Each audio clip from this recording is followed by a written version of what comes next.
Saga Egmont presents Secrets from Love by Barbara Cartland, read by Sophie Aldred. Chapter 1, 1805. Stop arguing with me and do what I tell you! Lady Blackstone's voice rose to a shrill shriek as she shouted at her stepdaughter. Then she stepped forward and slapped her hard across the face with her open hand. For a moment, Sandra did not move. Then slowly, with an incredulous expression in her eyes, as if she could not believe what had happened, she put her hand up to her cheek. She had thought when she first met her stepmother that she was ill-bred and unrestrained. But although she had ranted and raged at her, this was the first time she had used physical violence. Then, as if Sandra felt that nothing she could say would have the slightest effect, she turned and walked with what she hoped was dignity out of the room. Ever since her father had married again, life at the beautiful old priory in which they lived had become more and more intolerable. In a way, Sandra could understand a little of what her stepmother was feeling, but it was hard to be found fault with, nagged and screamed at, when her father was not there every moment of the day. When his first wife died, Lord Blackstone had been inconsolable. They had been very happy together, a happiness that was spoilt only by the fact that they were perpetually in debt and never had enough money to live comfortably or to repair the ancestral home which had deteriorated year by year. There was always the deep sorrow also that Lady Blackstone had only been able to give her husband one child, but they adored their lovely daughter, who had contributed to their happiness together. Then, one cold winter, when the house seemed filled with ice, and however many logs they heaped onto the fire, the rooms were freezing, Lady Blackstone developed pneumonia and died. To Sandra, it was as if the world had come to an end, and she knew that her father felt the same. Because he could not bear the loneliness of the house without his wife, he had shut up the priory and gone north to stay with some friends, first in Northumberland and then on the borders of Scotland. He had sent Sandra, who was not yet 17, to her mother's parents who lived in Devon. They had been delighted to have her, but they were old, and Sandra had realised later that it would have been impossible for her to stay with them indefinitely. Her grandfather, however, who was an extremely well-educated man, had insisted that she should have the best teachers available, and above all that she should speak French fluently. The war with France had brought home to the English how insular they were, and how little they knew about other countries other than their own, especially when it came to speaking other languages. "I have travelled with my regiment all over the world," Sandra's grandfather said, "and I made it my business to be able to converse with the natives of every country I have visited." "It must have made it much more interesting for you, Grandpapa," Sandra had remarked. "It did," he agreed, "and I am appalled today to find that few of our leading statesmen, and even fewer of our members of Parliament, can understand a word any foreigner says to them." "The Prince Regent is different," her grandmother chimed in. "I hear that, although it is not well received, he often speaks French during dinner at Carlton House, and even has a French chef." Sandra had laughed. "Most people would say that was traitorous," she exclaimed. "However, now we have an armistice with France, and the newspapers say the English are pouring into Paris to look at the French, and especially the first consul, who is called Napoleon Bonaparte." "It is an armistice that will not last," her grandfather had prophesied. Less than a year later, he was proved right. Because it pleased him, and also because she enjoyed learning, Sandra studied French and Italian, and had started to learn Spanish when her father sent for her to return home. She was glad to return, because she loved him, and also because, away from the priory, she felt that she was banished from everything that had been familiar to her since childhood. But when she arrived, she received a shock she had not expected.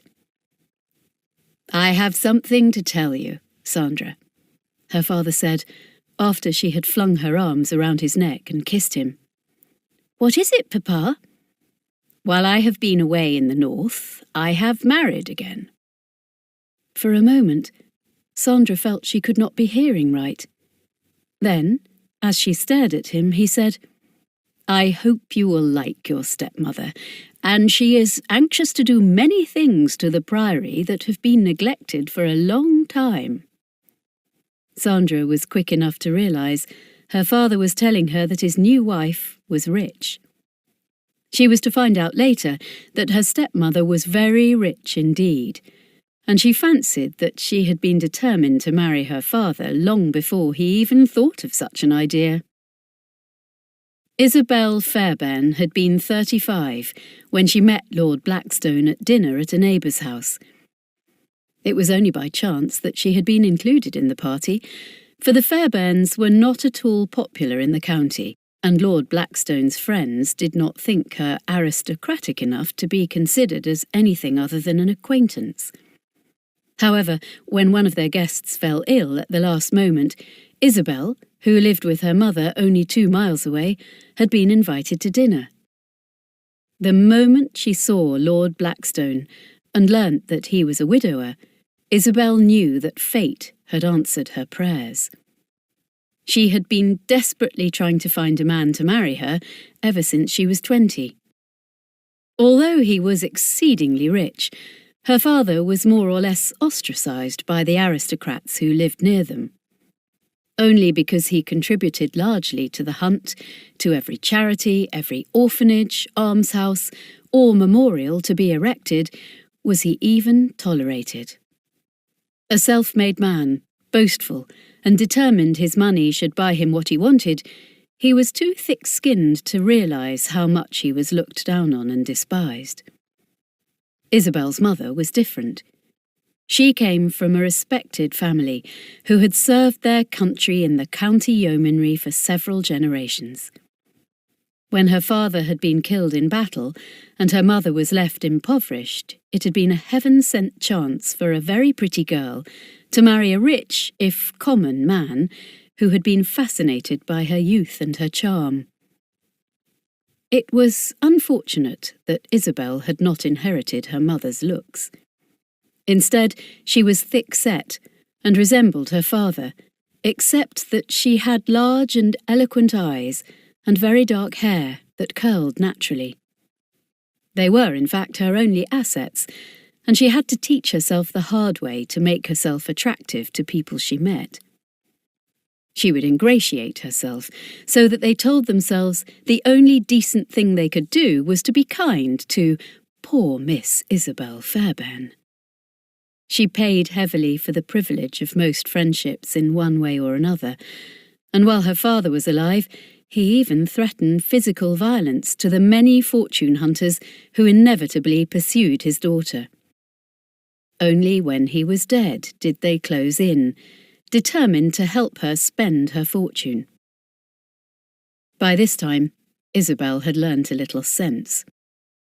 She had been desperate to marry and furious when her father prevented her from doing so, but she realised now that with his large fortune, which she found was far greater than she had expected, she could, if she was clever, pick and choose. The fortune hunters who had seemed so attractive when she was young, she knew now were not the least interested in her as a person, and once they had their hands on her money, would neglect and perhaps even leave her. She knew that any real gentleman would consider such behaviour unsporting. She saw in the great families around her how, while most of them had married for the advantage of wealth, land or position, the husband was always scrupulously polite to his wife in public. If he had other interests, there was no reason for her to know about them, and they were not therefore an embarrassment. The difficulty was that everybody in that part of the county had known her for too long and remembered her father. But Lord Blackstone was a stranger, and she sensed that his unhappiness had not only made him lonely, but also vulnerable, in a way he had never been before. She set herself out to charm, and in the passing years, Isabel had developed her charm to a fine art. She had also been astute enough to copy the clothes of the society ladies, who nodded to her coldly, and to patronise the same dressmakers. She had an experienced lady's maid, who arranged her hair every day, and she also learnt to make the most of her eyes.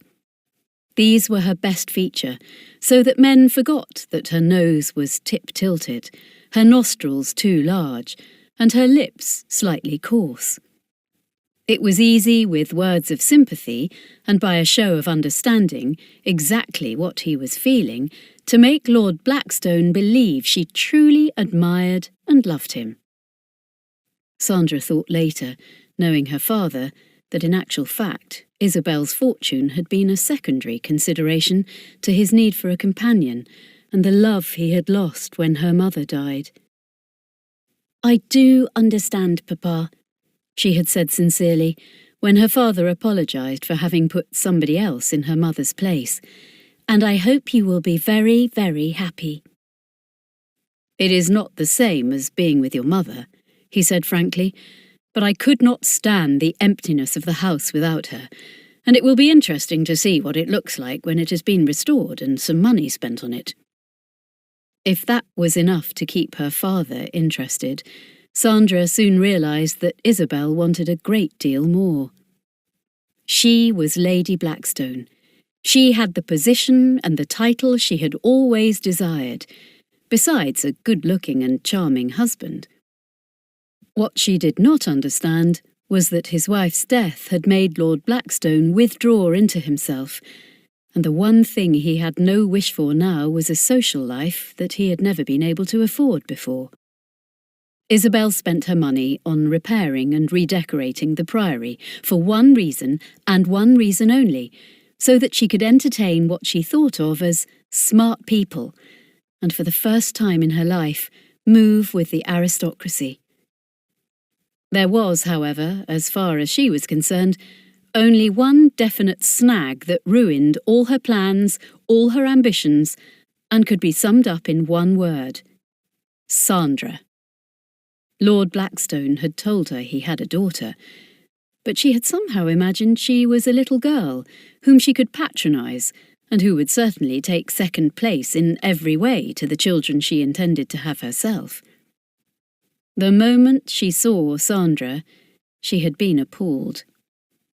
She had never imagined that her stepdaughter would not only be grown up, but also a genuine beauty. Isabel had enough of her father's business shrewdness in her not to lie to herself, and she knew that Sandra, looking as she did, constituted a definite menace to her own happiness. Who was ever going to look at her, even if she was Lady Blackstone, when with her was a young woman so beautiful that she might have stepped out of a Greek frieze? Sandra had developed during the long months that her father had been in the north, and because in Devon she had been riding her grandfather's horses and swimming in the sea every day, her figure was slim, athletic, and, from any sculptor's point of view, perfect. She had an oval face, large eyes that were grey in some lights and purple in others, and hair that for some unknown reason had a touch of silver, so that at times it seemed as if it had caught the moonbeams and held them prisoner. What infuriated Isabel perhaps more than anything else was that Sandra was quite unself-conscious and seemingly unaware of her beauty, and talked and moved with a naturalness that she was sensible enough to know was something she could never emulate in 1,000 years. She, at first, attempted to conceal her feelings about her stepdaughter. Only to herself did she wail that it was grossly unfair that she should be inflicted with a cross she had not expected on reaching what she had believed to be the zenith of her ambitions. Then her resentment turned to hatred, and it was an emotion she could not suppress or conceal, except when her husband was present. She was far too clever to attack Sandra when her father was there, or to abuse her behind her back.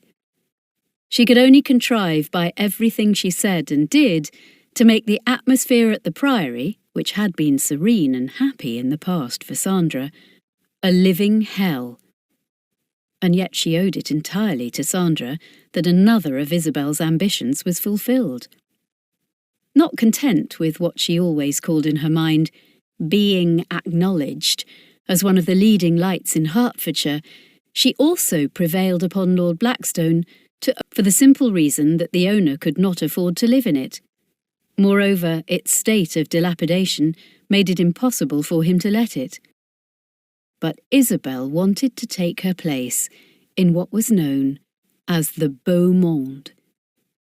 When first she suggested it to her husband, he said firmly there was far too much for him to do in the country to bother with all that dressing up and poodle-faking in London. "Dearest one," Isabel cooed at him, "although we are so very happy here together, we must not be selfish.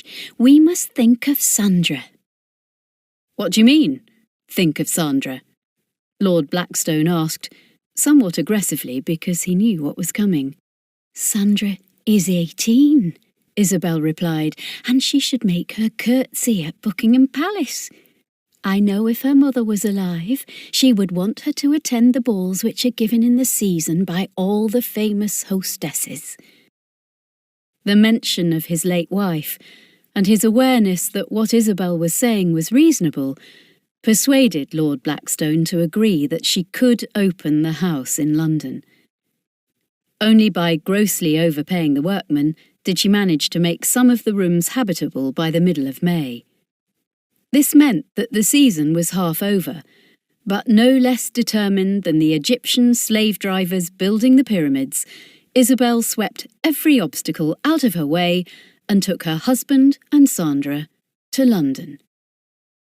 It was Sandra who realised first that, after so much planning, striving and expenditure, the results were disappointing. Her father was not unhappy because he found at his clubs men with whom he had been at Eton or at Oxford, whom he had not seen for years, and who were delighted to see him again.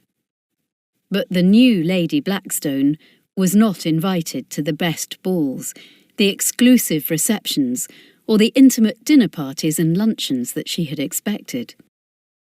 Lord Blackstone arranged that one of his relatives should present her at court, and she in her turn should present Sandra. But Isabel found Sandra was asked to a number of parties without her, and it brought a torrent of abuse down on her head when they were alone together. "How dare they exclude me?" Lady Blackstone screamed. "Why should I be insulted? I am your father's wife. It must be something you have said about me, something you told them." "I promise, I have said absolutely nothing unkind about you, stepmamma," Sandra protested. "In fact, nobody has ever asked me about you." This made her stepmother even more furious than she was already. But it was impossible for Sandra to explain that many of the hostesses had spoken of her mother with affection. Although they had said nothing rude or uttered even a word of criticism, she had known they did not approve of Isabel. Great hosts and hostesses, like the Duke and Duchess of Devonshire, the Duke and Duchess of Bedford, and of course the Prince Regent himself, paid no attention to the Blackstones, who were neither smart nor amusing enough to embellish their parties. The one thing Isabel wanted more than anything else was to be invited to Carlton House. She had thought her husband would automatically have an entree to the circle of beautiful women, distinguished men, and brilliant politicians who were regularly in the company of the Prince Regent, and found it incredible when her husband was ignored by him. Lord Blackstone, however, disclaimed any interest in the prince and his entourage. In fact, he agreed with the public that he was outrageously extravagant and was treating his wife, who had been Princess Caroline of Brunswick, very badly. It was with difficulty that Isabel did not scream at him for being so stupid. She wanted him to ingratiate himself with the prince.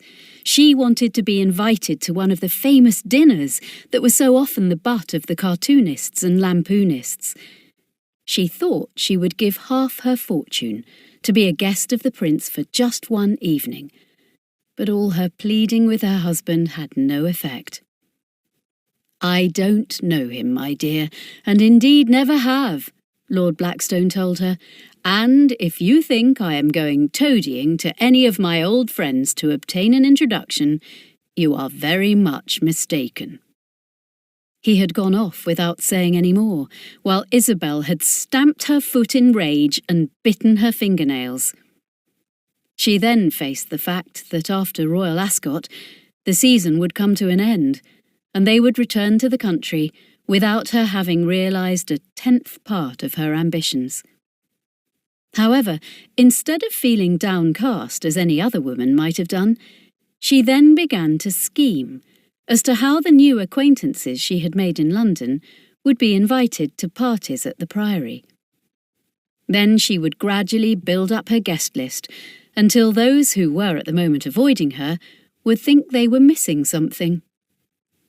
There were few people in London who did not enjoy good food and superlative wines, which was what she had learnt they had in abundance at Carlton House. She could afford the same, if not better, at the Priory. People also liked to be amused, and she planned how she could inveigle some of the young politicians to find it convenient to spend Friday to Monday in a very comfortable country house within easy reach of Westminster. She did not aspire as high as Charles Fox, whose wit always amused the Prince Regent, but there were others who would make the conversation sparkle. There was a light in Isabel's eyes as she thought how she would plan it all very carefully, and gradually people would begin to seek invitations to the Priory. She would also give the hunt ball there when the hunting season started, and have a huge party at Christmas, with perhaps a theatrical performance that would be talked about long after Christmas was over. She almost clapped her hands at her own ingenuity, until she realised that the one fatal flaw in all her plans would be Sandra. How could she shine and be the leading light when there was that tiresome girl looking so lovely that she drew every man's eyes, whether they were young or old, and they tumbled over themselves to talk to her? "I hate her," Isabel told herself. Then an idea came into her mind, and she rushed to her secretaire, an elegant French one, which had cost a great deal of money. She sat down, wrote a note, and sent it off by post-chaise. As she was prepared to pay, she received an answer within 24 hours. With a look of satisfaction on her face, she sent a footman to fetch Sandra. She waited for her in the newly decorated morning room, where the ancient panelling had been restored and polished, and was shown off to advantage by crimson curtains of rich velvet ornamented with a heavy silk fringe. The furniture was all new, for Isabel had not thought most of the furniture in the house was worth keeping. Only the portraits, which had been cleaned, restored and reframed of the Blackstone ancestors, gave, Isabel thought, this room and the others where they hung a look of distinction that would impress everybody who saw them. Because Sandra seemed a long time in coming, she tapped her foot impatiently until she appeared. She felt her hatred for her stepdaughter rising in her like a tidal wave. Sandra was wearing a simple gown of sprigged muslin, which had just become fashionable, and the pale blue ribbons that denoted the high waistline fell down the back in a bow. There was nothing about it to make it anything but a very suitable, ordinary morning gown for a young girl. And yet, on Sandra, it seemed to Isabel to be festooned with diamonds and flowers, and would have made her outstanding in a ballroom filled with 1,000 people. "You wanted me, stepmamma?" Sandra asked, in a voice that had a musical lilt that was equally infuriating. "Yes, I want you," Isabel said sharply. She looked down at the note she held in her hand, as if to be sure she was not mistaken before she began. "Your father was talking the other day of your great-aunt Matilda, who lives on the borders of Bedfordshire. Do you remember her?"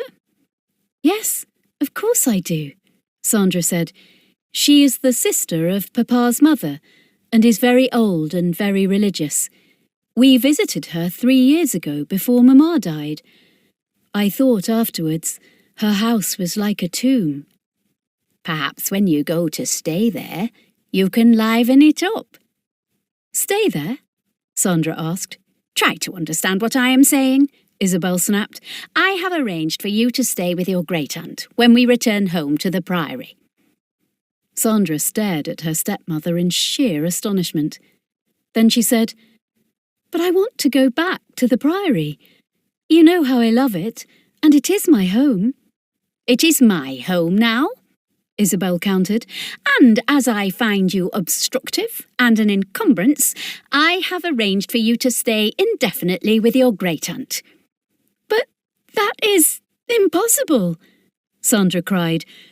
"I shall not be able to ride there, and all Great-Aunt Matilda wants to talk about is the next world, and how pleasant it will be when she gets there." "I am sure that will be very instructive," Isabel replied. "We are leaving for the Priory the day after tomorrow, so I will arrange for you to go to Bedfordshire, and will let you know when, if ever, you can leave." "You cannot do this," Sandra exclaimed. "It is cruel and inhuman. I could not bear to be shut away in such a place, and I know that Papa would not agree to it." It was at this point that Isabel had screeched at her and slapped her in the face. Seeing that there was nothing she could say to which her stepmother would listen, Sandra left the room. She ran up the stairs to her bedroom, and, when she had shut the door behind her, she sat down on the bed and tried to think clearly. She had realised for a long time that her stepmother hated her, but she had never thought it would result in her being banished, for that was what it would mean, from her own home. She could not believe it had happened. She was sure that, if she appealed to her father, he would take her side and say she should return with them to the Priory, as she had expected to do. At the same time, she was a little doubtful, suspecting that Isabel could twist him round her finger when she wished to do so. Sandra was too young and innocent to realise that Lord Blackstone found that his wife's physical need of him was in some way a palliative for the yearning which still lingered in his heart for the woman he had lost. To feel Isabel's arms around him, her body warm against his, and to listen to her words of love was, he often thought, like drinking until it was impossible to think clearly or to be tortured by memories. Although she could not put it into words, Sandra sensed this, and she thought now, "Perhaps Papa will not listen to me. Perhaps he will make me go to Great-Aunt Matilda. That really would be like being buried alive." She wondered wildly how she could escape. The sensible course would be to return to her grandfather and grandmother in Devon. Although they had had her to stay for over a year, and she had been happy with them, she had known with a sensitive perceptiveness which was part of her character that, when she left them, they were looking forward to being alone together again. "Nobody wants me," Sandra thought, and felt a yearning for her mother that was an unbearable pain. Tears came into her eyes, but she brushed them away impatiently. She had to think. She had to escape in some way from what would be nothing but a living death. But how? Where could she go? What could she do? Then she told herself that perhaps what was more degrading than anything else was that while Isabel hated her and wanted her out of her life, she still had to rely on her stepmother for every penny she spent. She would have been thrilled with all the new gowns she had been bought when they had first arrived in London, if she had not been aware that every time her stepmother looked at her in one of them, her eyes darkened and her lips tightened. In the last years of her mother's life, they had been poorer than they had ever been before. There had been no money for clothes. In fact, they had to count the cost of everything they ate. Now, while there appeared to be mountains of food at every meal, and the house they lived in looked more resplendent every day, and Sandra's wardrobe was filled with gowns, she had never been so unhappy. Why could not Papa have married somebody sweet, kind, and like Mamma? She asked herself. The answer was quite simple. Her mother's family were poor, so she had no money, while Isabel was very, very rich. How can I be independent of her?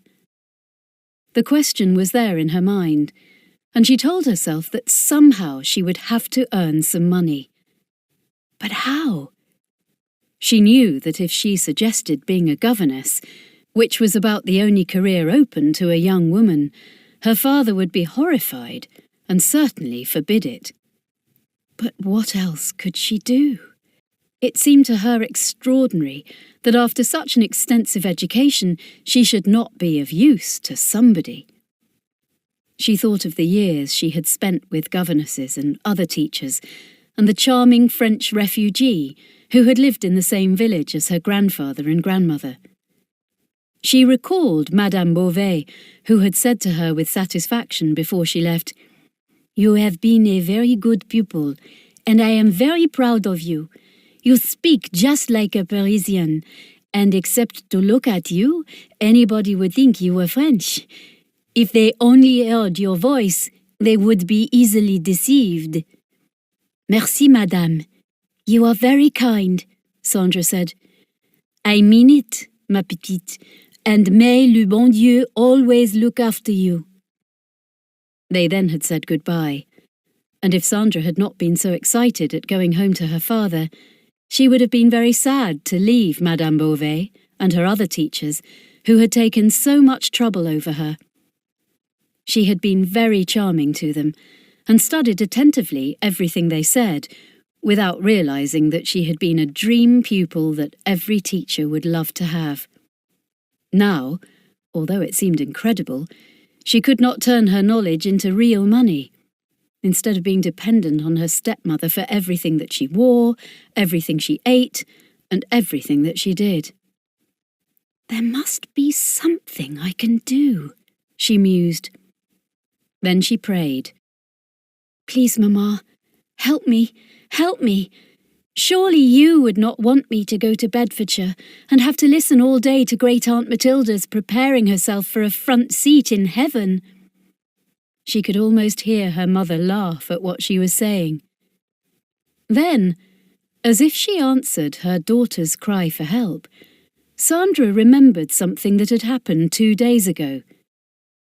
She had been invited to tea at the Russian embassy by the Princess de Lieven. It had been an invitation that had made her stepmother scream with fury. The princess had written to her in her typically Russian handwriting. "I am inviting a few young people to tea, and it would give me great pleasure if you would join us. I feel your father and stepmother will understand that I will be a very competent chaperone." Because the princess was the wife of the most important diplomat in London, and one of the hostesses at Almack's, to which Isabel had not received the prize ticket of admission, it had been a slight that she could not forget.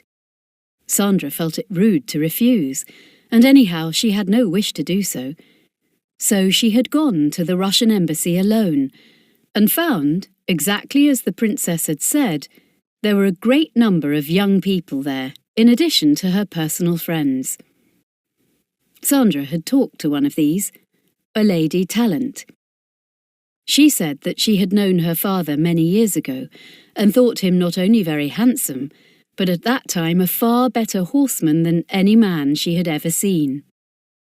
"I will tell Papa that.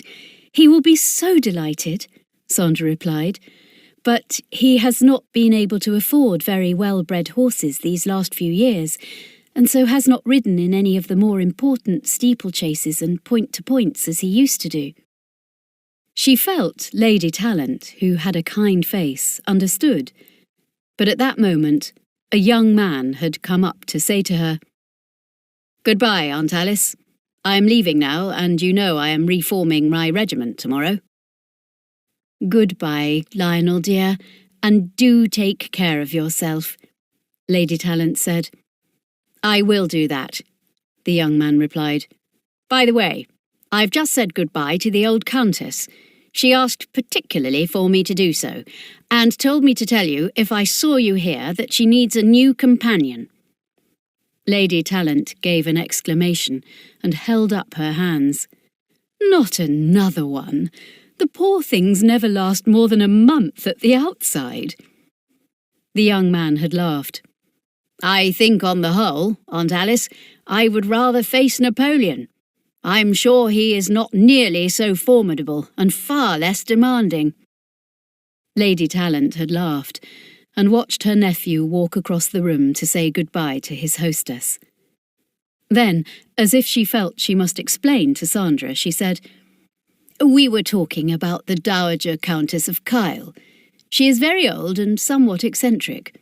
None of her companions stay with her for more than a month before they throw their hands in the air and say she is completely and absolutely impossible." "She sounds very frightening," Sandra remarked. "She is," Lady Talent replied, "and my nephew Lionel is right. I am sure Bonaparte is much less exacting." They both laughed.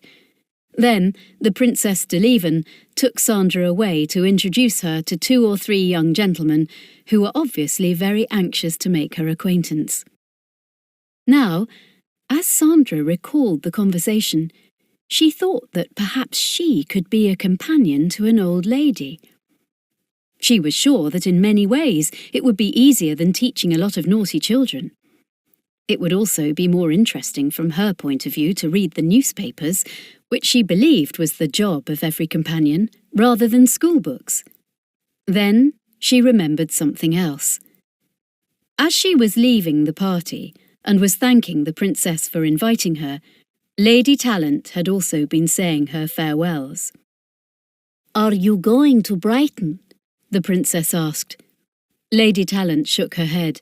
"No, my husband absolutely refuses. He says far too many of our relations will be there, including the Countess of Kyle and, of course, Willoughby." The princess laughed. "Perhaps your husband is right. I too find my relatives in large numbers rather indigestible." "So do I," Lady Talent agreed. "So we are going instead to the country, to have a good rest after such a strenuous season." She had moved away, and by the time Sandra reached the hall, she had left the embassy. Now, she thought, and it would be exciting if she could be near the sea again, as she had been in Devon. Slowly, almost as if somebody was fitting a puzzle into place in front of her eyes, she saw herself applying for the position as companion to the Dowager Countess and being taken to Brighton. She would not only be at the seaside, but she would also be able to look at all the grand people who had made it the most fashionable place on the coast because the Prince Regent had a house there. It would certainly be much more fun than saying prayers with Great Aunt Matilda, she told herself. She also reasoned that even if the Countess kept her for no more than a few weeks, she might then be able to persuade her father to insist that she came home. If not, she told herself, I will find something else to do, somewhere where I can at least not spend money which is given me with such hatred that I feel every penny is poisoned.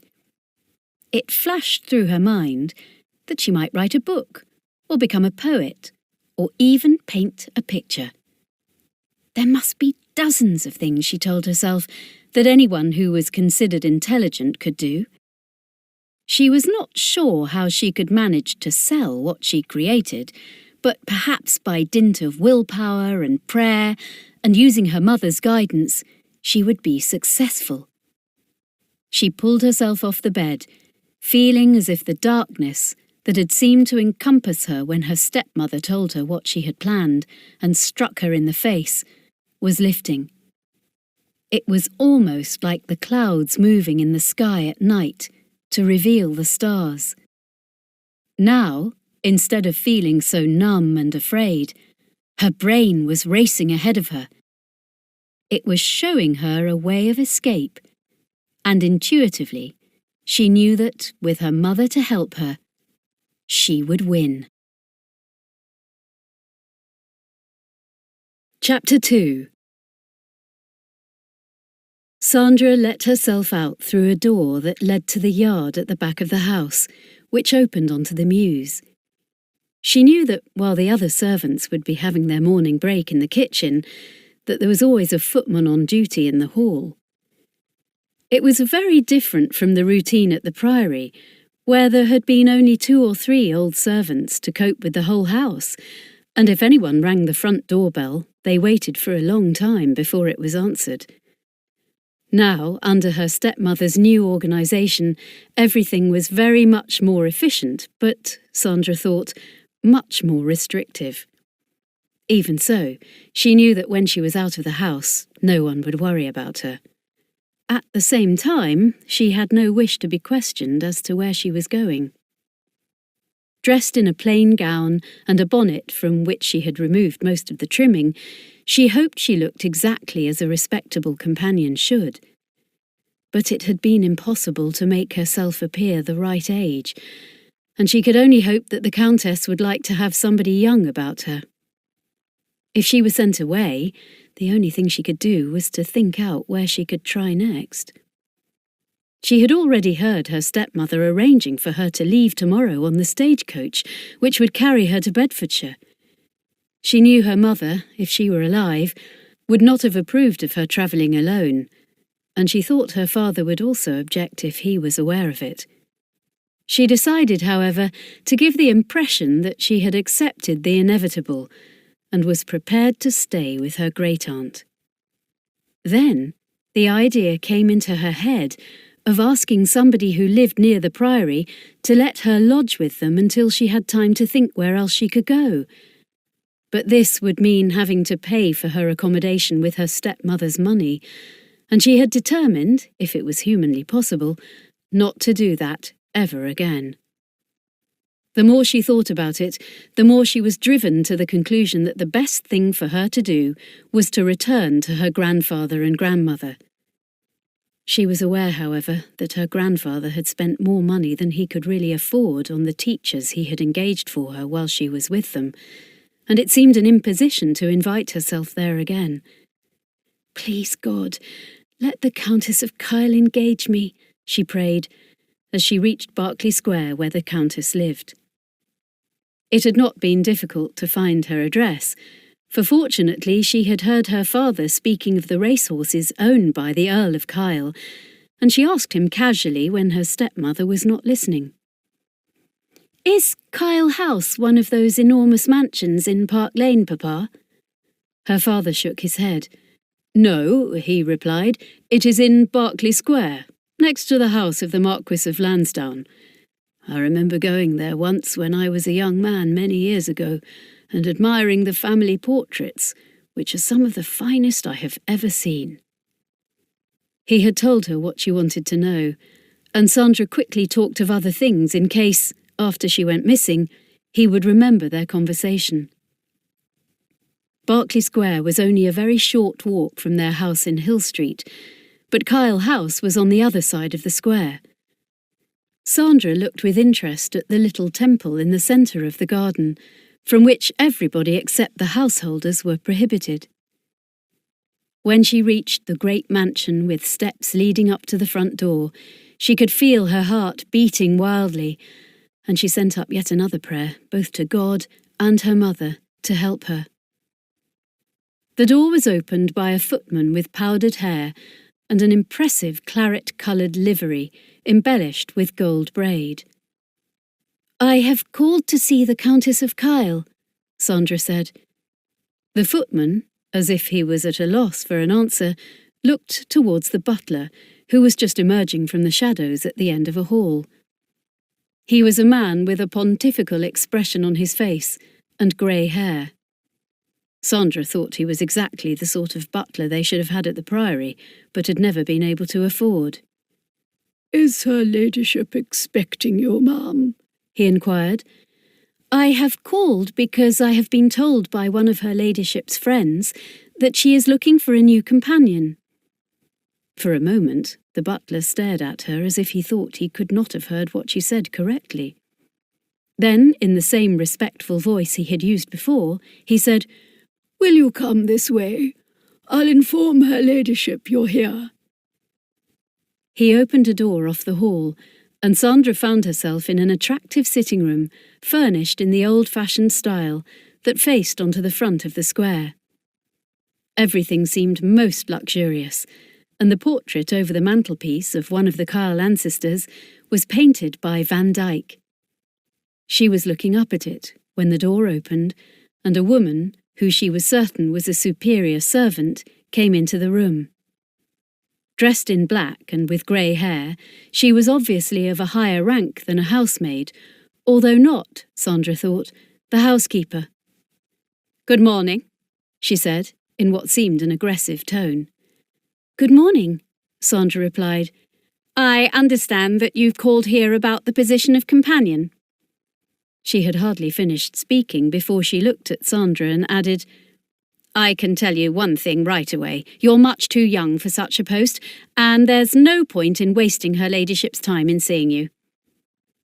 There was a note of hostility in the woman's voice, as if she resented her mistress having a companion anyway. Then Sandra's intuition told her this was the Countess's lady's maid.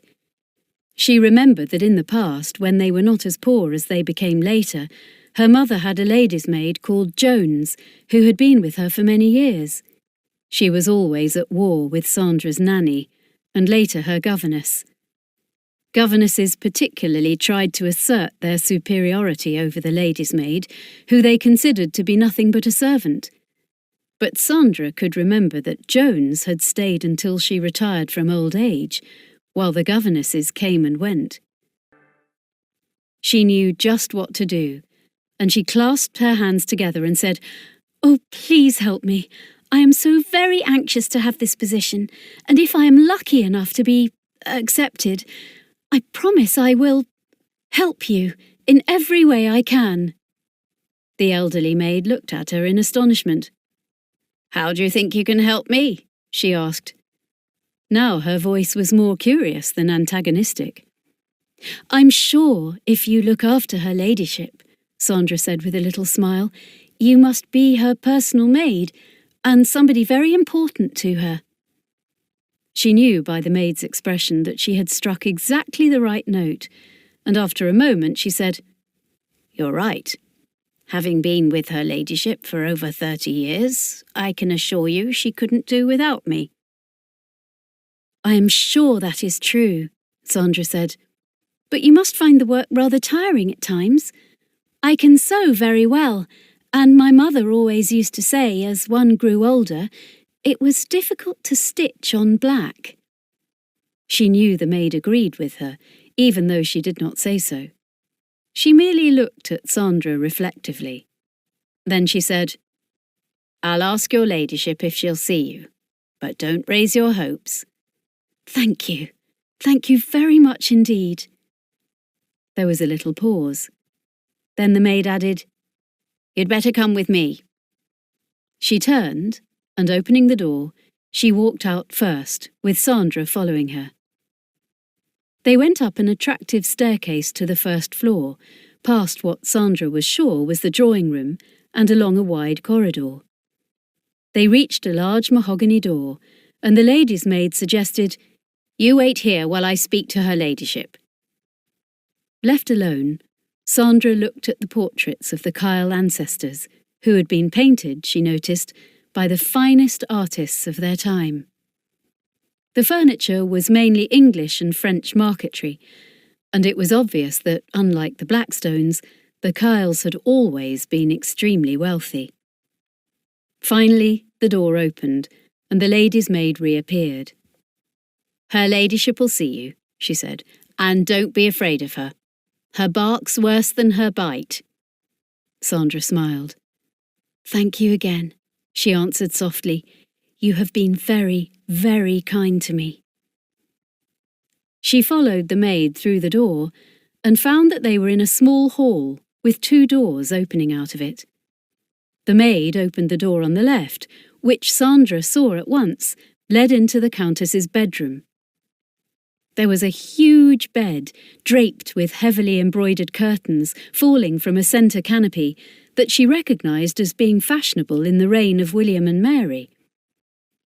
The curtains were caught with a silk rope to each of the 4 bedposts, and right at the centre of the bed, lying back against a mountain of lace-edged pillows, was an old woman. It struck Sandra immediately that she looked just as Queen Elizabeth must have done, because she wore a bright red wig. In contrast, her skin seemed very white and translucent, but her eyes were dark and shrewd, and she looked at Sandra in a manner that made her think of an inquisitive parrot. In her ears, the Countess wore 2 huge diamond earrings that glittered with every move she made. On nearly every finger there were rings of diamonds and emeralds that also caught the sunshine streaming through the large window.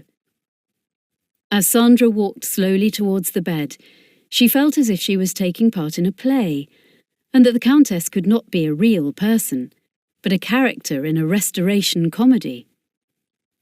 As she reached the bed, she curtsied and stood silent, feeling it was not her place to speak first.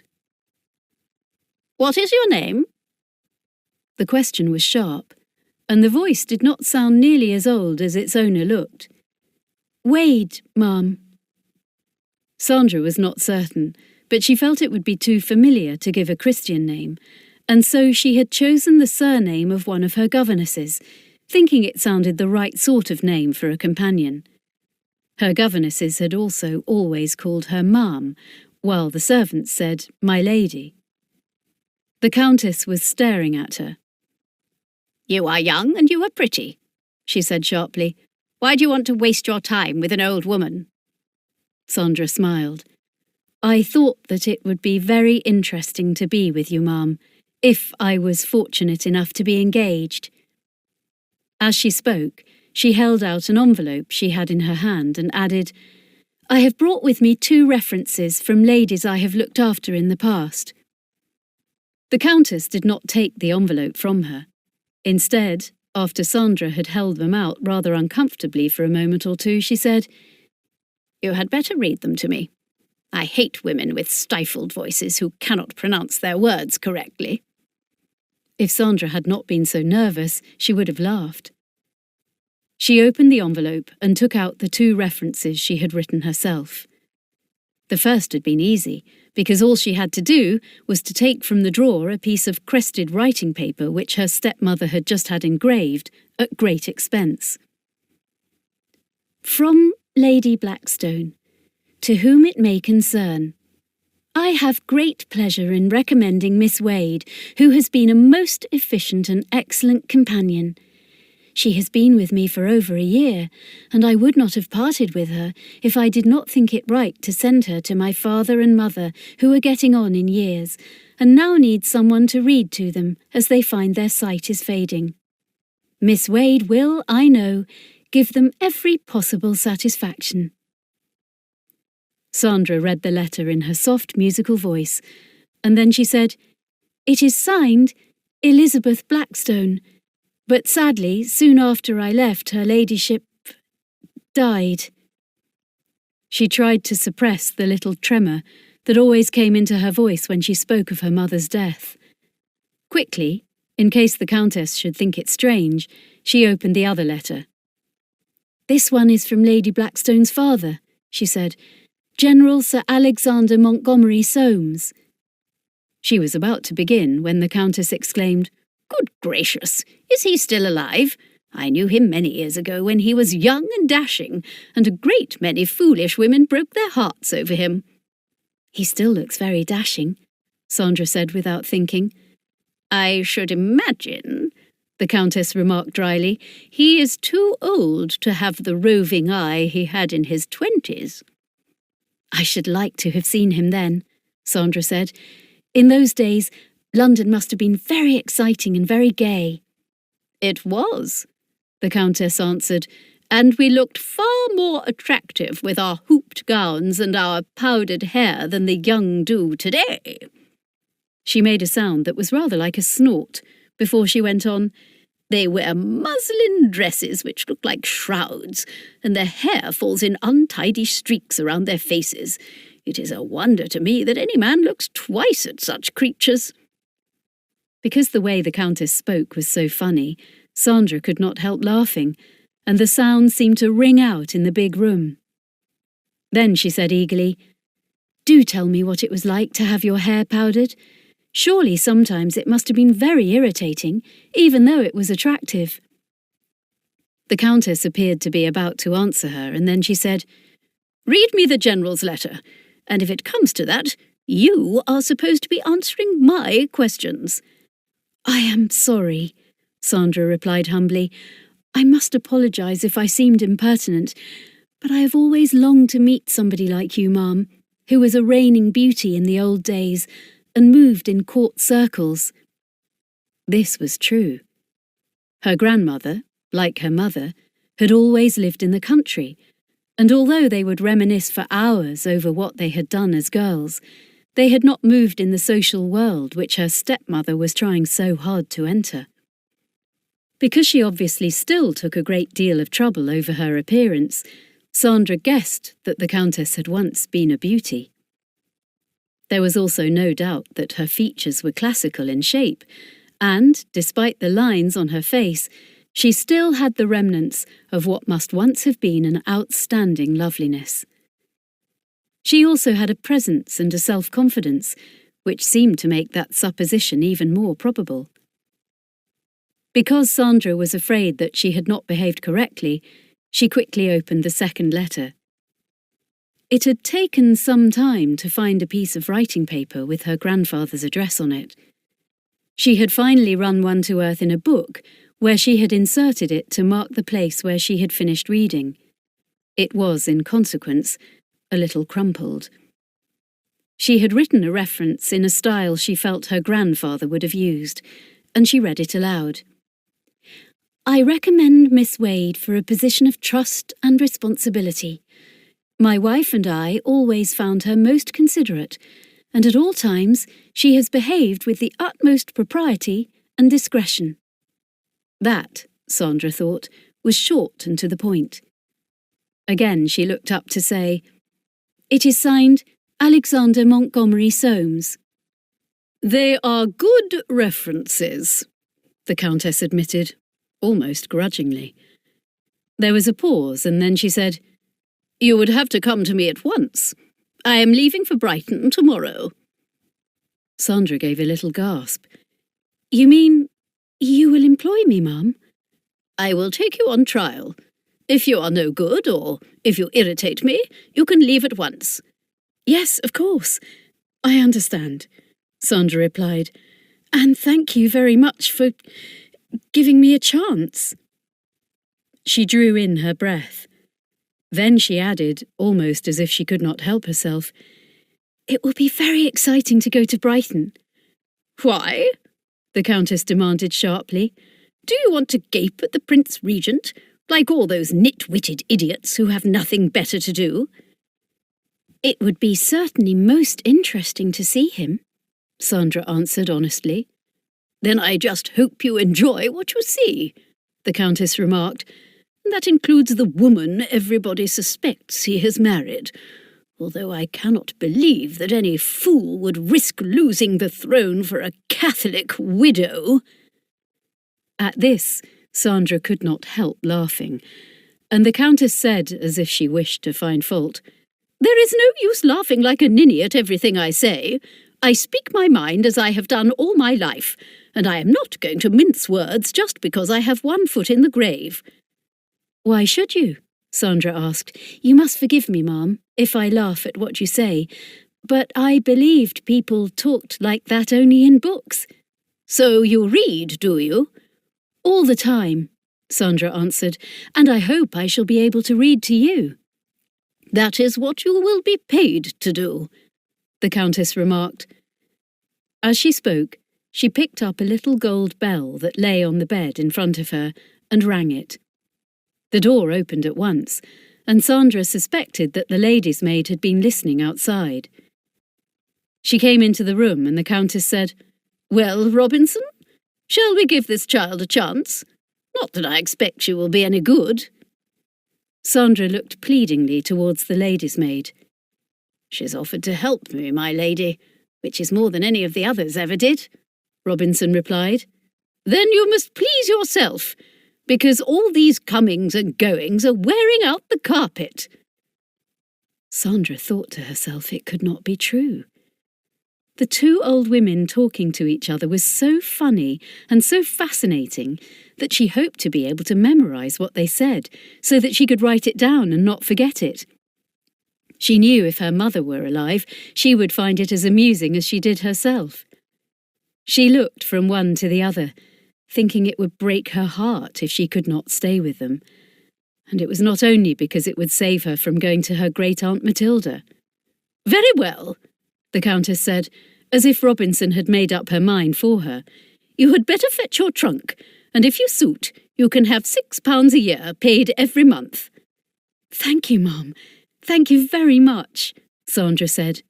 Then she added, "There is just one thing, Ma'am. Would it be possible for me to arrive very early tomorrow morning, rather than come to you tonight? It is just that I have certain commitments, which it would be difficult to ignore." There was a silence, which made her afraid that the Countess would refuse. Then she said, "I am leaving for Brighton at 10 o'clock. If you are late, I will go without you. Is that understood?" "Yes, of course, Mum," Sandra agreed. "I promise you, I shall be here much earlier than that." Then she said goodbye to the Countess, and, when they were outside the door, she said to Robinson, "Thank you.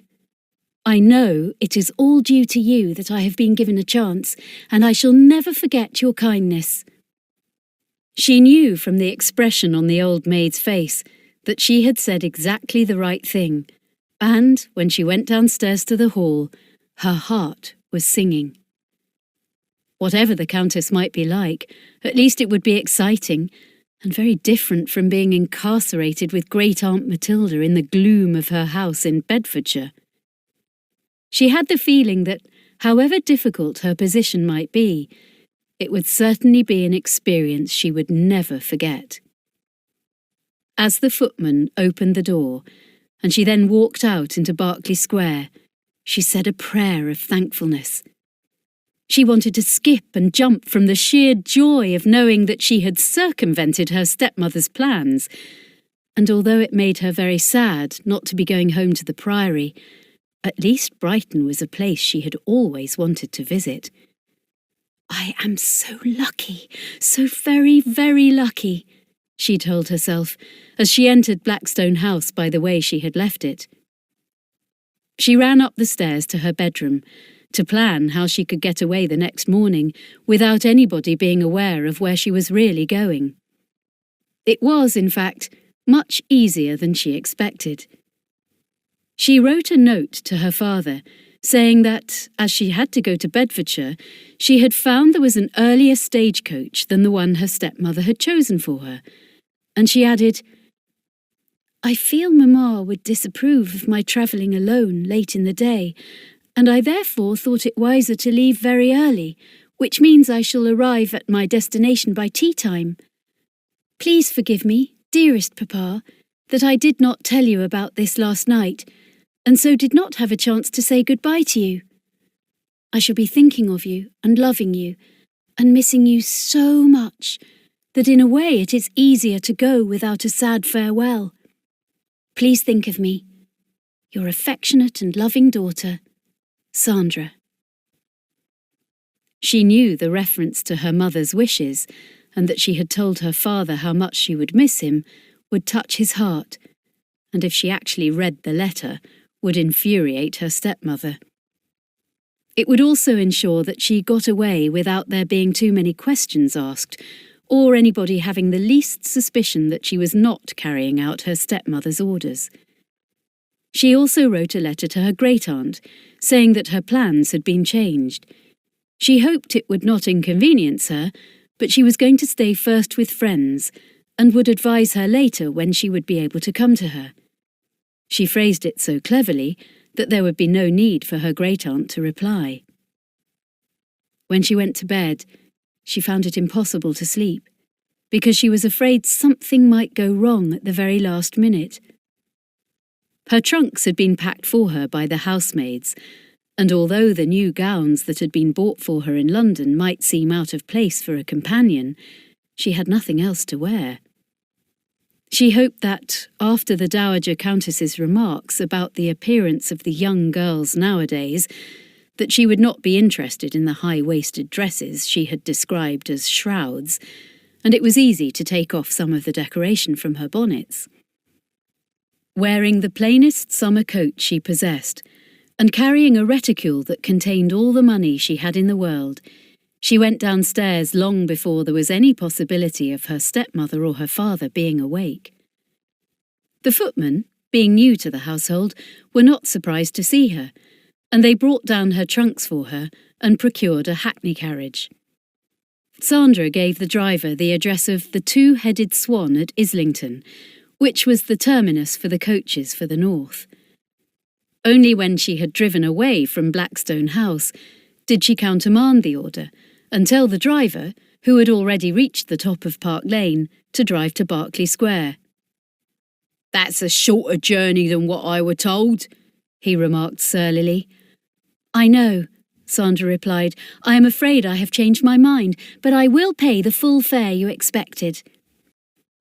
Placated, he turned his horse round, and, as they drove back in the direction from which they had come, Sandra could not help feeling she was glad that she would not be travelling alone in a stagecoach. It was something she had never done before, and she knew it might be rather frightening.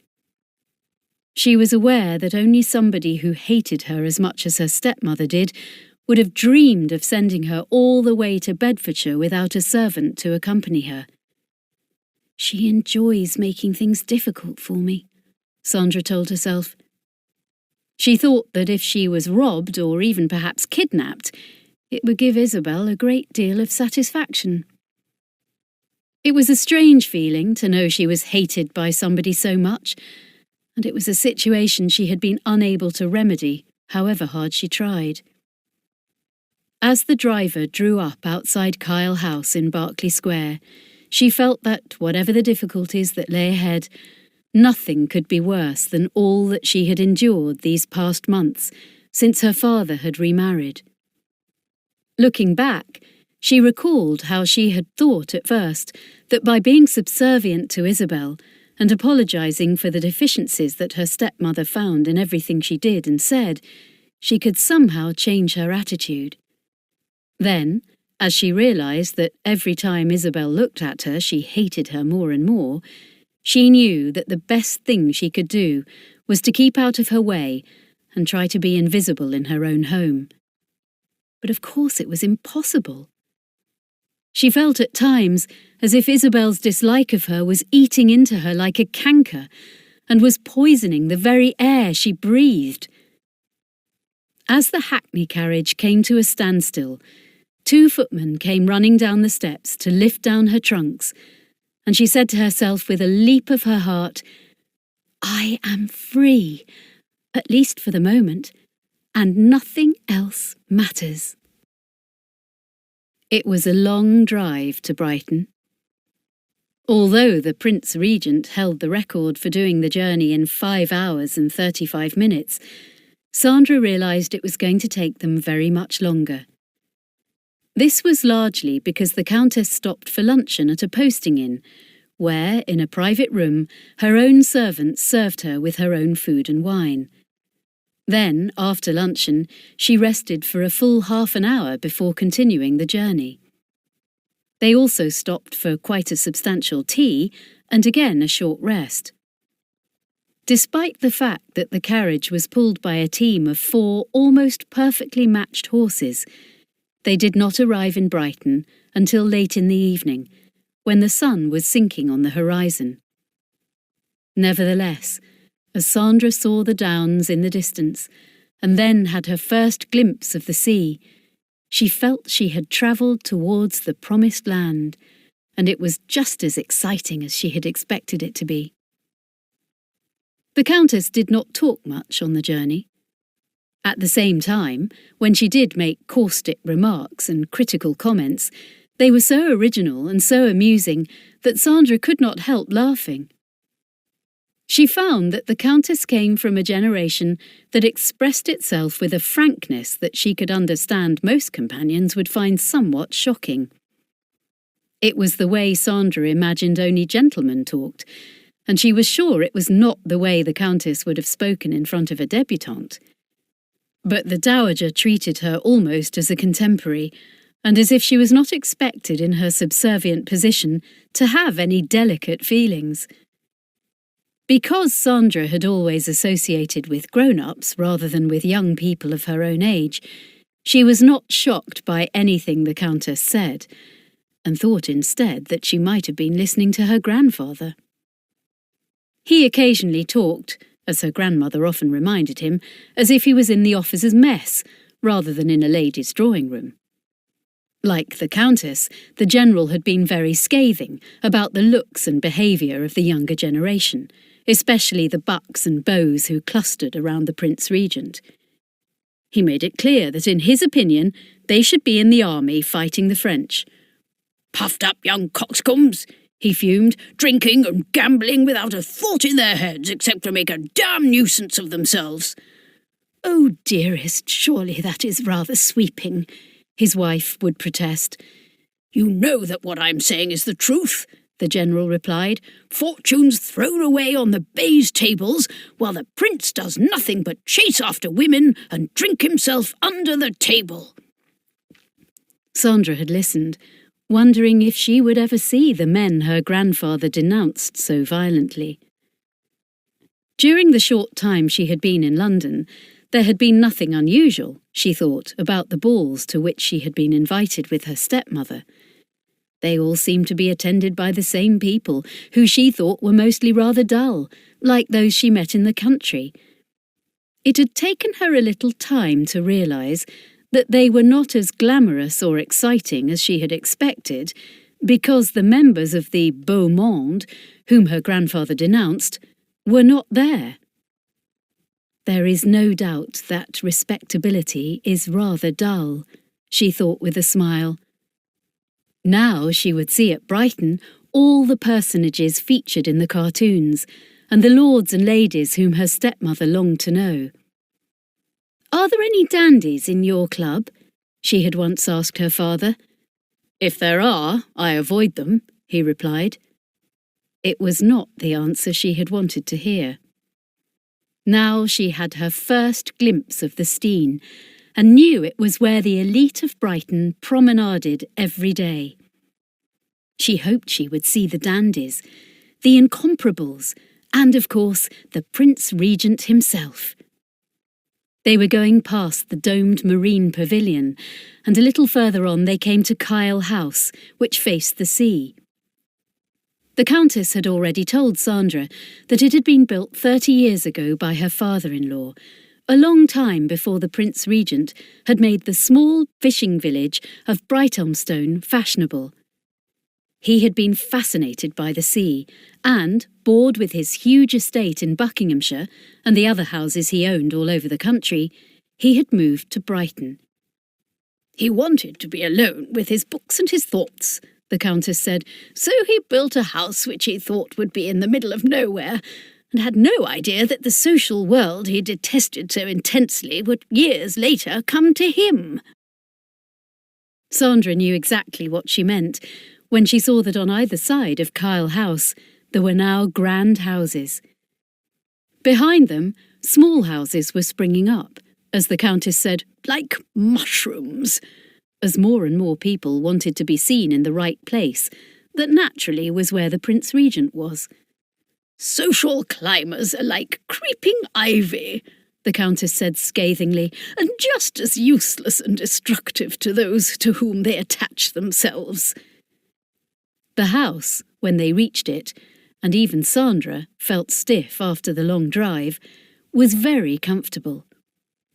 There were large windows that looked out over the sea, and inside the rooms were well furnished, and there was a secluded garden at the back of the house. Sandra was allotted a very attractive bedroom on the same floor as the Countess. She had somehow expected that she would be pushed away, if not in the attic with the servants, at least on the second floor, and she thought perhaps Robinson had had something to do with such a privilege. She also had an under-housemaid to unpack for her, who seemed surprised at the amount of luggage she had brought with her. This had all travelled down in a brake drawn by 6 horses, which also conveyed Robinson and a number of staff who came to Brighton to augment the servants already in the house. There seemed to be a great number of them, and Sandra found when they dined that the chef was excellent, far better than the one her stepmother had engaged in London. When she said how much she appreciated the dishes, the Countess replied, "You had better tell the chef you enjoy his food. Most of the women I have employed up to now have driven him almost off his head with their likes and dislikes and pernickety ways." "What sort of ways, ma'am?" Sandra inquired. "One could not eat cheese, another had an aversion to fish. One, I remember, ate a green salad every day instead of meat, and if she did not get it, she sulked." "I am afraid I am very greedy," Sandra smiled. "Not only can I eat everything, but I am quite certain that if you have delicious food like this every day, I shall grow very fat." "I doubt it," the Countess said. "Now, I am going to bed, so you had better find a book to amuse you." "I would love to do that," Sandra was just saying, when the door of the dining room opened, and a man came in. As she looked at him, Sandra knew that he was exactly the type of buck she had expected to see at the parties in London. Except for the young men at Princess de Lieven's party, she had been disappointed. The man who now entered the room was older than the very young officers and the somewhat chinless aristocrat she had met on that occasion. She thought he must be nearing 30, or perhaps more, and had a presence that was as impressive as the exceedingly elegant way in which he was dressed. Never had she imagined that a white cravat could be tied so intricately, or that the polish on his Hessian boots could make them appear as if they mirrored everything in the room.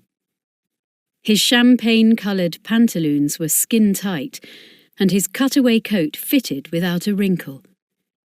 He moved slowly and with dignity towards the Countess, and she held out her hand, exclaiming, "I was not expecting you until tomorrow." "I have just arrived with His Royal Highness," the newcomer said. As he spoke, his voice was dry and impersonal, but attractive, and Sandra realised that he was the Earl of Kyle, the Countess's grandson. He kissed his grandmother's hand with a grace that seemed somewhat surprising in so large and broad-shouldered a man. Then he just touched her cheek with his lips. "How are you, Grandmamma?" he inquired. "Need I ask? I might have known, despite the fact that you have journeyed all the way here from London, that you would still be downstairs for dinner." "I am not yet dead," the Countess snapped. "I suppose you will not honour us with your presence?" "No, I have to change," the Earl replied, "and dine at the pavilion. His Royal Highness insists I should do so." And I suppose another member of the party will be Mrs. Fitzherbert, the Countess remarked. Naturally, the Earl answered, and a number of other people are arriving today whom I think you will find amusing. I doubt it, the Countess retorted. At the same time, I shall look forward to meeting them. The Earl gave a short laugh. Then, as if he was suddenly aware of her presence, he looked towards Sandra. She felt his eyes scrutinize her almost insultingly, before the Countess said, "My new companion, Miss Wade." The Earl slightly inclined his head, and because Sandra felt it would be correct, she rose from her chair and dropped him a small curtsy. Then, as she wondered whether she should stay or withdraw, the Earl said, "I had no idea you would have to go into the schoolroom to find a companion, Grandmamma." Because she thought it was rude, Sandra stiffened. She had no idea that there was a glint of anger in her eyes, or that the Earl noticed it. "She has an excellent reference from General Sir Alexander Montgomery Soames," the Countess replied, "although I don't suppose you have ever heard of him." "Of course I have heard of him," the Earl replied. "One of the heroes of India, but I imagined he had died long ago." Sandra pressed her lips together. She felt somehow that the way he said the words insulted her grandfather, who had rightly decried the empty-headed bucks of whom the Earl, quite obviously, was one. He was still looking at her, and after a moment he said, "I wonder how long you will last with my redoubtable grandmother. I'm prepared to wager it will not be a great length of time." Without really considering it, Sandra heard herself reply, "I think your lordship would be better advised to spend your money in a more sensible manner." She knew as she spoke it was not the sort of thing she should have said in her present position, and yet she heard her voice clearly and with an unmistakable note of condemnation in it. It was obvious that the Earl was rather taken aback, and the Countess chuckled. "You will find Miss Wade has plenty to say for herself," she said, "and that a pretty face does not always denote an empty head." There was a twist to the Earl's lips as he answered, "I stand rebuked, Grandmamma, by you both. So I will say good night." Again he lifted her blue-veined hand covered in glittering rings, somewhat perfunctorily to his lips. Without looking at Sandra, he walked slowly in the same dignified manner from the room. Only when they were alone did Sandra say in a small voice, I am sorry. I did not mean to be rude." "You were quite a surprise to him," the Countess said. "My grandson is accustomed to having every woman who looks at him fall into his arms before he is even aware she is there." "Why should they do that?" Sandra asked, in genuine surprise. The Countess looked at her as if she thought she was feigning ignorance, and then commented, "My grandson is, as you see, not only extremely handsome, but also exceedingly wealthy, two assets that most women find irresistible." "You mean they want to marry him?" Sandra asked. "Marry?" the Countess then exclaimed. "Who is talking of marriage?" Sandra drew in her breath. She knew now that the Countess was referring to the beauties who were shown in the cartoons as pursuing the Prince Regent, and who she had heard people whispering about since she had come to London. If her grandfather had disparaged the bucks and beaux and had condemned their behaviour, their gaming and drinking, her stepmother had talked about the ladies in the beau monde. They, if she was to be believed, enticed, captivated, and enslaved men without any matrimonial complications. It had taken Sandra a long time to realise that they were already married, and Isabel had made the situation clearer when she had said, "It is no use your ever thinking you would be asked to Carlton House." "I had not expected to be," Sandra murmured. If you had, you would have learned that the Prince Regent is not interested in young, unmarried girls, and neither are any of his friends." Then, as if she was talking to herself, Isabel continued, "Mrs. Fitzherbert is 6 years older than the Prince, and the Duchess of Devonshire and Lady Jersey are also older, and so is that disreputable Lady Lade, who it is said took a highwayman for her lover before she married."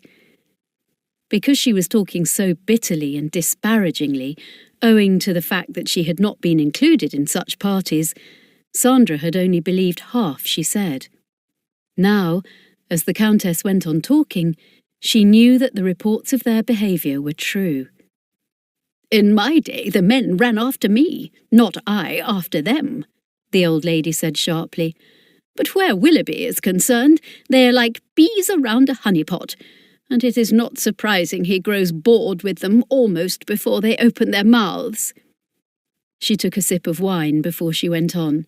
"Men should be the hunters, not the hunted, and yet from all I see, Willoughby has a whole pack after him.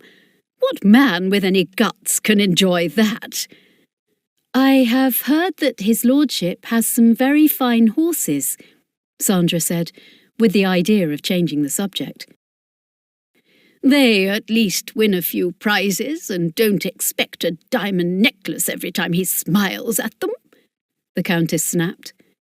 Sandra looked at her in surprise.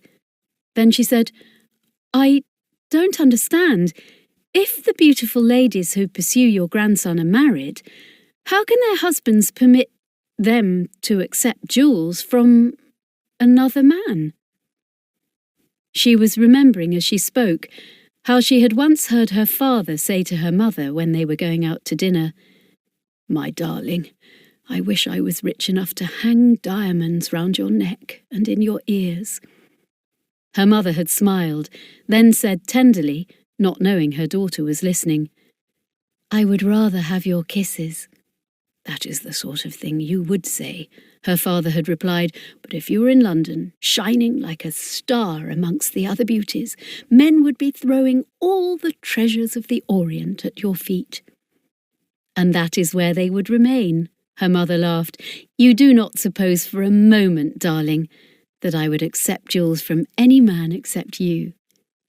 Her father's arms had tightened as he said, "You don't think I would ever allow you to wear jewels I had not given you? In fact, if I ever found a man making love to you, I swear I would murder him with my bare hands." Her mother had laughed.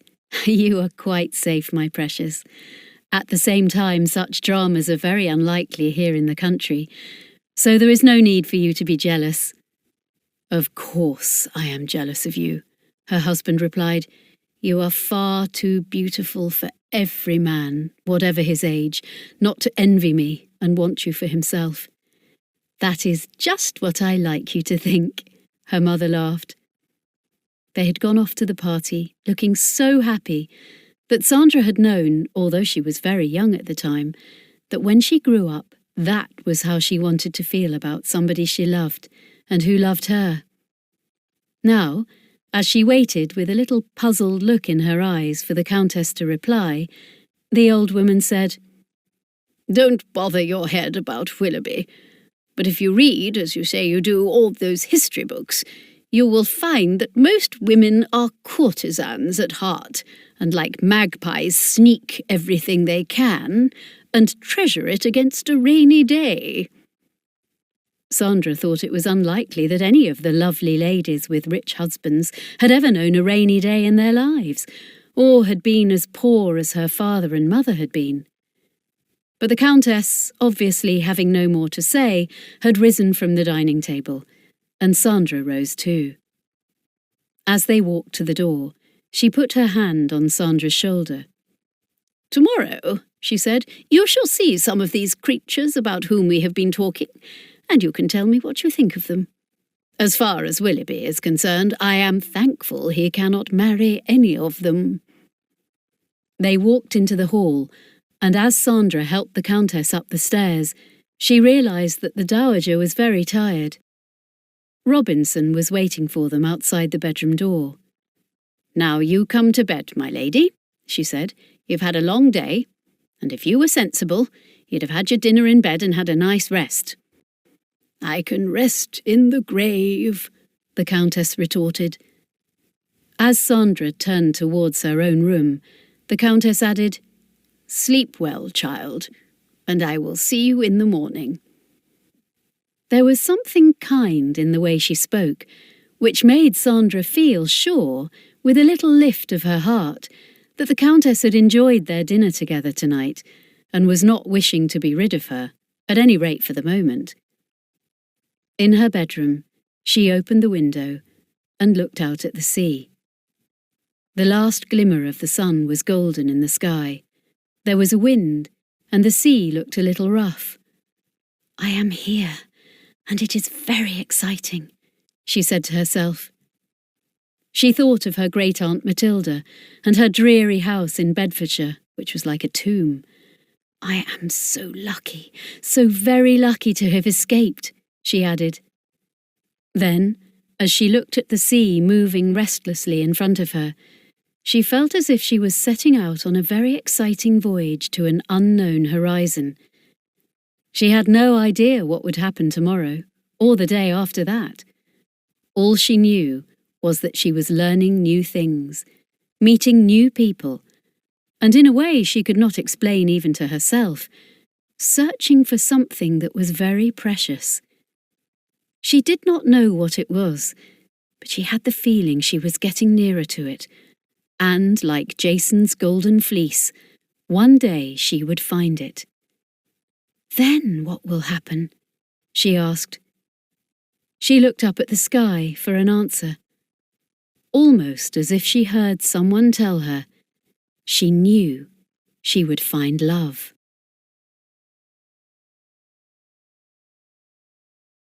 Chapter 3. Sandra stood at the window, looking out. Before coming to Brighton, she had often longed to walk on the Stene, which she had heard was the fashionable promenade where everybody who was staying in Brighton wanted to be seen. But she found that Kyle House, like Mrs. Fitzherbert's, had a balcony from where one could watch the passers-by even better than if one was amongst them.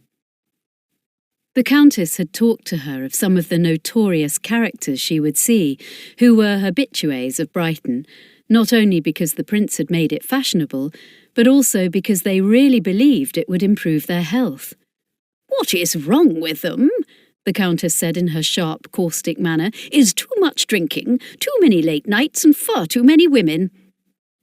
Sandra had laughed, but she learned from Robinson that there were all sorts of different cures now offered at Brighton, that the visitors from London thought sent them back looking younger, and, where women were concerned, more beautiful than when they arrived.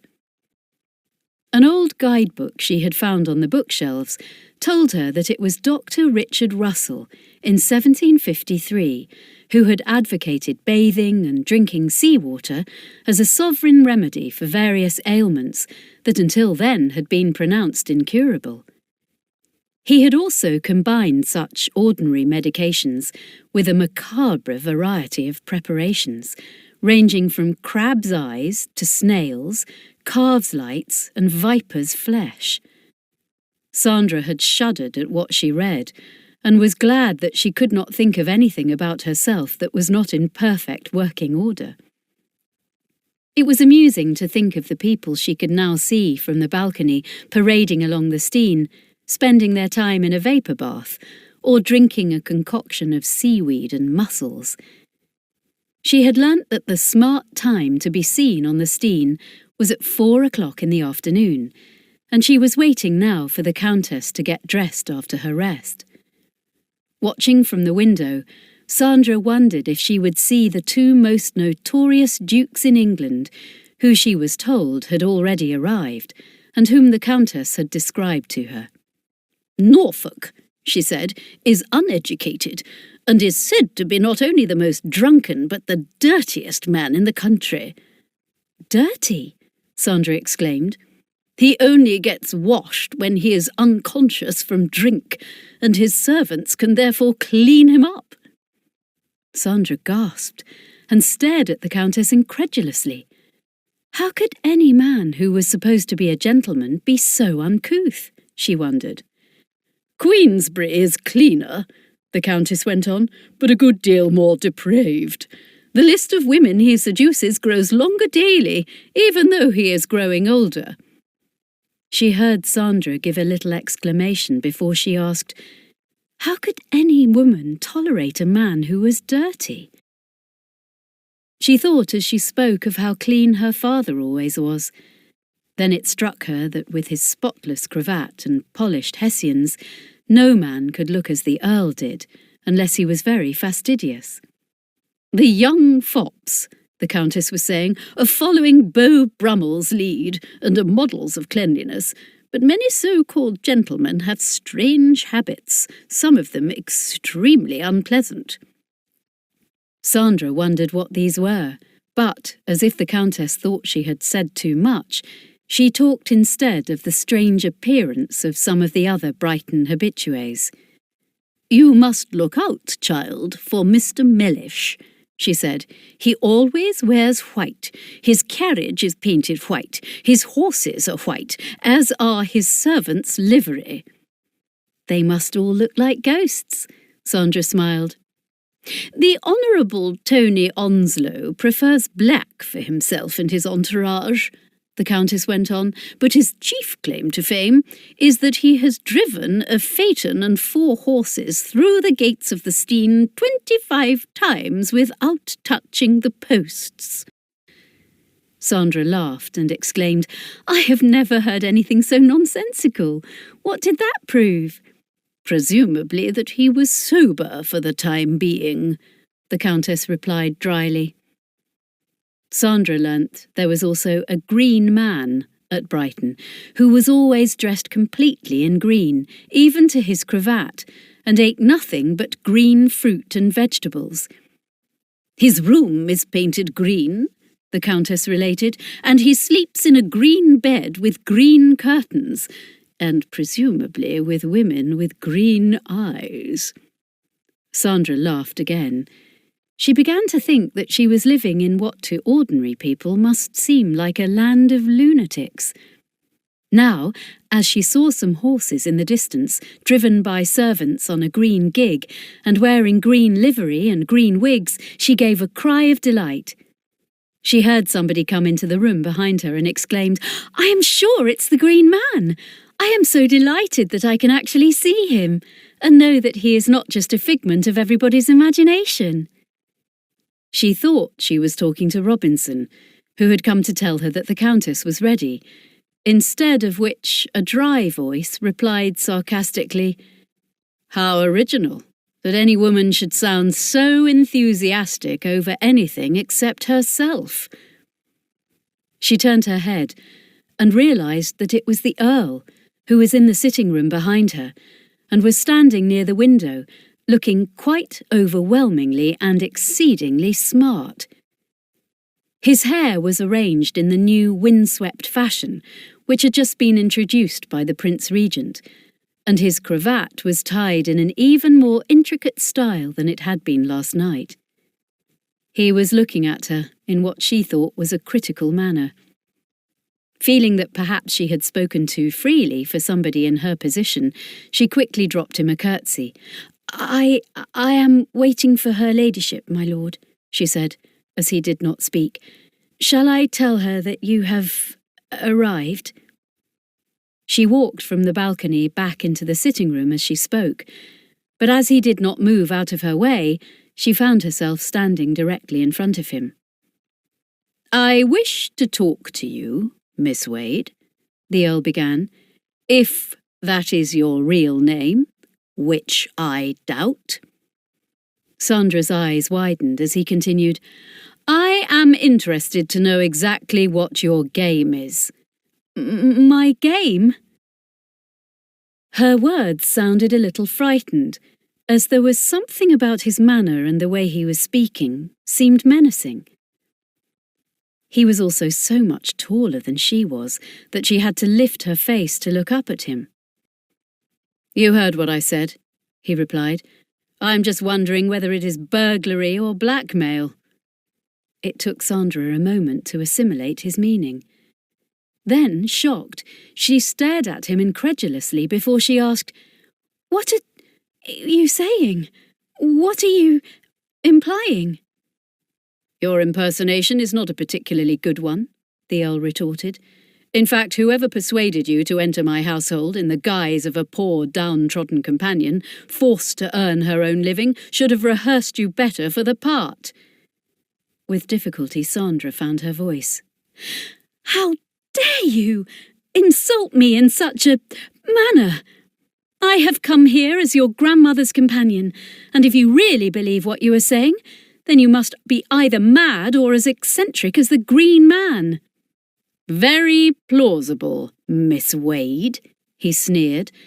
"Then perhaps you would like to explain to me why, if, as you say, you were a paid companion, you were wearing a gown which would undoubtedly have cost you most of a year's salary." His question took her by surprise, and for a moment she could not think of an answer. Involuntarily, she said the first thing that came into her head. "How could you know something like that?" Then, as she saw the Earl's lips twist cynically in a manner that could not be called a smile, she realised just how naive the question was. Of course, judging by all that the Countess had said about women expecting diamond necklaces from him, they would also expect him to pay for their gowns. Hurriedly, because she was embarrassed by her own stupidity, she said, "What I am wearing now, my lord, and in fact all my clothes, were a present." That was, she thought, the truth, since her stepmother had paid for them. "That is what I surmised," the Earl said, and there was no doubt of the innuendo behind the words. Sandra drew herself up, and it made her seem taller, even if only a little. "How dare you?" she cried. "How dare you insult me by what you were insinuating and the wicked things you were thinking about me?" She spoke with a violence that made her eyes flash, and as the sun haloed her head with gold, she looked, although she was not aware of it, like a very young goddess who had just stepped down from Olympus to bemuse and enchant mankind. For a few moments, after her voice had seemed to ring out round the room, there was silence. Then the Earl said, surprisingly, "If I have misjudged you, I will of course apologise, provided that you give me a reasonable explanation as to why you are here." Sandra looked away from him. He was speaking in a different way from before, and his voice was not so cynical or so mocking. "What do you want to know?" "As I have asked, why are you pretending to be a companion without, as is obvious, having had the experience or looking the part?" I showed her ladyship my references," she faltered. "Those can quite easily be forged," the Earl said. "I find my instinct, which I use when I meet people, is in most cases far more reliable." He certainly had a point there, Sandra told herself. At the same time, she was wondering wildly how she could prevent him from making the Countess suspicious of her. As if he realised the conflict that was going on inside her, he suggested more quietly, "Perhaps you are in hiding." This was getting uncomfortably near the truth, and because Sandra could not think of what to say, she just stood, her fingers clasped together, trying to find an explanation he would accept. Then again, to her surprise, the Earl said, "Look at me." Slowly, without even thinking, Sandra raised her eyes. He seemed to be nearer to her than he had been before, and, as he looked down at her, she felt his eyes searching deep down, as if seeking for the truth, and, in some way she could not explain, finding it. After his eyes had held her captive, so that she could not look away from him, he said quietly, "You are frightened. So, I presume you have run away." Almost as if her will had gone, and she could not go on lying to him, Sandra answered, her voice hardly audible. "Yes." "And you feel you are safe here with my grandmother?" "Yes." There was silence. Then Sandra said, pleadingly, Please let me stay. I promise you I have done nothing wrong, and it is so exciting being here, and I could not bear to be sent away." Because it meant so much to her, her voice had a very young, piteous note in it, like that of a child who is afraid of the dark. The Earl did not speak, but Sandra knew he was considering what she had said, and that his attitude towards her had changed. It was almost as if she could read his thoughts. Only when she willed him to believe her, and at the same time was ready to go down on her knees and plead further with him, did he say, "I believe you are telling me the truth, and also believe that I can trust you." "Then I may stay." "As far as I am concerned." It was as if the sunshine had suddenly intensified so that it filled the whole room with a dazzling radiance. Thank you," she exclaimed. "I promise you I will do everything in my power to try to make your grandmother happy." For the first time, the Earl smiled naturally. "You are certainly an unusual type of companion," he said. "And as my grandmother is herself unusual, you two should get along well together." Sandra gave a deep sigh, which seemed to come from the very depths of her being, before she admitted, "You frightened me, but now I can go on enjoying Brighton and seeing people I never realised even existed." "I presume by that," the Earl observed, "that you have been living in the country." Sandra nodded. "That means, I imagine, that you can ride." "Of course." She looked up at him, and her eyes widened before she said again, in a voice that was hardly above a whisper, Are you suggesting I might ride your horses?" "I should imagine you will need more strenuous exercise than taking a few steps along the Steine and driving around with my grandmother." "If I could ride, it would be absolutely wonderful." "Very well," the Earl said. "You can ride with me tomorrow morning at 7 o'clock, when I imagine you will not be on duty." Sandra gave a little gasp. Then he added, almost as if he was already regretting his own generosity, "If you are cow-fisted or heavy in the saddle, it will be the first and last time." She thought as he spoke that he was serious. Then, when she saw an undoubted twinkle in his eyes, she laughed. "I promise you, I am neither of those things, and thank you again. It is very, very kind of you, my lord." "My excuse, if indeed I need one," he said, "is that in the circumstances I must keep an eye on you. Later I shall expect a much fuller explanation of your presence than you have so far given me." As he spoke, he turned and left the sitting room.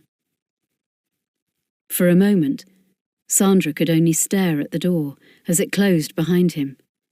Then, as if her legs would no longer hold her, she sank down in a chair, feeling she had passed through a hurricane which had threatened to destroy her, and yet somehow she had survived. She had trembled when he had accused her of burglary or blackmail, and his suspicions had made him as terrifying as an ogre about to gobble her up. But then he had suddenly changed, and been surprisingly kind.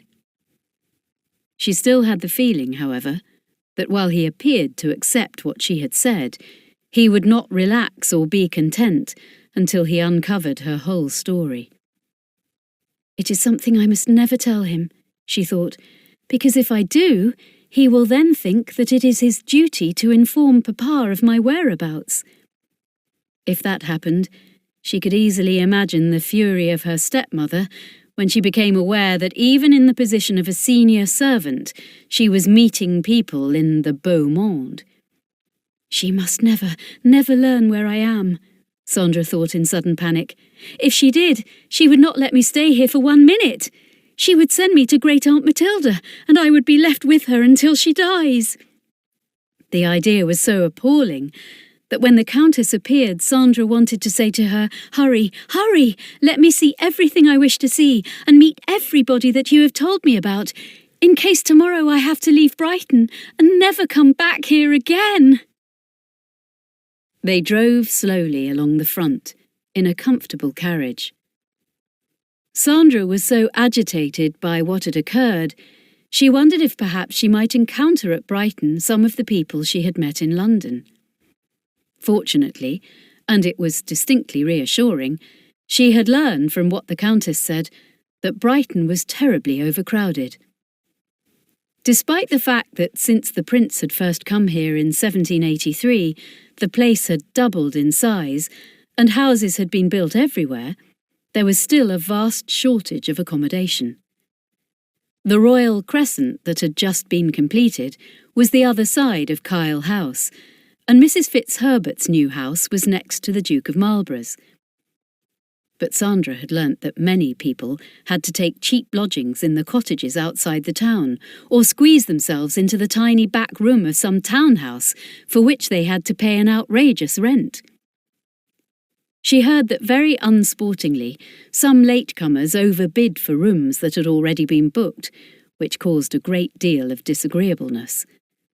There were even threats of duels from gentlemen who found when they arrived that somebody else had already occupied the bedroom they had been promised.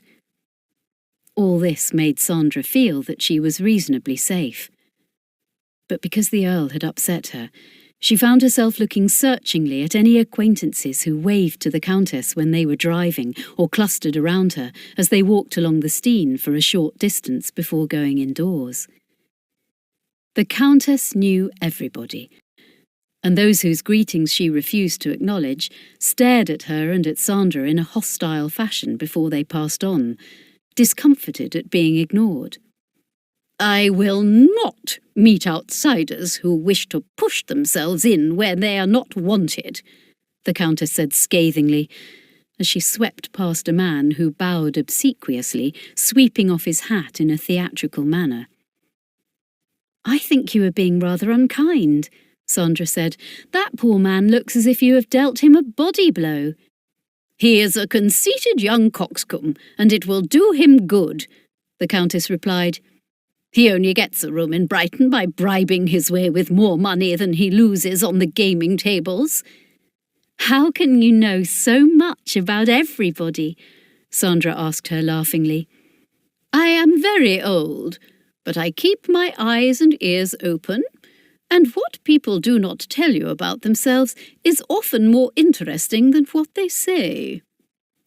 Sandra laughed again, and it made her look so lovely that a man who was approaching them stood as if spellbound behind an elderly couple who were advancing towards the Countess. These friends of the Countess, who exclaimed over and over again how delighted they were to see her, were, to Sandra's surprise, French. They were very old, and she learnt later they had fled from France many years ago, when the Palace of Versailles was raided by the mob, who carried off the King and Queen to Paris, and eventually, 3 years later, to the guillotine. The Marquis and Marquise d'Ormond, with their 8-year-old daughter, had come on their arrival in England to Brighton, to find Mrs. Fitzherbert, who was related to them. They had come back to Brighton every year, and now, as the Countess greeted them affectionately, the Marquis said, "May I present a compatriot of mine who knows many of my family who are still in France, but who was fortunate enough to escape to England a week ago." The man, who was still staring at Sandra, came forward, and making an extremely graceful bow, and then kissed the Countess's hand. "I am so delighted to meet you, Madame la Comtesse," he said, in very good English, "and I am most fortunate to be here." "This is the Comte Jacques de Chabris," the Marquise said, "and he has brought me news of people I thought must have died years ago." "Many people in France think it would be better to be dead than alive," the Comte said sadly. "Can it be so bad now?" the Countess asked. "During the armistice, British tourists were flocking into France and drooling over the improvements that Corsican monster has made." "That is the right word to describe him, madame," the Comte agreed. "I and a friend of mine have come to England because otherwise we should have been conscripted into the army and forced to fight against the English, for whom I have always had a deep affection." "Quite right," the Countess approved. "And now allow me to introduce you to my companion, Miss Wade." This was obviously what the Comte was waiting for, and he bowed with an exaggerated deference to Sandra, while his dark eyes told her without words how much he admired her. There was no doubt that he was good-looking, but Sandra had the feeling that there was something about him she did not like. She did not know why, but she felt that his words did not truly reflect what he was thinking, although she had no grounds for distrust. In fact, as they walked on together, and the Countess chatted animatedly to the Marquise and the Marquis, the Comte said to Sandra in a low voice, "When I saw you, the whole world turned upside down. How can anyone be so beautiful that you might have stepped out of my dreams? It is impossible for you to be real." "Thank you, monsieur," Sandra replied. "I appreciate the compliment.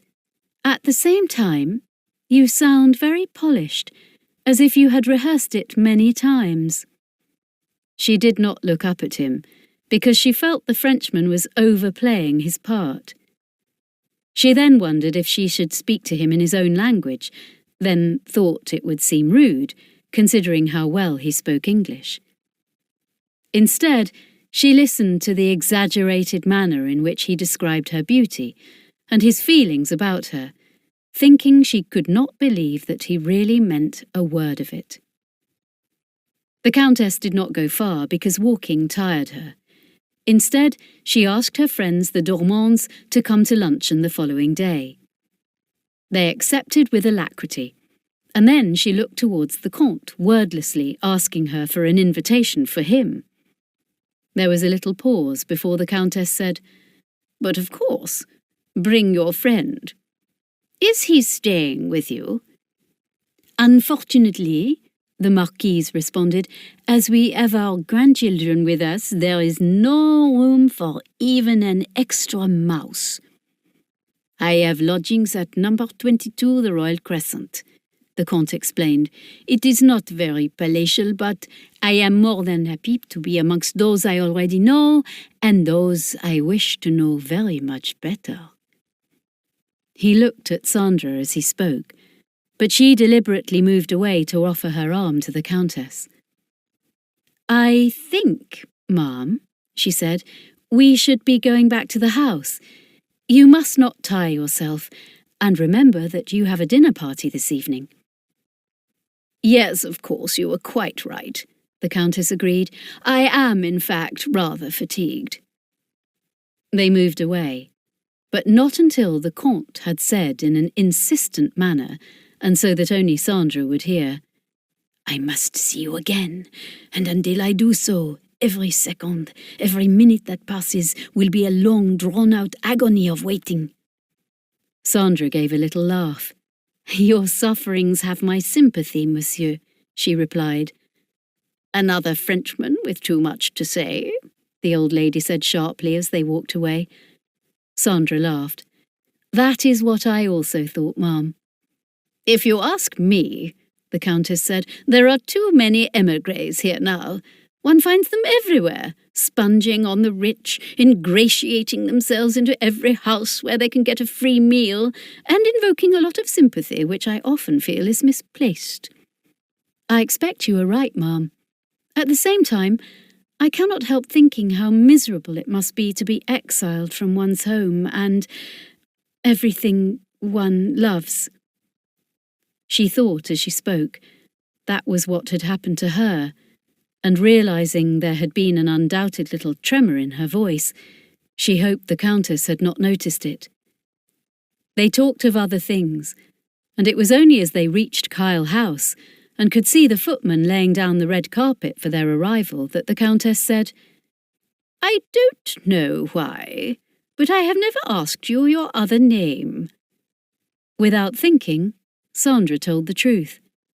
"It is Sandra." "An unusual name," the Countess remarked.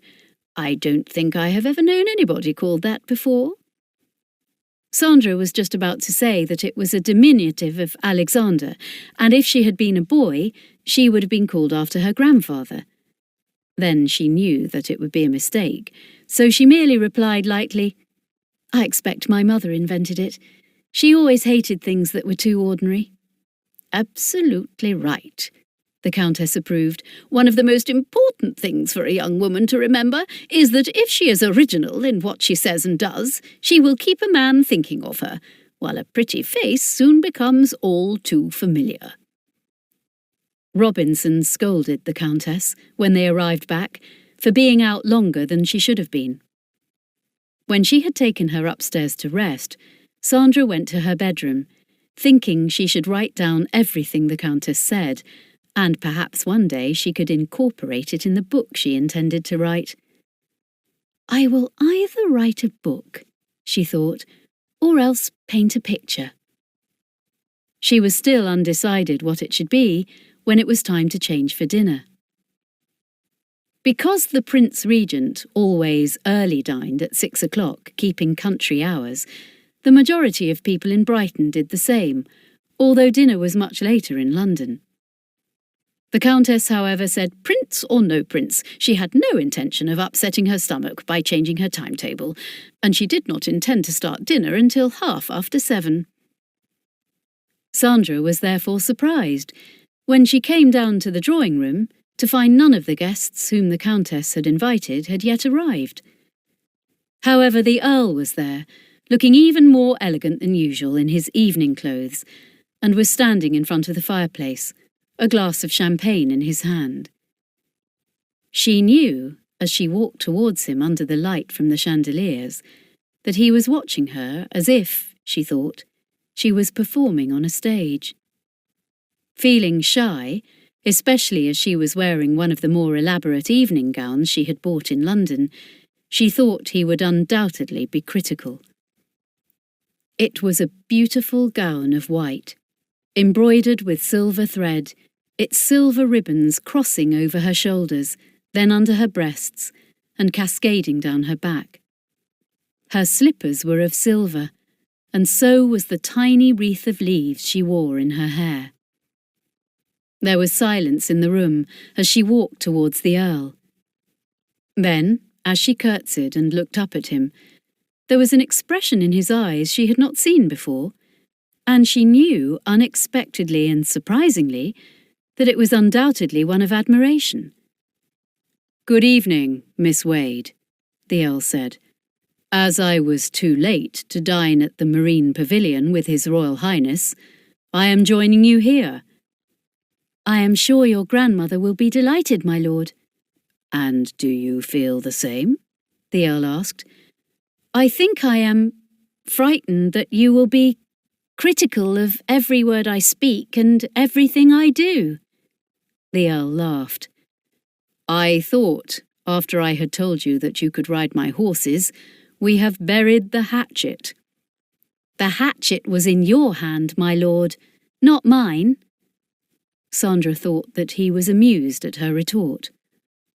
"All the same," he replied, "I am still exceedingly curious about you, and the gift you are wearing this evening is indeed most becoming." She knew he was referring to her gown, and once again questioning how she could have acquired it. She had had no idea he was dining with them, and thought now that she must look to him very overdressed for a companion. Most of her gowns, however, were equally smart, but it was such a joy after years of skimping and saving to wear anything so luxurious. When she had put it on, she had tried not to think that her stepmother had paid for it, but again it flashed through her mind how furious Isabel would be if she knew she was at this moment talking to the Earl of Kyle, who was certainly persona grata in the magical circle that surrounded the Prince Regent. He was just the type of guest she knew, whom Isabel had always envisaged entertaining at the Priory, without, of course, the disruptive influence of her husband's daughter. The Earl's voice broke in on her thoughts. "What is upsetting you?" he asked. "And why, once again, are you looking frightened?" Sandra could not tell him she was frightened her stepmother might discover her whereabouts and drag her away. "You are making me nervous," she parried. "Me or your conscience?" the Earl inquired. "I suppose the honest answer to that is both." "Which is the more formidable?" "Your lordship, I can placate my conscience or refuse to listen to it, but it is difficult to do either of those things with you." The Earl laughed, and it was a very genuine laugh, with no affectation about it. "I find you more and more puzzling, Miss Wade," he said, "and if you are acting a part, I can only think you would be a sensation at Drury Lane or Covent Garden." "That is a fascinating thought," Sandra replied. "In fact, if you send me away from here, it might be the only alternative open to me." "I can think of a better one," the Earl remarked, "but that is something we must discuss another time." The way he spoke puzzled her, but as she looked at him for an explanation, the Countess came into the room. She was looking more fantastic than Sandra had yet seen her. Now her red wig was embellished with a diamond tiara, and she wore a necklace of diamonds, rubies and pearls round her neck, and the same jewels round her wrists. She walked slowly, but despite her age, her back was straight, and she had a dignity Sandra thought was just as overwhelming and awesome as her grandson's. As she looked at them both, and heard the Countess greet the Earl, she told herself just how lucky she was to be with such fascinating people. "I shall definitely write a book," she decided. The people who arrived for dinner were all friends of the Countess's, and therefore a good deal older than the Earl. As he sat at the head of the table, entertaining them all, she thought that no man could look more regal. Despite herself, whilst she wanted to forget about the Earl, she found it difficult to concentrate on anybody else, or hear what they were saying. Only when quite early the Countess said she was retiring to bed, and the guests left, did the Earl say to Sandra, in a voice that only she could hear, 7 o'clock tomorrow morning at the stables. If you are late, I shall not wait for you." That was what the Countess had said to her before leaving London, and because it was so arbitrary, it made Sandra smile. "What is amusing you?" the Earl inquired.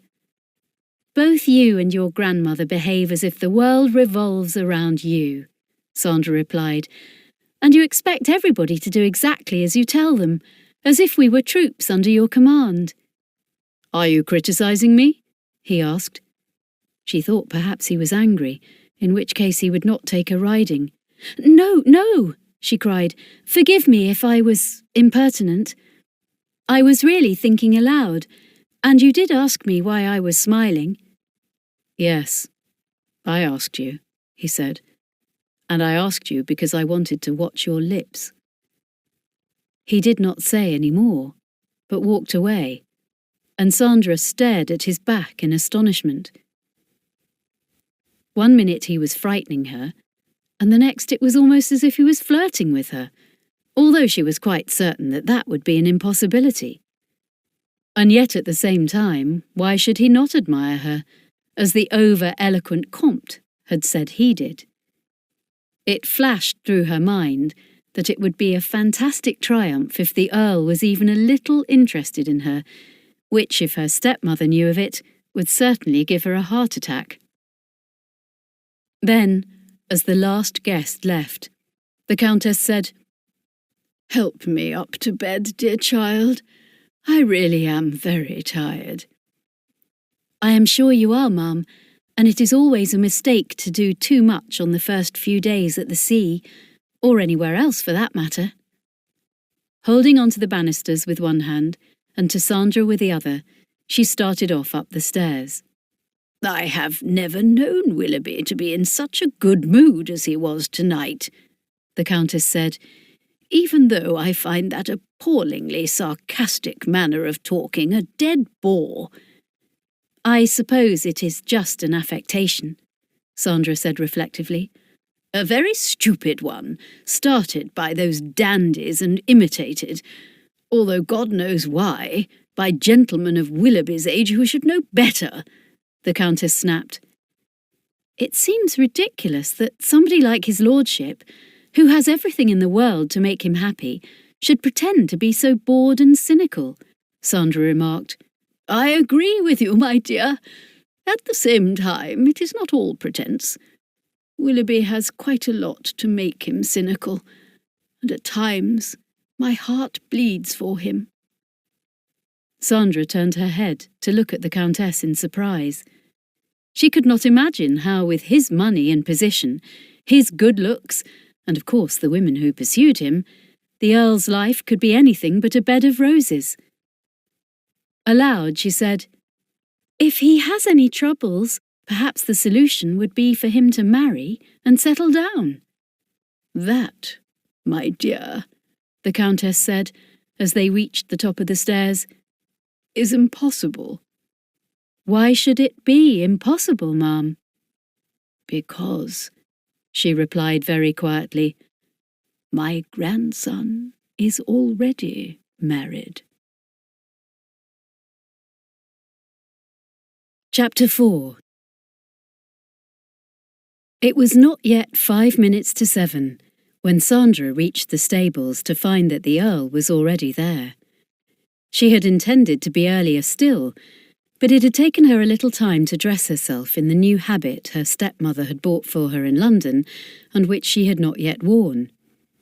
It was very becoming, in the same blue as her eyes, and while extremely smart and up-to-date, it was not in the least flamboyant. She had seen some of the women riding in Rotten Row, and thought that they were definitely overdressed, and although their habits fitted to perfection, they were in bad taste. She was too inexperienced to realise that these were the Cyprians, the bits o' muslin, whom no lady would notice, and she merely thought that, pretty though they were, she did not wish to emulate them. Her own blue habit was quite severe, except for its colour, and the hat that matched it had a gauze veil floating behind. Her father had always been insistent that her hair should be neat and tidy when she was out riding. She therefore wound it round her head and secured it with innumerable hairpins before she was satisfied that she looked not only correct, but smart enough to accompany the Earl. She was aware that his eyes flickered over her when she appeared, and although he said nothing, she felt that he approved. He had already chosen the horse she was to ride, and she saw with delight it was a spirited bay and obviously very well bred. She would have mounted by going to the block that stood in a corner of the stable yard, but the Earl put his hands on both sides of her small waist, lifted her into the saddle, and then arranged her riding skirt with experienced hands before he mounted his own horse. It was a magnificent black stallion, on which Sandra thought he looked just like a general going into battle, but it would be a mistake to say so, in case he had never served in the army. She knew her grandfather would think it was something he should have done, and she determined to find out a great deal more about him. She had been so surprised when the Countess said last night that he was married, that she had turned to stare at the Dowager, as if she could hardly believe it was true. Then, Before she could ask her any questions, Robinson had come hurrying down the passage, saying, "It's time your ladyship were in bed. Mark my words, all these late nights'll do you no good." Sandra had gone to her own room, thinking about the Earl and finding it very strange, if he was married, that there was no sign of his wife either in London or Brighton. But his grandmother was obviously sorry for him. It seemed to be part of the intriguing story unfolding in front of her eyes, and before she went to sleep, she went over the events of the day and was decided once again that she would record them. But for the present, she could only think that she was to ride one of the finest horses she had ever seen, and could only wish that her father was riding with her. She knew how much he had disliked having to put up with half-broken or inferior animals because he had not been able to afford better. Her mother had given up riding simply because it was too expensive for them both to have horses, and she wanted every penny possible to be spent on the ones her husband rode. Nevertheless, as he was such a good rider, Lord Blackstone was often mounted on the horses of his friends, and, as she was so pretty, they also occasionally invited Sandra to ride with him. When she rode her horse out of the stable, following the Earl who had gone ahead of her, she found herself saying a fervent little prayer. It was that she might stay long enough in Brighton to be able to ride, if not every morning, then at least whenever the Earl was feeling generous-minded. It took only a short time to ride away from the houses and out onto the downs. As the Earl broke into a gallop, Sandra knew this was what she was longing for, and gave her horse his head. She did not think about how she herself was riding, but only of the joy it gave her. When, after galloping for a long while, they pulled in their horses, the Earl said with a note of satisfaction in his voice, "I congratulate you, Miss Wade. I just knew you would ride well." "I am glad I am not cow-handed or heavy in the saddle," Sandra teased. "I only said that to make you flash your eyes at me," the Earl replied, "for I was quite certain that with your grace you would be as proficient on a horse as I am sure you are on a ballroom floor." He spoke in the dry tone of voice that was habitual, but Sandra realised it was genuinely a compliment. She looked at the downs rolling away in front of them, empty except for the seagulls swirling overhead, and the sunshine just sweeping away the morning mist. "Riding like this," she said, almost as if she spoke to herself, "I feel as if the world has been left behind, and there is only a sense of freedom and a belief in a future which will be very, very exciting." Although she did not look at him, Sandra thought the Earl raised his eyebrows, and she added quickly, "It might not be exciting for you, but it is for me." "That is a strange thing for you to say," the Earl remarked after a moment, "when you are earning your living in a somewhat subservient position." "I am enjoying it," Sandra insisted. "Although you will not understand, I am happy, for the first time for many months." This was true, for since Isabel had married her father, and when she was still in mourning for her mother, she had actually passed through the most miserable time in her whole life. "What happened?" the Earl asked quietly. She realised that she had been indiscreet to speak to him so intimately. "Some things that are better forgotten," she replied. "I cannot waste this lovely moment talking about them." She touched her horse as she finished speaking, and as he sprang forward, there was nothing the Earl could do but follow her. Then, as they rode home a little more quietly, because they had galloped their horses until they were sweating, Sandra said, "I just don't know how to begin to thank you, my lord, for bringing me riding with you this morning." "It is something we must do again," the Earl answered, "if it does not cause too much comment." Sandra looked at him in surprise, and he said, "You must be well aware that there are eyes everywhere in Brighton, and you are a very attractive young woman." "What you are really saying," Sandra replied, "is that you are the focus of everybody's eyes because they either envy you or, according to your grandmother, are running after you." She thought as she spoke that perhaps she was being too frank, but the Earl smiled before he answered. "You don't need to believe everything my grandmother says about me, as she is somewhat prejudiced." "I want to believe everything she tells me," Sandra persisted, "because it is so unlike anything I have ever heard or known of before. It is so original and so amusing that I am thinking of writing a book." She spoke spontaneously, saying what came into her mind, but the Earl said sharply, "I hope you do nothing of the sort." Because he sounded angry, Sandra inquired, "Why not? Are you afraid I would be indiscreet, my lord?"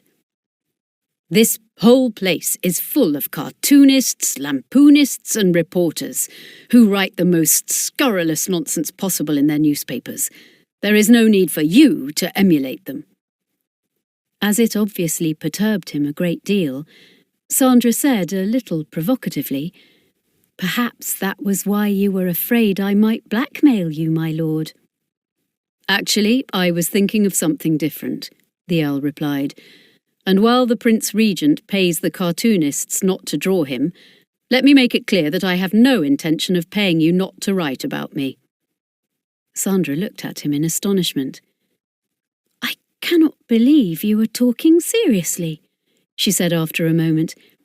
"If you are, I can assure you that I would not stay in your house and eat your salt, and then do anything that was in the slightest way disloyal." She lifted her chin proudly as she spoke, thinking that if the Earl really held such a poor opinion of her, he was once again insulting her.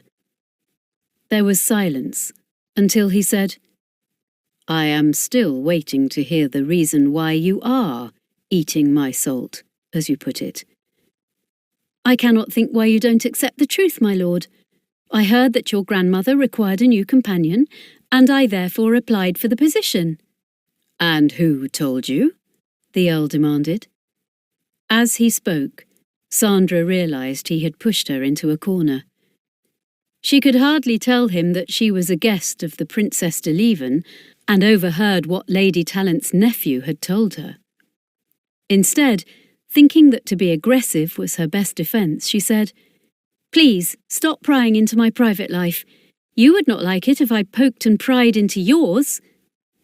With a little start, she realised she had spoken to him as an equal, and added quickly, "I am sure I should not have said that, my lord. Please forget it." There was a twist to the Earl's lips as he commented, "As I have said before, you are certainly an unusual type of companion, but I had not envisaged before that you might be a danger." Uncertain as to whether or not he was serious, Sandra turned towards him. Please believe me. I am not in the least dangerous, and if I behave in a manner that is not correct, I promise you it is only ignorance, and I am trying very hard to act as I should." "It all comes down to one thing," the Earl remarked dryly. "You do not look like a companion." "I regret there is nothing I can do about that," Sandra replied, "and I can assure you that I find my face a constant liability." She was thinking as she spoke of how Isabel hated her because of her appearance, and so she did not notice the look of incredulity in the Earl's eyes. Then, as if he suddenly realised that they had reached the outskirts of Brighton, and Kyle House was just ahead of them, he said, "What you have just said certainly needs an explanation, which I shall look forward to hearing another time." "It is such a waste of time talking about me," she answered, "when you might be telling me so many interesting things I want to know. I am so afraid I shall have to leave before I see, hear and learn everything that fascinates me." She gave a little smile before he could answer and said, "Thank you. Thank you for a wonderful ride, my lord. And please, although it seems greedy, I would love to ride with you again, if that is possible." Because she was worried that he might say he had changed his mind and had no wish for her to accompany him, she rode quickly ahead and turned into the stables before he could catch up with her. The grooms were waiting for them, and there was no question of being able to talk without being overheard. As she felt the Earl's hands on her waist, Sandra was very conscious of his strength as he lifted her down to the ground, and felt a strange little feeling of excitement that had nothing to do with anything they had been saying. Then, as she hurried into the house, she thought that she must have been mistaken. It was quite ridiculous that the Earl could have made her feel like that. She changed her clothes and had her breakfast in her room, as she had done the morning before. She realised that the Earl ate his breakfast downstairs in the breakfast room, but she had already guessed that it was only when she was with the Countess that she would eat downstairs. At other times, her meals would be brought to her room. She also had the impression, although nobody had said so, that it was surprising she had been included in the dinner party last night. She recalled, looking back to her childhood, that when she had governesses, they had had luncheon with her parents because she was there, but in the evening they ate alone and not in the dining room. "I must remember to keep my place," she told herself. Then, as she put on one of the pretty morning gowns that had come from an expensive shop in Bond Street, she thought it was very difficult to know exactly what her place was. When the Countess was ready to see her in her bedroom, having already fixed her red wig on her head and made up her face with powder, rouge and lip salve, Robinson came to fetch her. Sandra had already learned that the Countess never saw anybody except for her maid until she had finished her toilette and had put on some of her jewellery. This morning, she was wearing a magnificent necklace of sapphires that Sandra thought echoed the blue of the sea, and there were sapphires in her ears and on her fingers. "I hear that you have been riding with my grandson," the Countess said as soon as Sandra entered the room. "Yes, ma'am," she replied, curtsying. "And have you had a good night?" The Countess ignored the question. "This will give the gossips something to talk about," she said. "I have never known Willoughby ask any of my companions to accompany him before." Sandra looked at her in consternation, thinking she might be angry, but the Countess chuckled. "They would have been too terrified, like stupid rabbits," she exclaimed, "to look at him, let alone ride." "Perhaps, ma'am, I ought to have asked your permission," Sandra said, "but it was a delight I cannot describe to ride such a magnificent horse." "I dare say it was," the Countess remarked, "but you will have half the women in Brighton scratching your eyes out if you are not careful. They consider Willoughby belongs to them, and will resist all intruders." "I promise I have no wish to be that," Sandra answered. "I am just wondering what the Princess Olga will say," the Countess remarked. "I am quite sure it will be plenty. You will be lucky if she does not murder you with a knout, or whatever that uncontrolled race use on their serfs." Sandra could only look at the Countess wide-eyed, having no idea what she should say. She wondered who the Princess Olga was, and what was her position in the Earl's life, as he already had a wife. Then, as if the Countess understood how bewildered she was, she said, "You need not worry your head, dear child, one way or the other. Willoughby will do what he wants to do, as he always has." She smiled as she continued, "Whatever his women may think or feel about him, they have as much chance of changing him as of making the currents of the sea flow in a different direction." Sandra laughed because it sounded so funny. At the same time, she was worried. Perhaps, then, I should have refused when his lordship suggested I should ride with him, she said in a small voice. But it was something I was longing to do, and I have never ridden such a fine horse before. Refuse? The Countess exclaimed. I just cannot imagine anybody refusing to do what Willoughby wants. Then what should I have done, ma'am? Exactly what you did, and tell those who criticise you to mind their own business. Sandra gave a little cry of delight. You are really wonderful, she cried. Only you could say something like that. But I do see now that it was wrong, because I am only your companion and not a guest in the house. I suppose you could put it down to the fact that you don't look like a companion. The Countess spoke in the same dry way as her grandson, and Sandra said a little ruefully, Oh, please, my face is responsible for everything that has happened to me. I sometimes think it would be best if I painted it black, wore spectacles, and dyed my hair a different colour. The Countess laughed. So, it is your face that is troubling you, is it? Well, it is a problem most women would welcome, whatever it cost them. Sandra looked at the sunshine coming through the window, and then she said, Please advise me, ma'am. If his lordship invites me again, although it is unlikely, to ride with him, should I say no? I think it would be correct for you to do so, but it would also be very foolish. You mean I can say yes? As far as I am concerned. Oh, thank you, Sandra cried. It is something I shall pray will happen, for I have never enjoyed a ride more. Are you thinking of your horse or of your companion? The Countess inquired. It took Sandra a minute to realise what she was saying.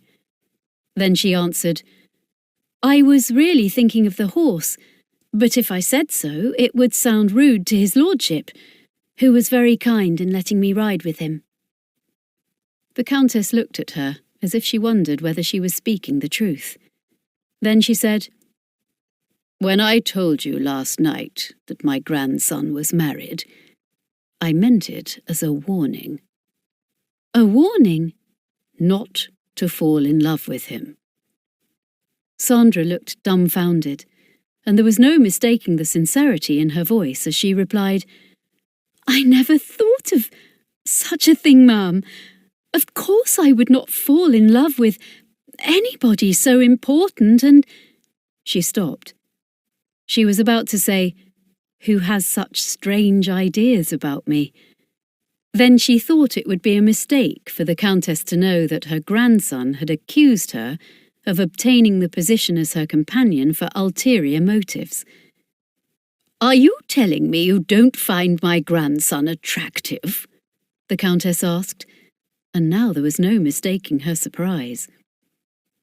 I can understand that many women fall in love with him, Sandra said, but to me, he is not only rather frightening and awe-inspiring, but also unreal. What do you mean by that? Everything here seems part of a play, Sandra explained, and just as sometimes I believe that you, ma'am, are playing a part on a stage, so the Earl seems to me to be a figment of my imagination, or else he has stepped straight out of a book. I cannot believe he is human. That is certainly an attitude I have never heard before, the Countess remarked, and I expect Willoughby would find it very surprising. Then please don't tell him. He might think it rude. As it is, I keep saying things to him that sound impertinent, so that I have to apologise for them. That must surprise him. That I should apologise? No, that you should be, as you just said, impertinent. Most women use every adjective in the dictionary to flatter Willoughby and extol his virtues. Does he like that? Of course he does, although he pretends otherwise. All men are conceited and puffed up with their own importance, but in fact Willoughby has every excuse for it. He rides very well, Sandra said, and I suppose he is equally skillful at driving a phaeton or a four-in-hand. Any young fool could do those things, the Countess said scathingly. Willoughby has achieved a little more than that in his life, but unfortunately it has done him a lot of harm. What has, ma'am? Sandra asked curiously. Saving French aristocrats from the guillotine. Sandra gave an exclamation that seemed to echo around the room. Saving them from the guillotine, she repeated. Is that really true? I suppose, as you are so curious, I had better tell you what happened. Sandra sat down beside the bed and fixed her eyes on the Countess. She knew that she wanted to talk about her grandson, and she thought this was exactly what she wanted to hear, and undoubtedly would be as surprising as was everything else about these strange people. Willoughby was at Oxford in 1793, the Countess began, and 2 years after the King and Queen of France had been guillotined, there were still decent people being dragged by the revolutionaries to their death. The Countess paused, as if the idea still shocked her, before she went on. Many of them escaped into the country and lived in hiding. Then Willoughby and one of his friends decided they would act as knights of chivalry and bring them to safety. Sandra clasped her hands together with excitement as the Countess went on. They sailed in a yacht along the coast of France. Then, in disguise, they started roaming about the countryside, finding and bringing out aristocrats who were in hiding. They even, I believe, in one case, got a man out of prison the very day before he was due to be guillotined. That sounds a wonderful thing to do, Sandra said, but it must have been very dangerous. Very dangerous and extremely foolhardy, the Countess said sharply. I can assure you that my son, Willoughby's father, was very angry that he should risk his life in such a foolish manner. It may have been foolish, but it was also very brave. All the same, it is always said that a good deed never goes unpunished, the Countess continued, and that is certainly true where Willoughby was concerned. What happened, ma'am? Almost the last French family that he rescued in 1793, just before we declared war on France, was the Comte and Comtesse de Valmont and their daughter Yvonne. Willoughby was only 20 at the time, and having brought them to England, he told his father that he was going to marry Yvonne. The Countess paused, as if she was looking back before she carried on. The parents on both sides refused to allow them even to become engaged, and as the poor boy thought himself to be very much in love, Willoughby joined the army and went off to fight a regime to whom he had taken a great aversion. Then he was in the army, Sandra murmured beneath her breath. Of course he was in the army, the Countess confirmed, and he distinguished himself. Then came the armistice. She paused, and Sandra remarked, I suppose that meant he resigned his commission. He resigned not only because there was no more fighting for the moment, the Countess answered, but because my son died, and Willoughby came into the title and the estates. She gave a deep sigh as she added, he also married the French girl, as he no longer had to ask anybody's permission. It sounds very romantic, Sandra murmured, thinking that she might be listening to a story that had come straight out of a novel. It was nothing of the sort, the Countess thundered crossly. They were quite unsuited to each other, except that Yvonne was very pretty. She paused, and Sandra asked, "Then what happened, Ma'am?" "What any man would have anticipated, except an idealistic fool," the Countess replied. "The girl he had fallen in love with when he was 20 was now very different." "I am calculating," Sandra said slowly, "that 9 years had elapsed while he was fighting the country she belonged to." "Exactly," the Countess agreed. "Willoughby was in the army from 1793 to 1802, years during which he had grown into a man, and a domineering one at that. Yvonne had also changed." "In what way?"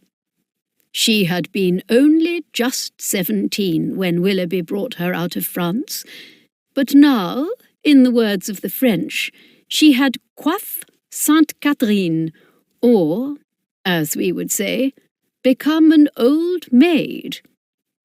"And yet she had loved his lordship all those years." "She had done nothing of the sort," the Countess snapped. "Because the de Valmonts were cousins of Mrs. Fitzherbert, they were entertained and made more fuss of them than most émigrés." "Then their daughter must have met a great many other gentlemen." "Of course," the Countess agreed, "but they were English." I don't understand."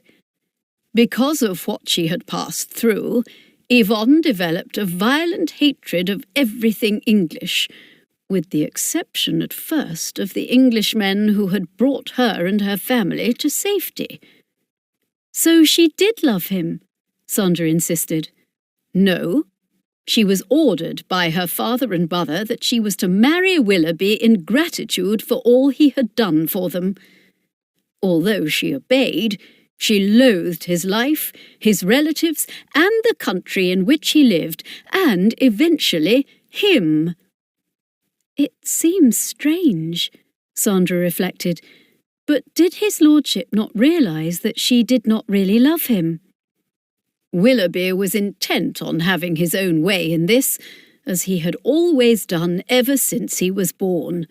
So the moment he left the army, he swept her up the aisle, and they were married." "What happened then, Ma'am?" 3 months after the wedding, when it was easy to visit France, she left him." "I don't believe it," Sandra exclaimed. "It is true," the Countess said. "She told her parents, who were now too old to move, that she was going back to France to look for their relatives from whom they had not heard during the years of the war." "And she has never returned?" "I think her father heard from her once or twice. Then there has been silence." "It seems extraordinary." "It is not only extraordinary, but tragic. Willoughby is a man of immense wealth, with an ancient and honoured title, and who should by this time have at least one heir, if not a dozen of them." The way the Countess spoke made Sandra realise how deeply she felt about her grandson's predicament. She put out her hand to lay it on the old lady's arm. "I am sorry," she said. "So very sorry for you, Ma'am." For 9 generations, the title has passed from father to son. And so now one tiresome Frenchwoman has destroyed what, in my opinion, is part of the glory of this country.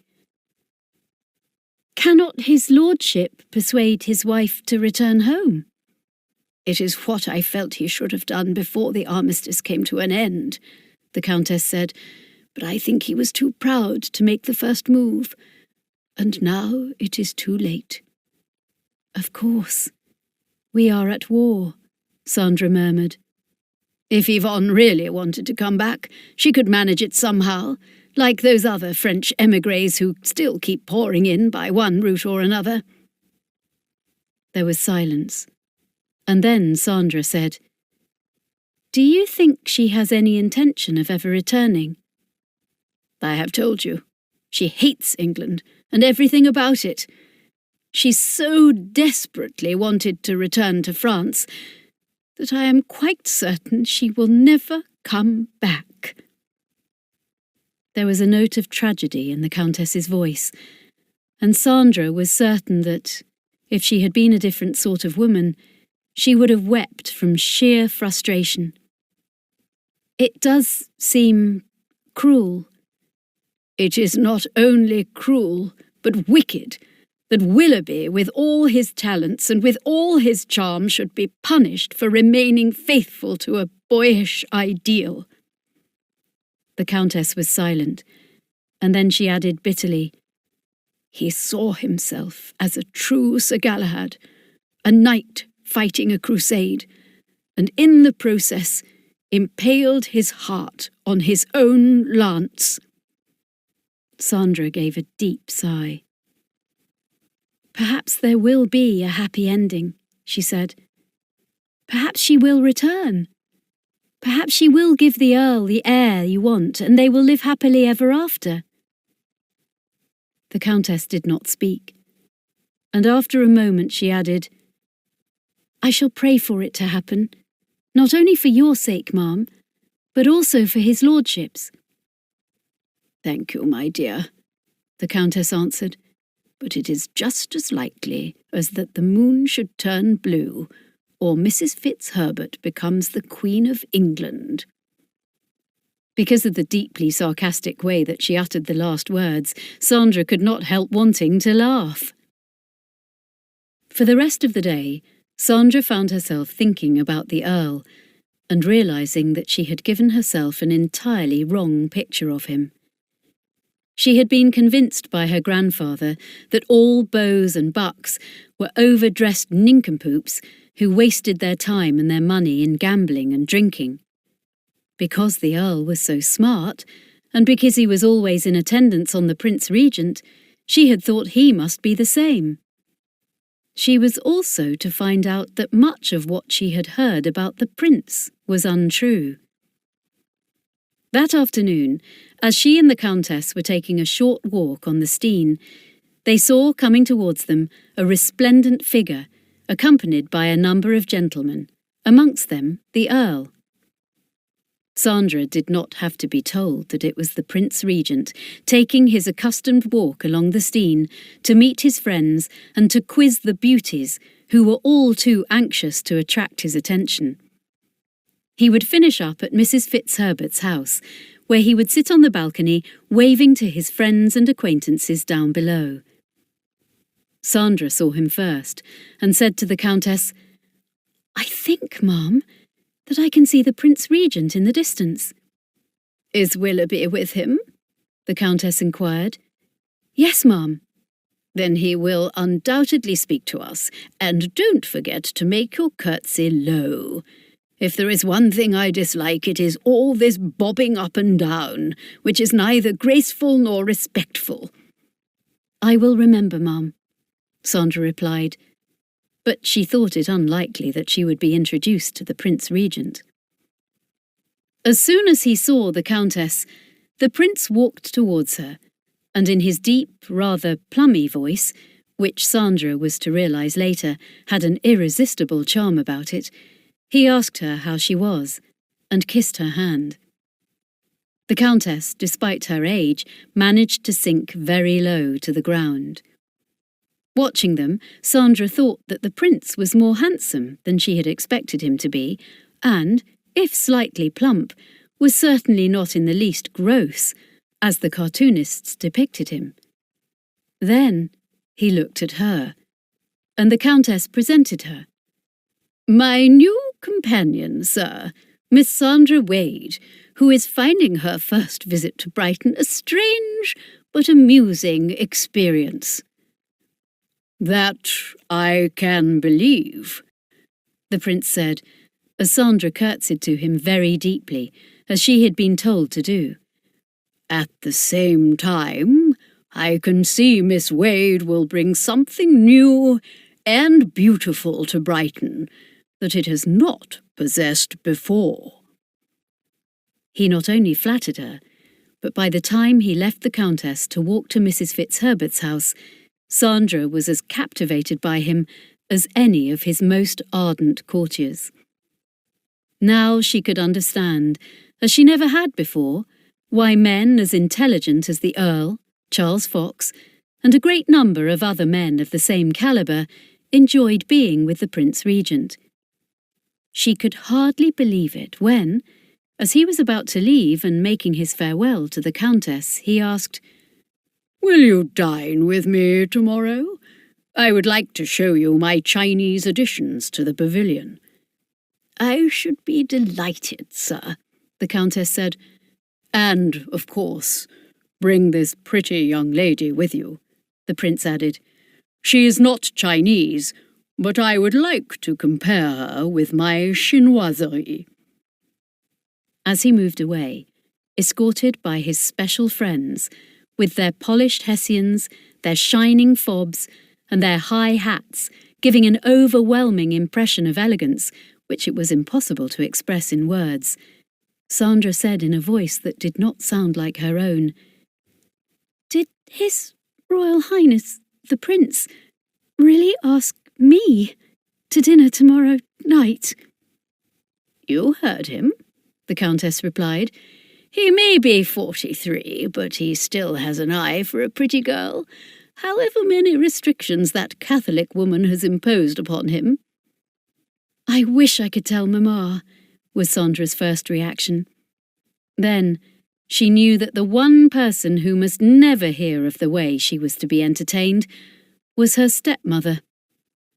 She was sure if Isabel had the slightest idea that she was to dine with the Prince Regent, she would either have her kidnapped and incarcerated somewhere, where she would never be found again, or else perhaps out of sheer jealousy would murder her. "What is worrying you?" the Countess inquired, as they walked slowly back towards Kyle House. "I was just thinking, Ma'am, of how many people would be envious of my invitation from His Royal Highness." "You see, after all, a lovely face still has its advantages," the Countess smiled. "In the circumstances, I will never grumble about it again," Sandra promised. They both laughed. Chapter 5. The next morning, at just before 7 o'clock, Sandra awoke and thought wistfully that the Earl would be going riding without her. She had hoped and hoped that perhaps he would send her a note saying that she could ride with him, only to be disappointed. She told herself that she was being greedy and expecting too much, but it was agony to imagine him galloping over the downs as they had done yesterday, and know he was either alone or, much worse, with somebody he found more interesting than herself. When she came downstairs, rather earlier than usual, there was no sign of him in the breakfast room, and then she saw that breakfast was not laid for him, and the Earl had obviously eaten elsewhere. Feeling somewhat forlorn, although it was ridiculous, she went to find herself a book to read until the Countess was ready to see her. By that time the newspapers had arrived, and she carried them upstairs to the Countess's bedroom. As usual, she was powdered and rouged, her wig was in place, and this morning she was wearing several ropes of large pearls, which, Sandra thought, must be worth a fortune.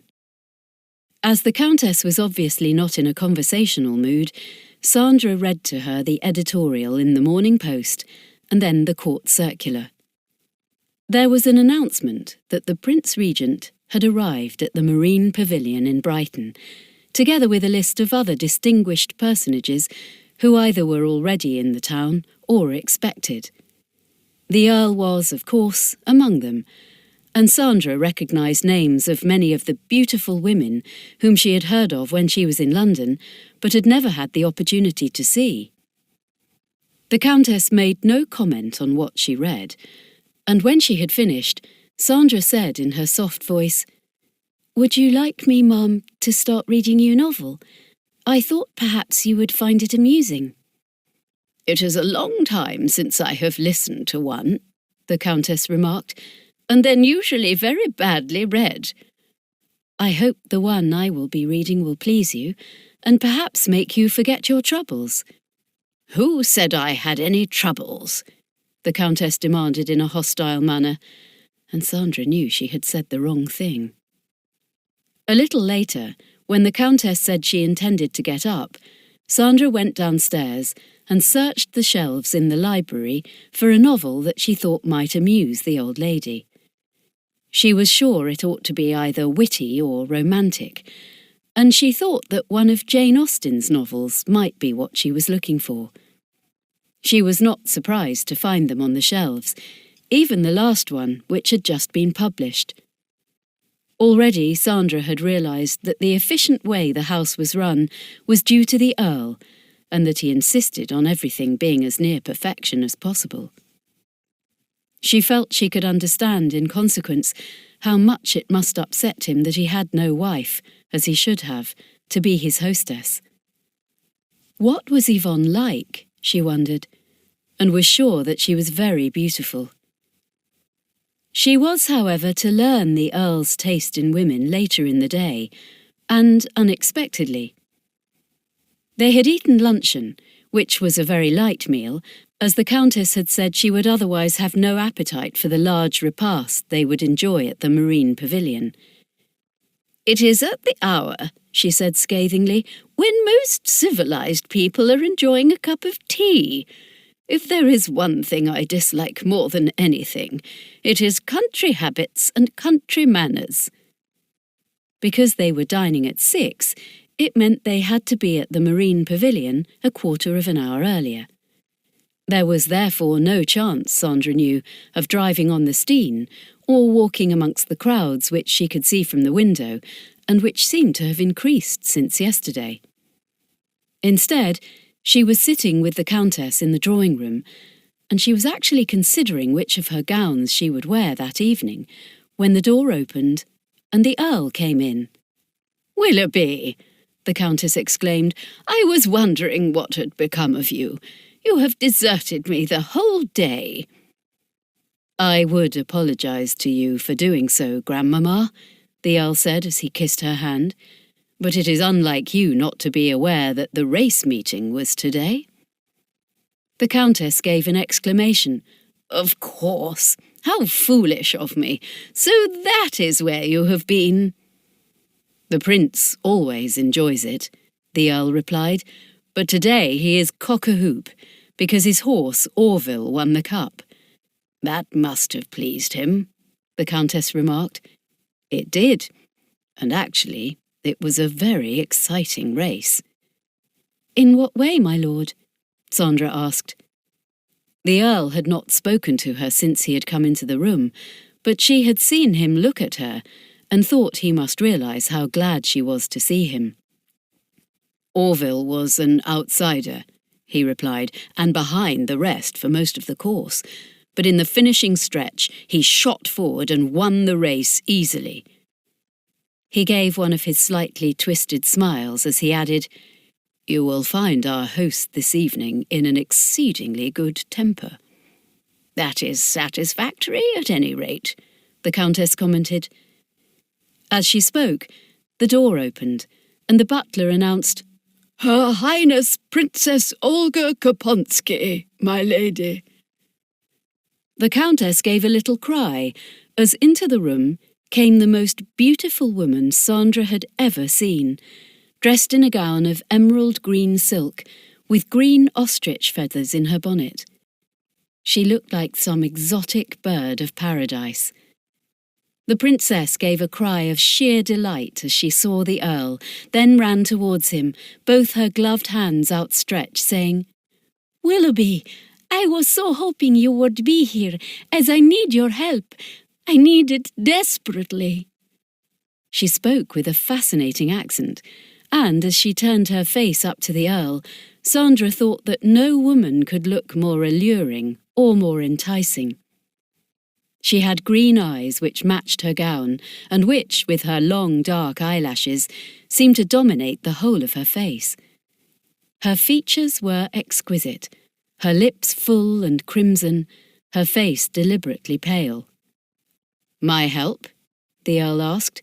"In what way?"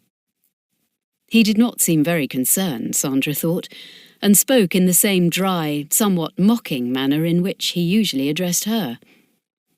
"I will tell you of my predicament," the princess said, "but first I must greet your grandmother." She moved away from the Earl with a grace that made her seem as if she glided over the carpet. She curtsied to the Countess, holding one of her hands in both of hers. "How delightful to see you again, Mom, and I must beg of you, as I am begging your grandson, to take pity on me." "You don't look particularly pitiable to me," the Countess observed.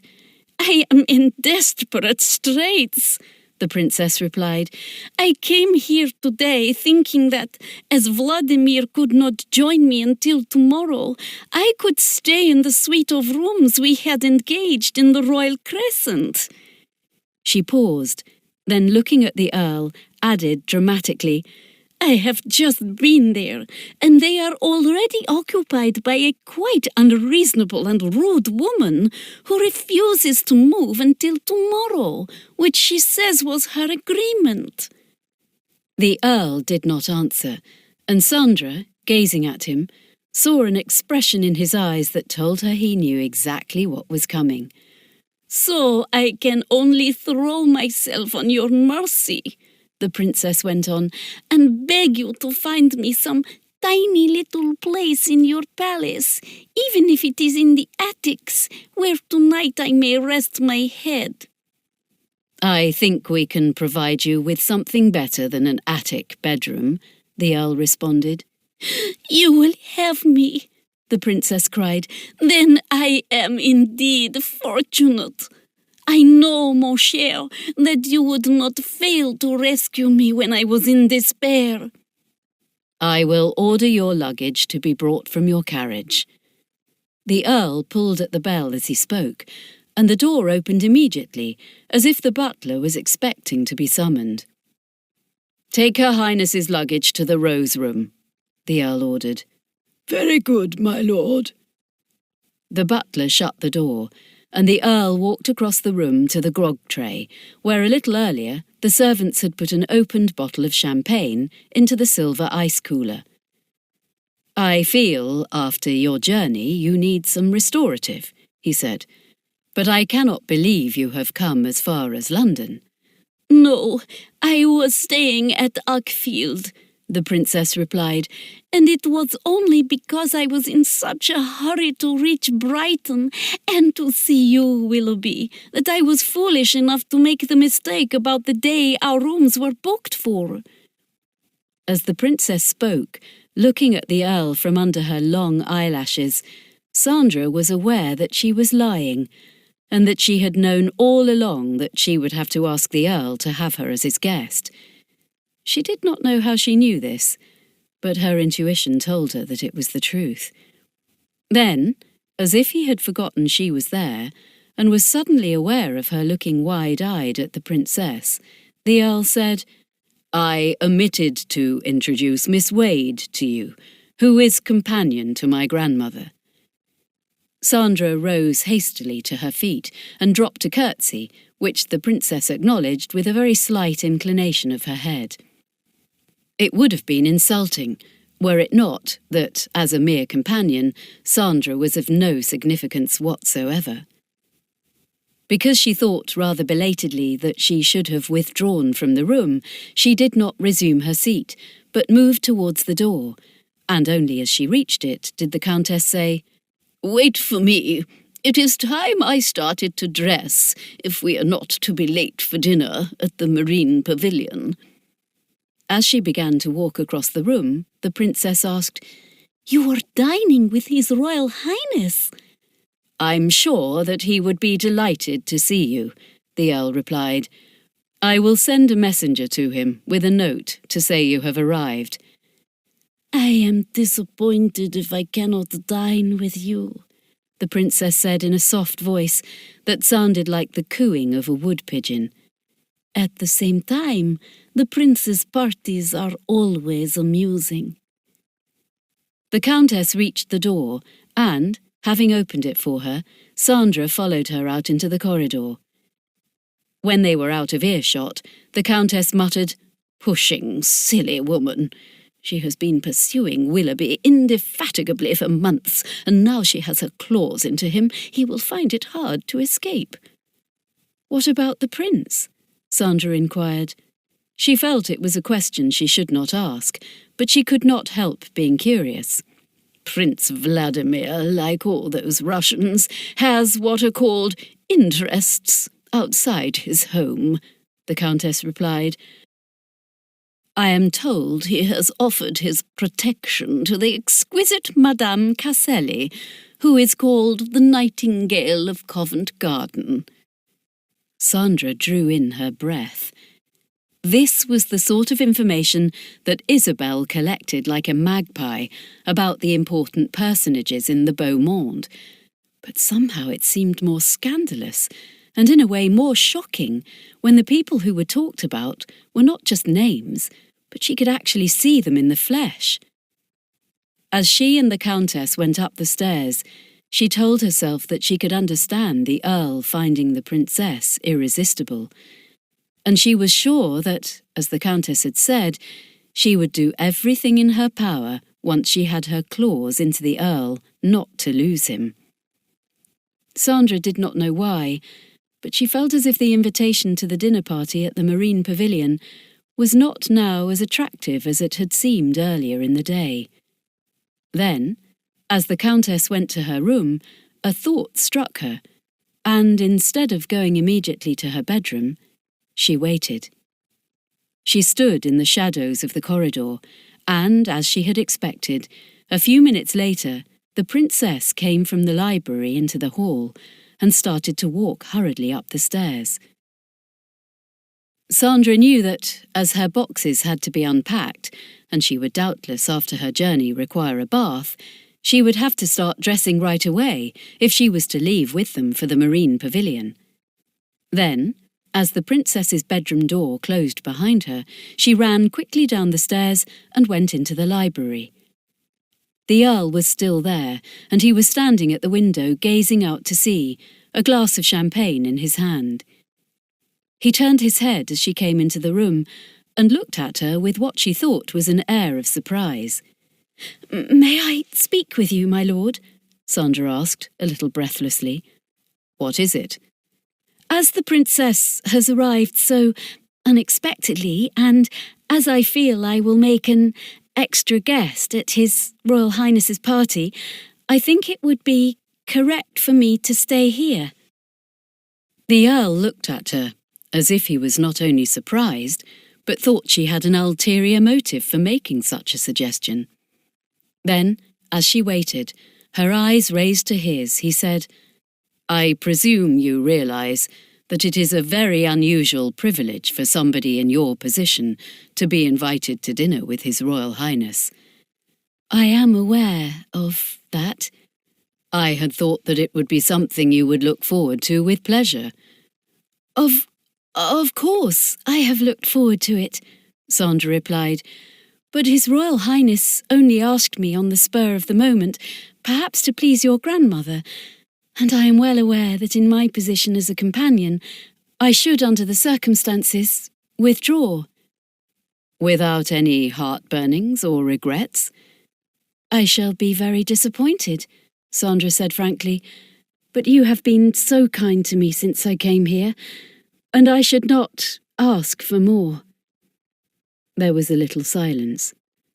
Then, when she expected the Earl to say that he thought her attitude was correct, he replied, "It is not for me to alter the Prince's arrangements in any way, or substitute one of his guests for another. If he does not want the Princess, he can say so, but that should not concern you in any way." Sandra stared at him. "You mean I can come?" "Of course. You are expected." She gave a little cry of joy and enthused. "Oh, thank you, thank you. I was trying to do the right thing, but of course I want to dine with the prince and see all his treasures." "Especially the chinoiserie," the Earl said mockingly. "Of course. How could I resist such a compliment from the heir to the throne?" The Earl laughed.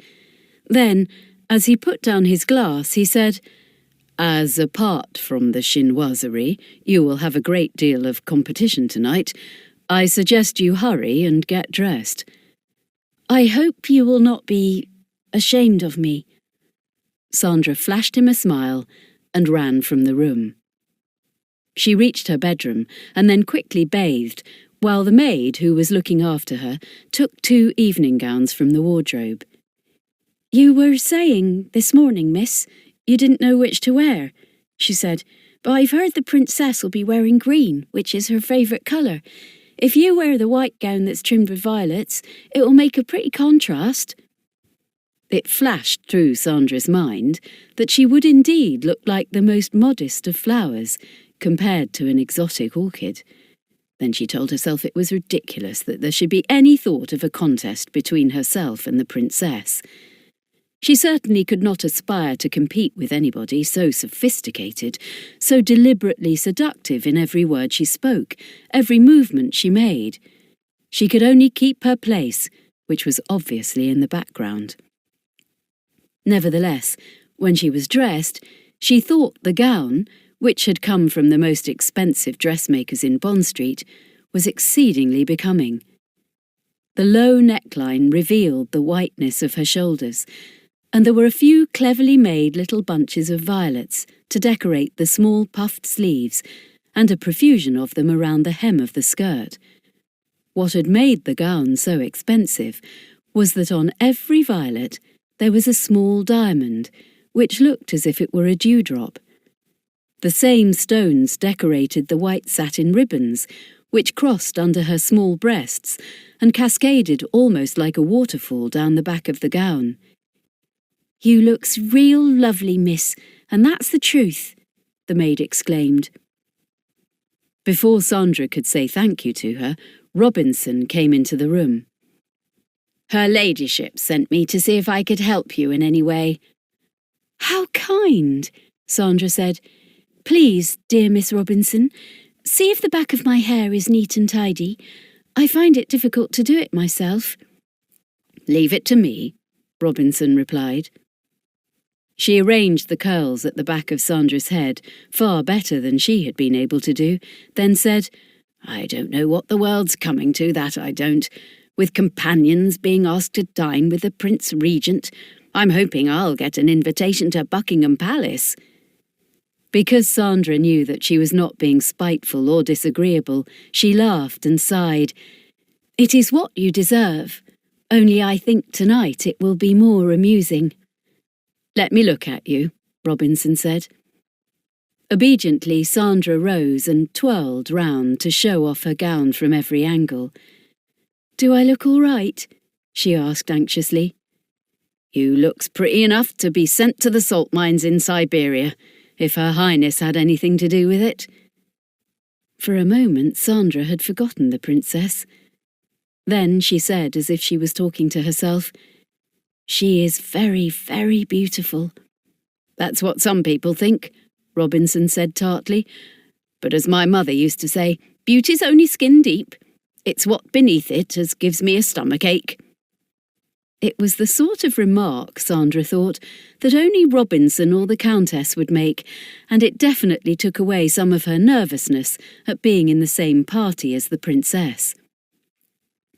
As she had expected, when she came downstairs with the Countess, the princess, who had already reached the hall and was being helped into a magnificent velvet cloak trimmed with sable, ignored her.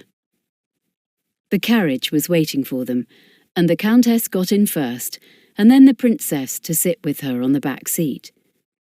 Sandra and the Earl sat opposite them, and she thought the princess gave her a disdainful glance, then looked away as if she had encountered something unpleasant. However, when they arrived at the Marine Pavilion, Sandra stopped worrying about the princess and began to think only of all that she was seeing and hearing. She had learned from the guidebook she had read on arriving in Brighton that the prince's house had been slightly altered in recent years by a young architect. He had made it less classically austere by removing the statues from beneath the cupola and adding green tent-shaped canopies to the balconies. He had also added 2 oval-shaped rooms, one a drawing room and the other a dining room. Sandra had already read that a great deal of money had been spent on remodelling and redecorating the interior of the pavilion itself. As soon as she arrived, she was entranced by the Chinese corridor that was made of stained glass and was overwhelmed by the large amount of Chinese porcelain, furniture, bamboo sofas, lacquered cabinets, weapons, ivory junks, lanterns and uniforms she saw everywhere. In the Chinese corridor were life-sized figures of Chinese fishermen with flowing silk robes and dangling lanterns from their rods. It was all so unexpected in an English house, and because it was somehow so amusing, she longed to have somebody to laugh with her about it. Then, like everybody else, she found it difficult to look at anything or anyone but the Prince Regent. He was looking magnificent in his evening clothes, and he welcomed her with the same kindness and geniality that he extended to the princess. She could understand how anybody who had once met him became his admirer, and found it impossible to criticise him, as the cartoonists did. It was a large party, and included the Marquis and Marquise de Valmont, as well as the Comte Jacques de Chabris. The moment he saw Sandra, he gravitated towards her and started to whisper flattering things in her ear that made her feel embarrassed. She was relieved to find she did not have to sit next to him at dinner, but had elderly men on each side of her who concentrated on the delicious food and really superb wines. She was therefore free most of the time to look around. She found it hard, although she knew it was wrong, not to keep staring towards the end of the table, where the Earl was sitting on Mrs. Fitzherbert's right, with the Princess on his other side. Mrs. Fitzherbert was far more attractive than Sandra had expected, and although she was not strictly beautiful, she could understand how in her own way she was as fascinating as the Princess. She had beautiful hair, a clear and lovely skin, and Sandra thought a personality which made it easy to understand why the prince was so infatuated with her. She was graceful and had a kind manner towards everybody, besides quite obviously being an encouraging and sympathetic listener. The prince spoke to her as if she was a much-loved wife, and she certainly was a perfect hostess, making quite certain after dinner that everybody was enjoying themselves, and being quick to realise if anybody was left out of the conversation or sitting alone. The Earl had little chance to talk to her, owing to the fact that he was completely monopolised by the princess. Watching her, Sandra felt that there was something almost indelicate in the way the princess flashed her eyes at the Earl and pouted provocatively. She seemed to move her shoulders and every part of her body in a seductive manner that Sandra did not understand, but sensed was not the way a lady should behave in public. She told herself, however, that was what the Earl obviously liked, and it was not for her to criticise. At the same time, it gave her a strange feeling of being alone and outside everything that was happening, as if once again she was watching what was taking place on a stage. Although it seemed ridiculous, she was almost glad when, punctually, at midnight, the orchestra that had been playing softly in the background, after they had repaired to the drawing-room, stopped, and the servants came in with sandwiches and wine. Mrs. Fitzherbert and 3 older people had played cards, while the prince moved about, talking to first one person, then another. He did not reach Sandra until, Just as the sandwiches were being passed round, he came to her side to say, "Have you enjoyed yourself, Miss Wade?" "Enormously, thank you, sir, and I cannot thank your Royal Highness enough for including me in your party." "I want you to look at this Chinese picture," he suggested, "and tell me what you think of it." They walked across the room, and he showed her one of the long, exquisitely drawn Chinese pictures that Sandra had been looking at from a distance. She had thought it would be bad manners if she examined them more closely before being invited to do so. It was a picture of strange, perilous crags, and at the foot of them there were flowers, which she thought were not unlike those on her gown. "What does it mean to you?" the prince asked. Sandra considered a moment before she replied slowly, "I know that the Chinese paint the world behind the world, so I suppose each of us has a different interpretation of a picture like this, which comes from within ourselves, rather than from the drawing." As she spoke, she saw that not only the prince was looking at her in surprise, but that on her other side the earl, who had joined them, had also heard what she said. "That is very perceptive of you, Miss Wade," the prince said. "Few people have the intelligence, or perhaps I should say the intuition, to know that was what the Chinese artist intended." "I think your treasures are very, very beautiful," Sandra said, "and I am sure, sir, they speak to you in a way humans are unable to do." Again she thought the prince seemed surprised, before he said, "I must show you more of them, Miss Wade, when I don't have so many guests to look after." He moved away to say goodbye to the de Valmonts, who were just leaving, and before the earl could speak to her, as Sandra thought he was about to do, Princess Olga was beside him. She linked her arm through his. "I have more entrancing treasures to show you than these, Willoughby," she said, and her voice seemed to vibrate with a sensuous emotion. Because Sandra felt shy, she walked away, and instantly the comte was beside her. "When can I see you, Miss Wade?" he asked. "I feel you have been avoiding me all the evening, and I have been longing to tell you how beautiful you look." "I am always busy, monsieur, with the countess." She thought that she would make it very clear to him that she was paid for her services.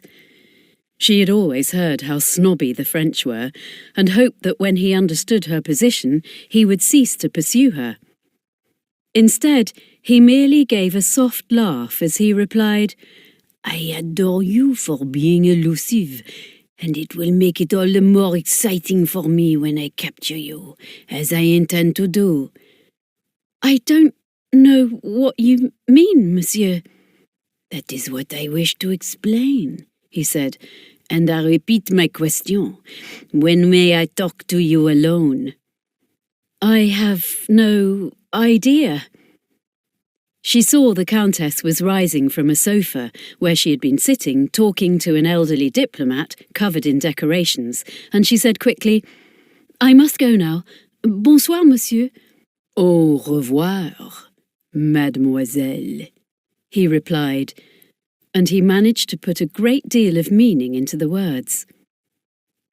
Going home the same way as they had come, the princess said, "Tiens, what a boring evening it would have been if you had not been there, dearest, brilliant, witty Willoughby. Why Mrs. Fitzherbert should cultivate all those dreadful emigres, I cannot imagine." "They are her relations, and she is sorry for them," the Countess said. "They take very good care that people never forget their sufferings," the Princess replied. "That new one, Comte Jacques something or other, told me he escaped from France by coming to England in a smuggler's boat." "That is the easy way to travel," the Earl remarked. The smugglers don't seem to mind whether their cargo is contraband or human, so long as it pays them. I suppose many women have the same idea, the princess retorted, as even the most generous man on earth must have found to his cost.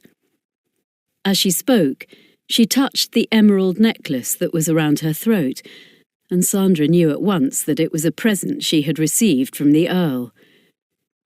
Because she did not want to think about it, she turned her face away to look out at the lights along the Stein, and knew as she did so that they had arrived home.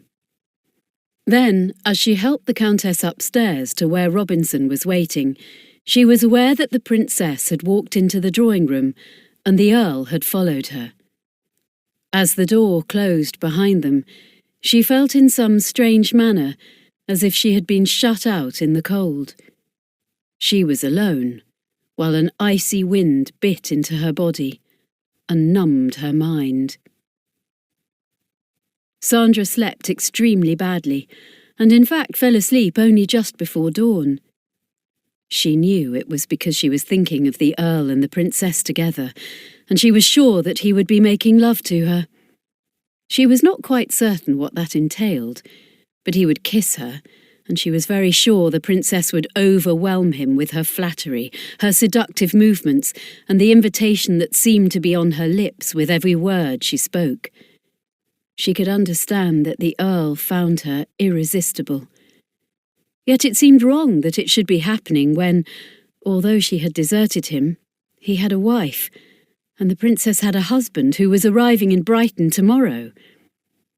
As she thought about it, Sandra told herself that she was very ignorant, and Isabel would sneer at her for being so stupid as to expect anything else. She felt somehow, because the Earl was so commanding and authoritative, that it would be degrading for him to make love to another man's wife, and what was more, enticed into it by the blatantness of the princess's behaviour. Quite suddenly, Sandra had a longing for the peace and quiet of the priory, as it had been before her father remarried.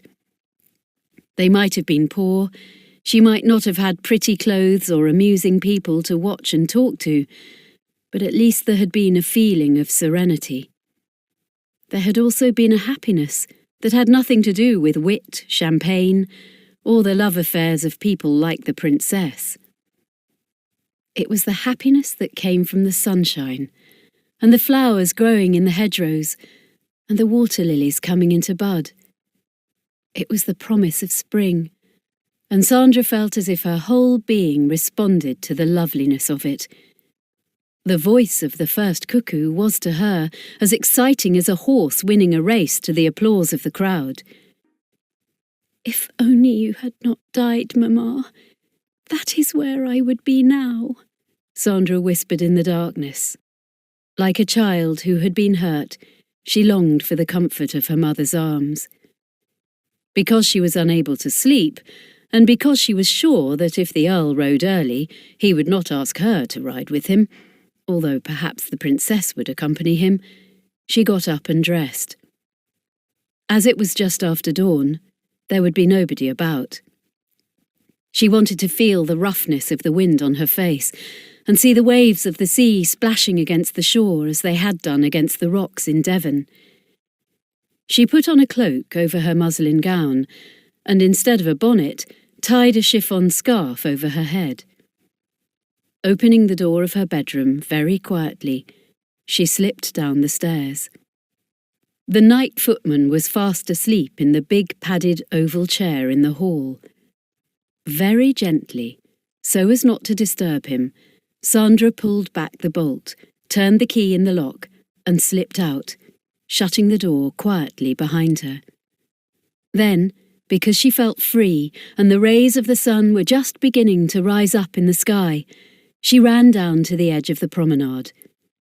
The tide was in, and the waves were breaking high up on the stony beach. Afraid that somebody might see her from the windows, she climbed down and sat with her back against the wall, which had been built to prevent the sea encroaching onto the Stein. There were the cries of the seagulls, and the waves advancing and receding. Out to sea, the bright sun was gradually lifting the haze off the horizon. It was very beautiful, very quiet, and Sandra was carried away into an imaginary world that had been hers ever since she could first think. In her stories, there was always a happy ending to every problem, and she found herself, as she had promised the Countess she would do, praying that the Earl might find happiness. Even as she thought of him, she heard voices above her head and started. She heard a man say, "I am tired, and I want to go to bed, but the only chance I had of speaking to you, Henri, was here." Because she was so surprised, it took Sandra a second or two to realise the man had spoken in French, and she recognised his voice. "It's best for us not to be seen together," another man replied. "And Jacques, I think we should start work as quickly as possible.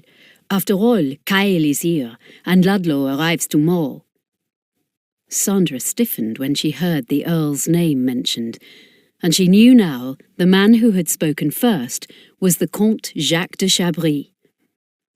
"I am quite certain Kyle will pay up," Comte Jacques said, "and handsomely, but I am not so sure about Ludlow. He is rich enough, but he is mean." "I will persuade him," the Frenchman called Henri replied. "Anyway, you have the list?" "Yes, of course. You are keeping it in a safe place? If anybody saw it, it would be disastrous." "You need not teach me," Comte Jacques replied. "Once we have plucked our chickens, we shall have to disappear and carry the money back to France. And after that, we can return for more." Henri laughed, and it was not a particularly pleasant sound, and then he said, "Curse all these blasted aristocrats with their riches, while we lost ours in the Revolution. If we bleed them dry, it is only what they deserve." "I agree with you," Comte Jacques said.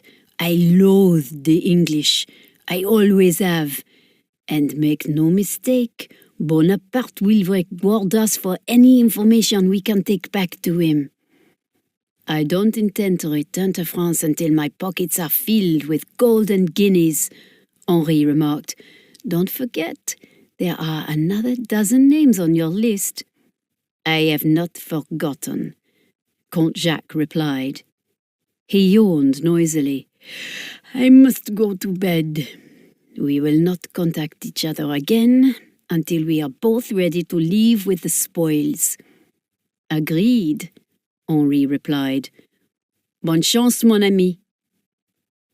Sandra heard the footsteps of the two men walking away and realised that she had been holding her breath, and then she found herself gasping. She did not know what the conversation meant, except that the two Frenchmen were intending to obtain a lot of money from the Earl, and she supposed it must in some way concern his wife. They also intended in some way to blackmail Lord Ludlow. She knew, because she had heard her father speak of him, that he was a racehorse owner, so he must be very rich, as the Earl was. And these two Frenchmen intended, as they had said, to bleed them dry. "I must warn the Earl," she determined. Then she wondered if he would believe her. She remembered they had kept referring to the list, and knew it was something which, if she could get her hands on it, would be incriminating evidence against them. But in what way exactly could the Comte blackmail the Earl? She was suddenly afraid it was something that might damage him if it was brought before the public. Perhaps it did not concern his wife, but was something quite different, something he had done when he was in France, and something that would defame him and soil the image which made him so important in the social world he moved in. Suddenly Sandra felt very protective towards him. She knew, too, that because the Countess had been so kind to her, she could not bear her to be disillusioned where her grandson was concerned, or made even more unhappy than she was for him at present, because he was married to a wife who had deserted him. What can I do? What can I do? She asked herself. She sat thinking for a long time before finally, fearing that people would soon be about and would think it strange that she was alone, she walked back to Kyle House. Chapter 6. When she reached her bedroom and started to take off her cape and the chiffon scarf she had worn over her head, Sandra found it difficult to believe what she had overheard. Equally, she felt herself becoming more and more frantic about the Earl's safety, and wondering how she could possibly tell him that the Comte was a danger. She had a distinct feeling that the Frenchman was even more dangerous than he had actually put into words. Ever since the Revolution, despite the fact that the English, with their usual lassitude, had stopped hating the French and were prepared to enjoy the peace, she had still been suspicious of them. She had believed her grandfather when he had foretold that the armistice would not last, and when once again Britain was at war with Napoleon Bonaparte, she knew how true his prophecy had been. The first thing Bonaparte had done was immediately to intern all the English tourists who were in France at the time, and according to the newspapers, although it seemed incredible, there were nearly 10,000 of them. The idea of being a prisoner in a foreign country with which England was at war was to Sandra terrifying. She remembered only too clearly the stories she had heard of the brutality and cruelty inflicted first by the French upon their fellow citizens, then on their enemies, as soon as they were at war. Now she felt in a sudden panic the Comte might physically assault the Earl if he did not give him the money he wanted. She thought of it with a horror that seemed to sweep over her, and suddenly she knew that she loved the Earl. At first, she could hardly believe it. Then she realised that she had loved him for a long time, even before his grandmother had told her how brave he was, and how very different from all that he had seemed to be. She knew he was in fact everything she thought a man should be, authoritative and dominating, and at the same time, as she recognised now, compassionate, brave, and concerned about other people besides himself. "I must save him!" Then she laughed at her own pretensions. How could she possibly save the Earl? But she supposed that at least she should put him on his guard. Yet she had the feeling he might laugh at her, and perhaps, and it was a humiliating idea, might think she was trying to curry favour with him. To judge by what the Countess had said, this was obviously what every other woman did. Sandra had a picture before her eyes of the princess with her inviting lips, her seductive movements, and the intimate way her long, thin fingers touched the Earl at every possible opportunity. Even to think of the princess was to feel as if 1,000 daggers were being thrust into her. Then Sandra told herself resolutely she was being ridiculous. She could never mean anything to the Earl, and the sooner she forgot her feelings for him and thought about something sensible, the better. He was a married man, and he was infatuated with a woman other than his wife, who was also married. It was obvious he would think it extremely presumptuous of her as a paid companion to his grandmother even to think of him. "I suppose really," she told herself, "I should go away." Then she knew it would be like tearing a limb from her body to do so. As she stood at the window, so intent on her thoughts that she was not even aware that the rising sun was turning the sea to gold, she heard a slight sound behind her. She turned round and saw to her surprise that a piece of paper had been pushed under her door. Quickly, she crossed the room to pick it up.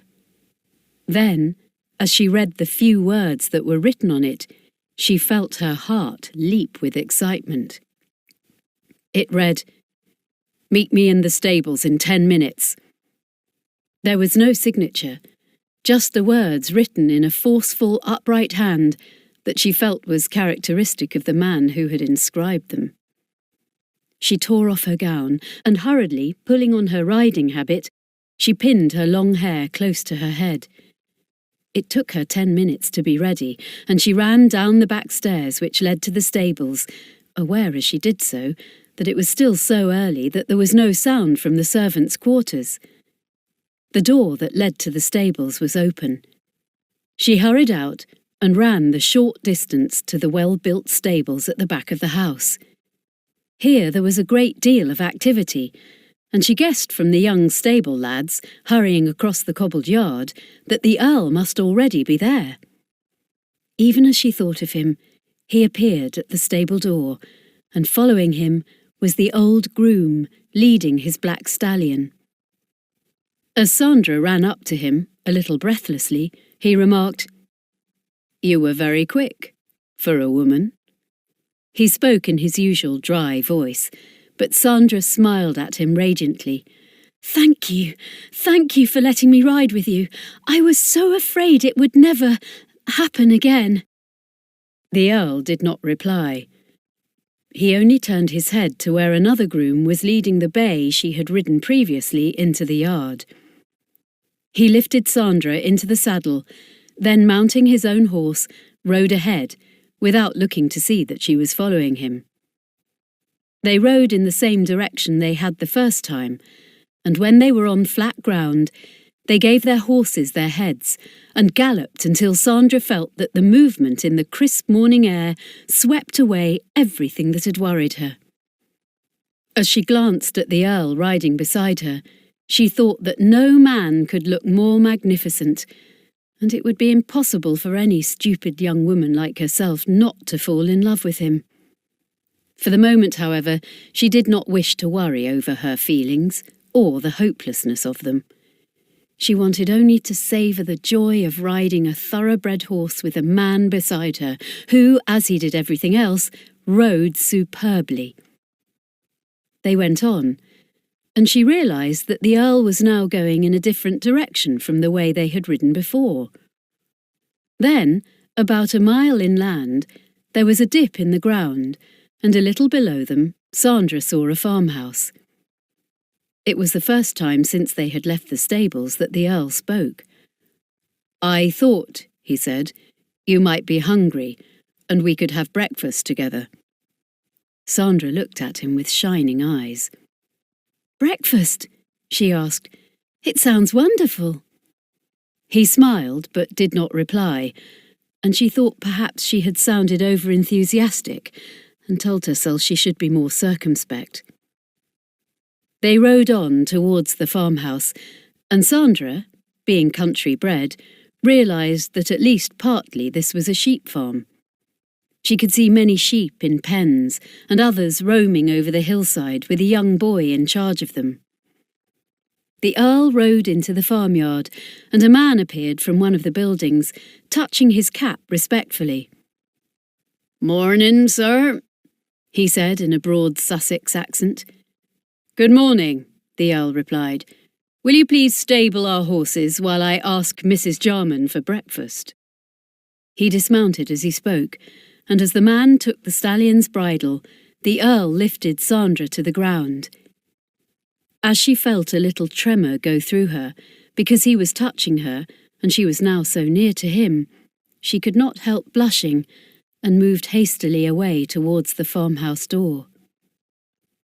Before she reached it, a middle-aged woman with a bright, smiling face, her gown covered by a spotless white apron, came hurrying out. "My lord, I'd heard as you'd arrived in Brighton, and was a-hoping we'd be seeing you." "And I have been looking forward to one of your delicious breakfasts, Mrs. Jarman," the Earl replied. "I have brought with me a young lady who is as hungry as I am." "Welcome, miss, welcome," Mrs. Jarman said. "Come you in, and it's glad I am that I were a-baking only yester eve." She led them into a small parlour, which was overcrowded with furniture, but had a table in the bow window, over which Mrs. Jarman placed a white cloth. Then, as she hurried from the room, the Earl said, "As I think it is already getting unpleasantly warm, I suggest you take off your jacket and your hat. That is what I would like to do, Sandra replied. She took off her short riding coat, glad that the white muslin blouse she wore under it and the lace jabot at her neck were, she knew, very attractive. There was a mirror over the mantelpiece, and as she removed her hat, she looked anxiously to see that her hair was as tidy and neat as it should be. She thought that apart from a few curls around her forehead, even her father would have approved. Then, as she turned from the mirror, she found that the Earl, who had seated himself at the table in the window, was watching her. She walked towards him, saying as she did so, "How did you know I was awake?" "I saw you come into the house." "You saw me?" Sandra exclaimed, and thought he must have been looking out of the window. As if she had asked the question aloud, he replied, "I, too, was returning." She looked at him in astonishment, and, as if he felt he must assuage her curiosity, he said, "I was returning to go to bed, and then decided I would rather ride." You have been up all night?" Even as in her surprise she stammered the words, she felt her heart leap. So after all, he had not been making love to the princess. Even so, she found it hard to understand. "If you are really interested," he replied, "I was gambling. There is a club in Brighton where the stakes are high and where foolish men lose fortunes, in a way of which I am sure you would disapprove, on the turn of a card." "And that is where you went?" Sandra murmured. "I assure you I was not alone," the Earl said. "Several of His Royal Highness's guests were there, including your ardent admirer, the Comte." Sandra drew in her breath. Now she knew why the Comte had been up so early and had seized the opportunity of talking to his friend Henri. But it did not seem to matter. What really made the sun seem more golden and her whole being come alive with happiness was to know that she had been wrong in thinking that the Earl had succumbed to the princess's very obvious invitation. While she had lain awake, because she had believed he was behaving in a way that both shocked her and made her miserable, he was actually somewhere different. The Earl was watching her face, and after a moment he said, "Now that I have told you where I was, I am interested to know why you were up so early." "That is something quite simple to answer," Sandra replied. "I could not sleep, so I dressed and went down and sat on the beach, looking at the sea." She thought that here was her opportunity to tell the Earl what she had overheard. But at that moment, Mrs. Jarman came back into the parlour with a pot of steaming hot coffee, which, she told the Earl, she kept especially for him. "'Tis too expensive for the likes of us," she said, "but I knows how much your lordship enjoys it." "I do indeed," the Earl agreed. There was a cottage loaf, warm from the oven, a huge pat of yellow Jersey butter, and before Sandra could pour out the coffee, Mrs. Jarman brought in a plate of eggs, sausages and bacon, which she set down in the centre of the table. "There be fresh cured ham for your lordship," she added, "and I'll be very disappointed if it dinna please you." "It certainly will please me," the Earl said firmly, "and as I am extremely hungry, I am prepared to let you fatten me up as if I was one of your prize sheep." Mrs. Jarman laughed. "Go on with you," she said. "You be one of Pharaoh's lean kind. You'll never put on weight like His Royal Highness." She waited and then went on. "If he rode with you, my lord, it'd do 'ee a great deal more good than driving about as he does all the time nowadays with the lady they says he's married secret like." She did not wait for the Earl to reply and added, "But there, I shouldn't be a-saying such things to you. Me mouth always runs away with me." She went from the room, closing the door behind her, and the Earl laughed. You see, people know all the gossip, even in the isolation of the Downs. I thought Mrs. Fitzherbert was very charming and very courteous, Sandra said, but I suppose the ordinary people are shocked that His Royal Highness should spend so much time with her when he actually has a wife. And does it shock you? The Earl asked. Sandra felt it was a very uncomfortable question, considering that the Earl himself was married, and yet his grandmother had made it very clear that there had been a great number of women in his life. She knew he was waiting for an answer to his question, and after a moment she said, I am only a country bumpkin, and therefore my opinion is not important. In other words, it does shock you. Because she felt embarrassed, she blushed and said quickly, Let me give you some more coffee. There was silence while she filled his cup. Then, as they finished eating without saying any more, the Earl pushed his plate to one side and declared, I want to talk to you, Sandra. It was the first time he had used her Christian name, and because there was a serious note in his voice, she was tense as he said, Look at me. She turned her head obediently. Then, as his eyes looked into hers, she felt her heart begin beating in a very strange way.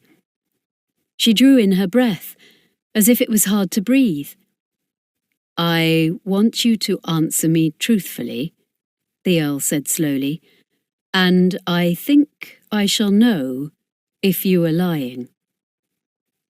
Sandra wondered apprehensively what he was going to say.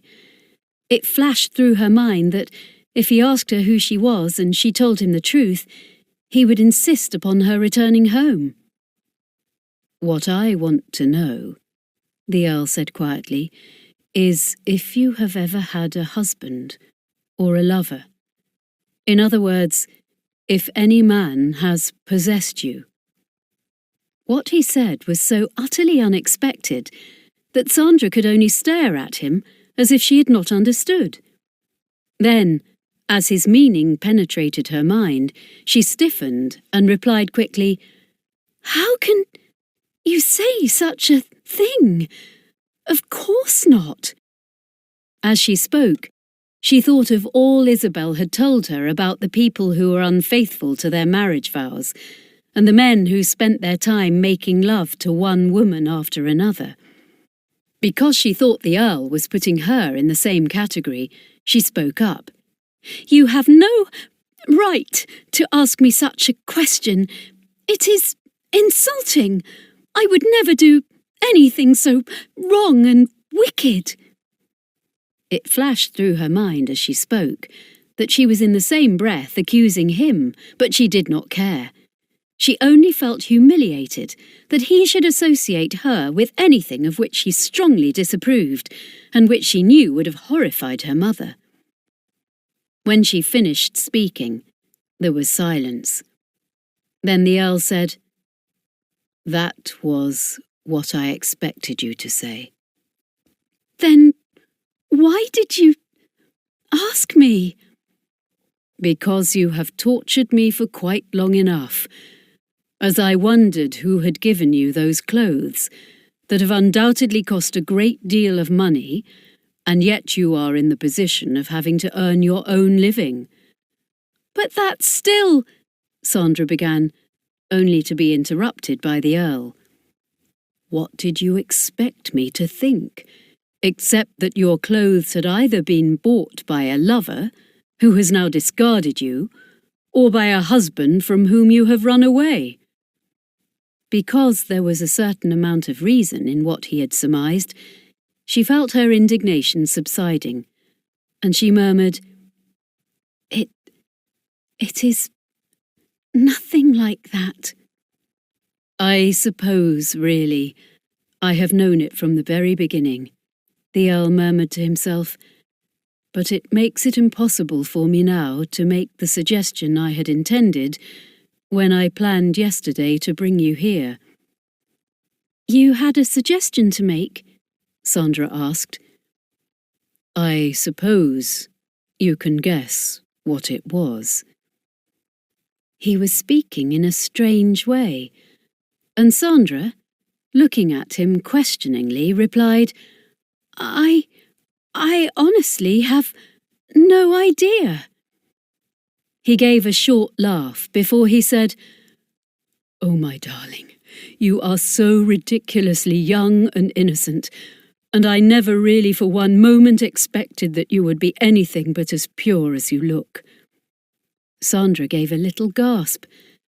The words he had spoken made her feel so bemused and bewildered, but at the same time there was music in the air and a light that seemed almost dazzling. What are you saying to me? She whispered. I am saying, the Earl replied, that I love you. It cannot be true. It is indeed true, he said, and if you are surprised, so am I. There was a note in his voice she had not heard before, as he went on, Never in my wildest dreams did I expect ever to fall in love, or that any woman could make me feel as I am feeling now. It is something I cannot help, and God knows I cannot control it. Sandra clasped her hands together. You really love me? Her voice, which she could hardly hear herself, seemed to come from another world. Then, when she was quite certain she must be dreaming, the Earl put out his hand and laid it on the table, palm upwards. He did not have to ask her. She slowly put her hand in his, and his fingers closed over it. As he did so, she felt her whole being vibrate towards him. In some strange, inexplicable way, she knew that they were linked together by a force far stronger than anything but the love the Earl had said was uncontrollable. I love you, the Earl said again. Now tell me what you feel about me. I love you too, Sandra whispered. I did not know that any man could be so wonderful.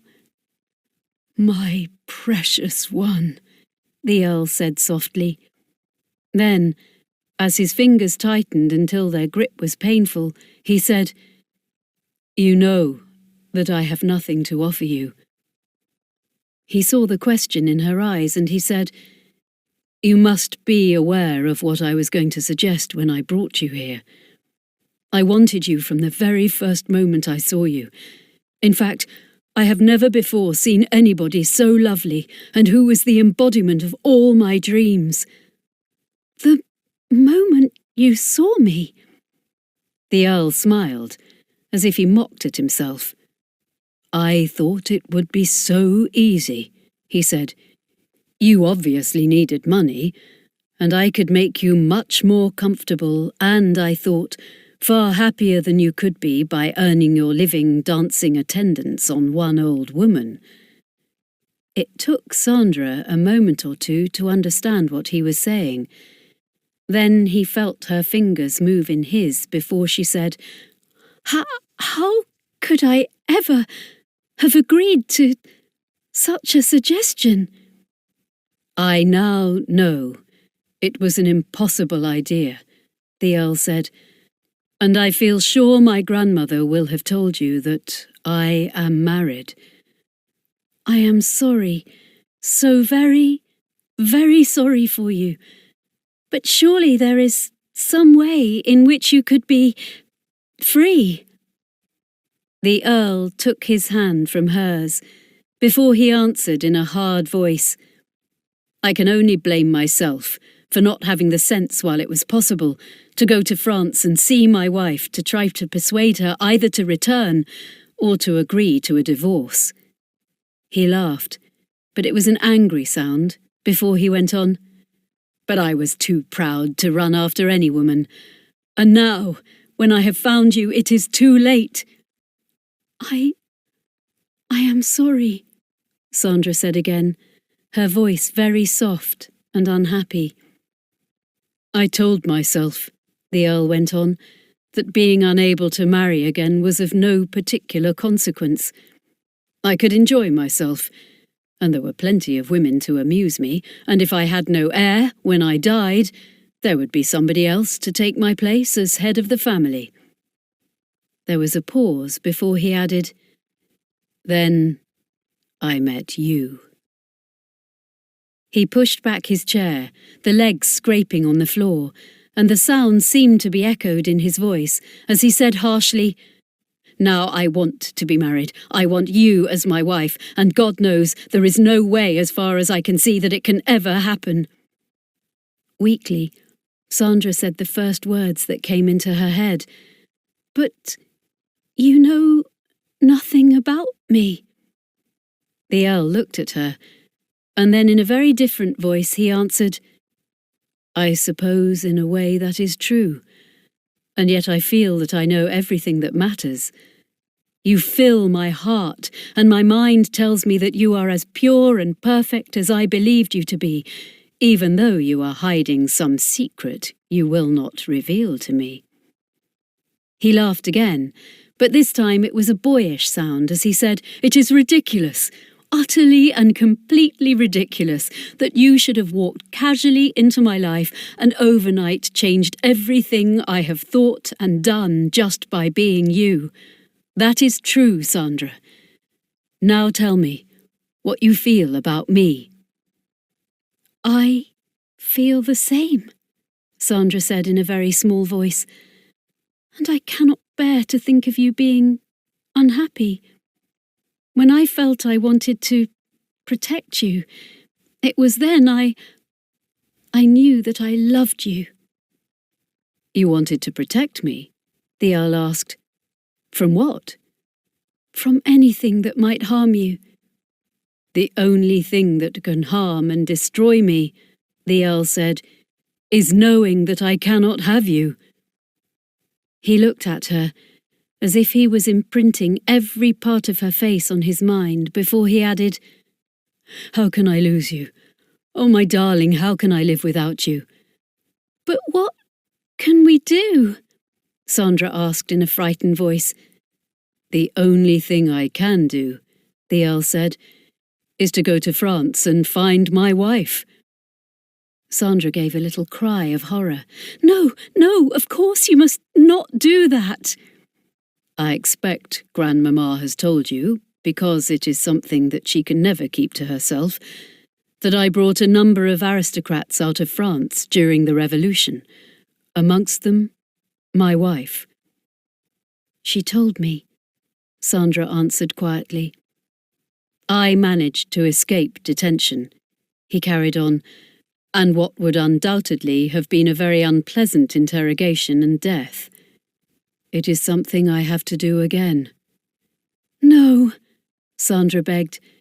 Please, don't do this. I could not bear it.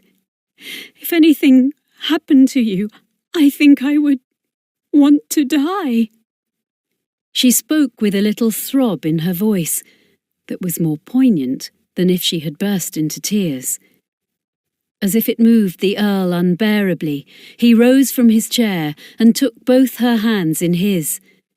Then, almost as if she were moved by a power stronger than herself, Sandra rose to her feet.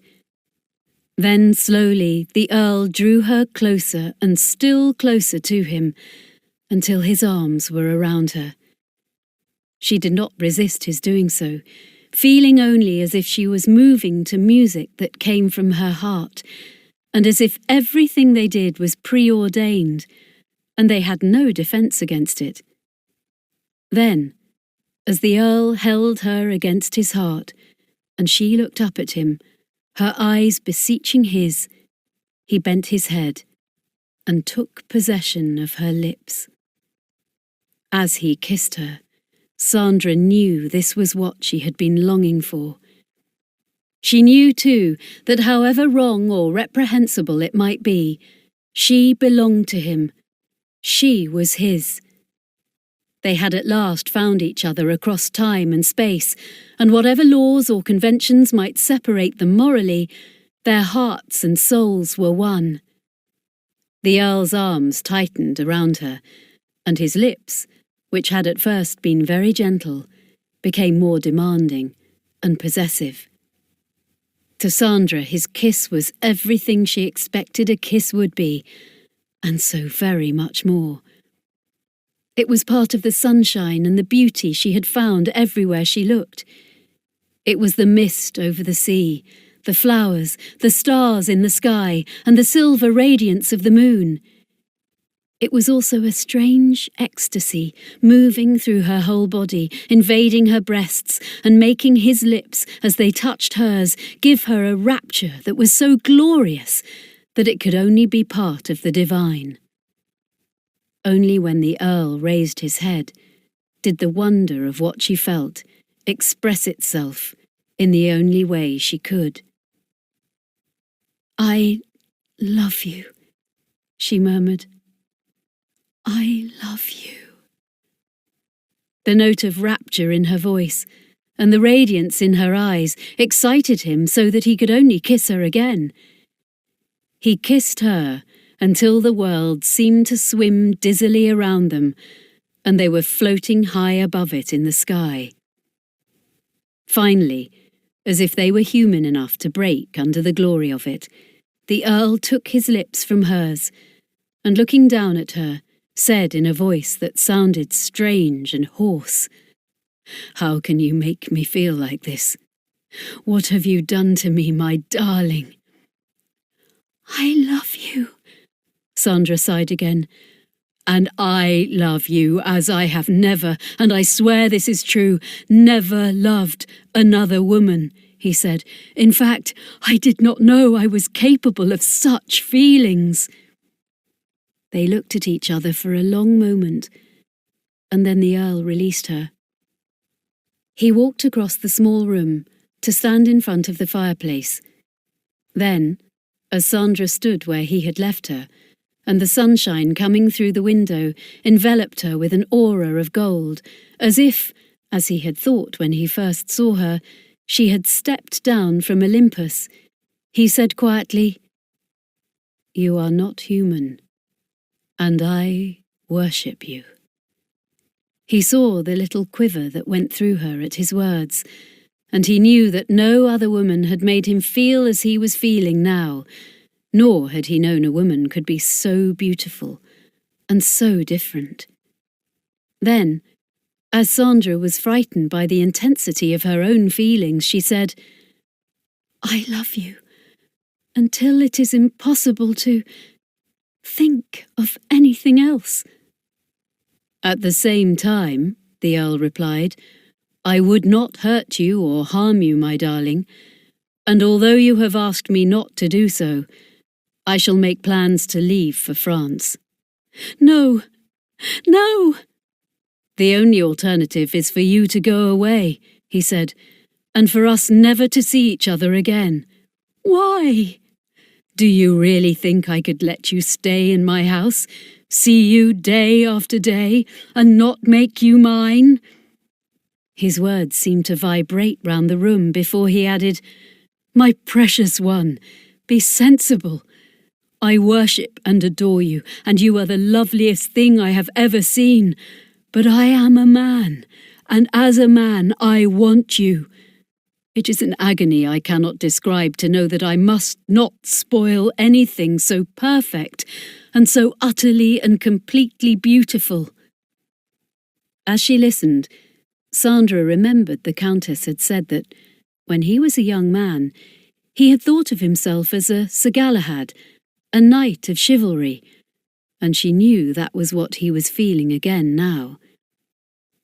The years of frustration, which had turned him into a cynic and a roue, had been swept away by love. Now everything that was noble in his character had come once again to the surface. She could see it happening, and, just as she felt her love for him carried her into a special heaven where there was only the divine ecstasy of love, the same was happening to him. Almost as if a voice was prompting her and telling her what to reply, she found herself saying, "Will you please listen to me for a moment, because I know this is important." "You know, my darling, I will listen to anything you have to say," the Earl said tenderly. "Then please, do not make any decisions today, or perhaps tomorrow." "Why do you ask that?" I cannot explain it now, but I ask you to trust me." "Of course I trust you," the Earl replied. "At the same time, you are making it hard for me." "If I could explain it fully and sensibly at this moment, I would do so," Sandra said. "I promise you that. But please, please wait. If by tomorrow there is nothing I can tell you except about myself, then I will keep no more secrets from you." The Earl smiled. "I will wait, but I will not pretend I am not very curious." "Thank you. Equally, I would not want to worry you, so I promise you, my secret is not anything reprehensible, and it is not anything wrong or wicked, as you suspected at first." "I know that," the Earl replied. "Of course I know it. Come here, my lovely one." He held out his arms, and as if it was what she was waiting and longing for, Sandra ran towards him. He held her close against him, and because she was shy, she hid her face against his neck.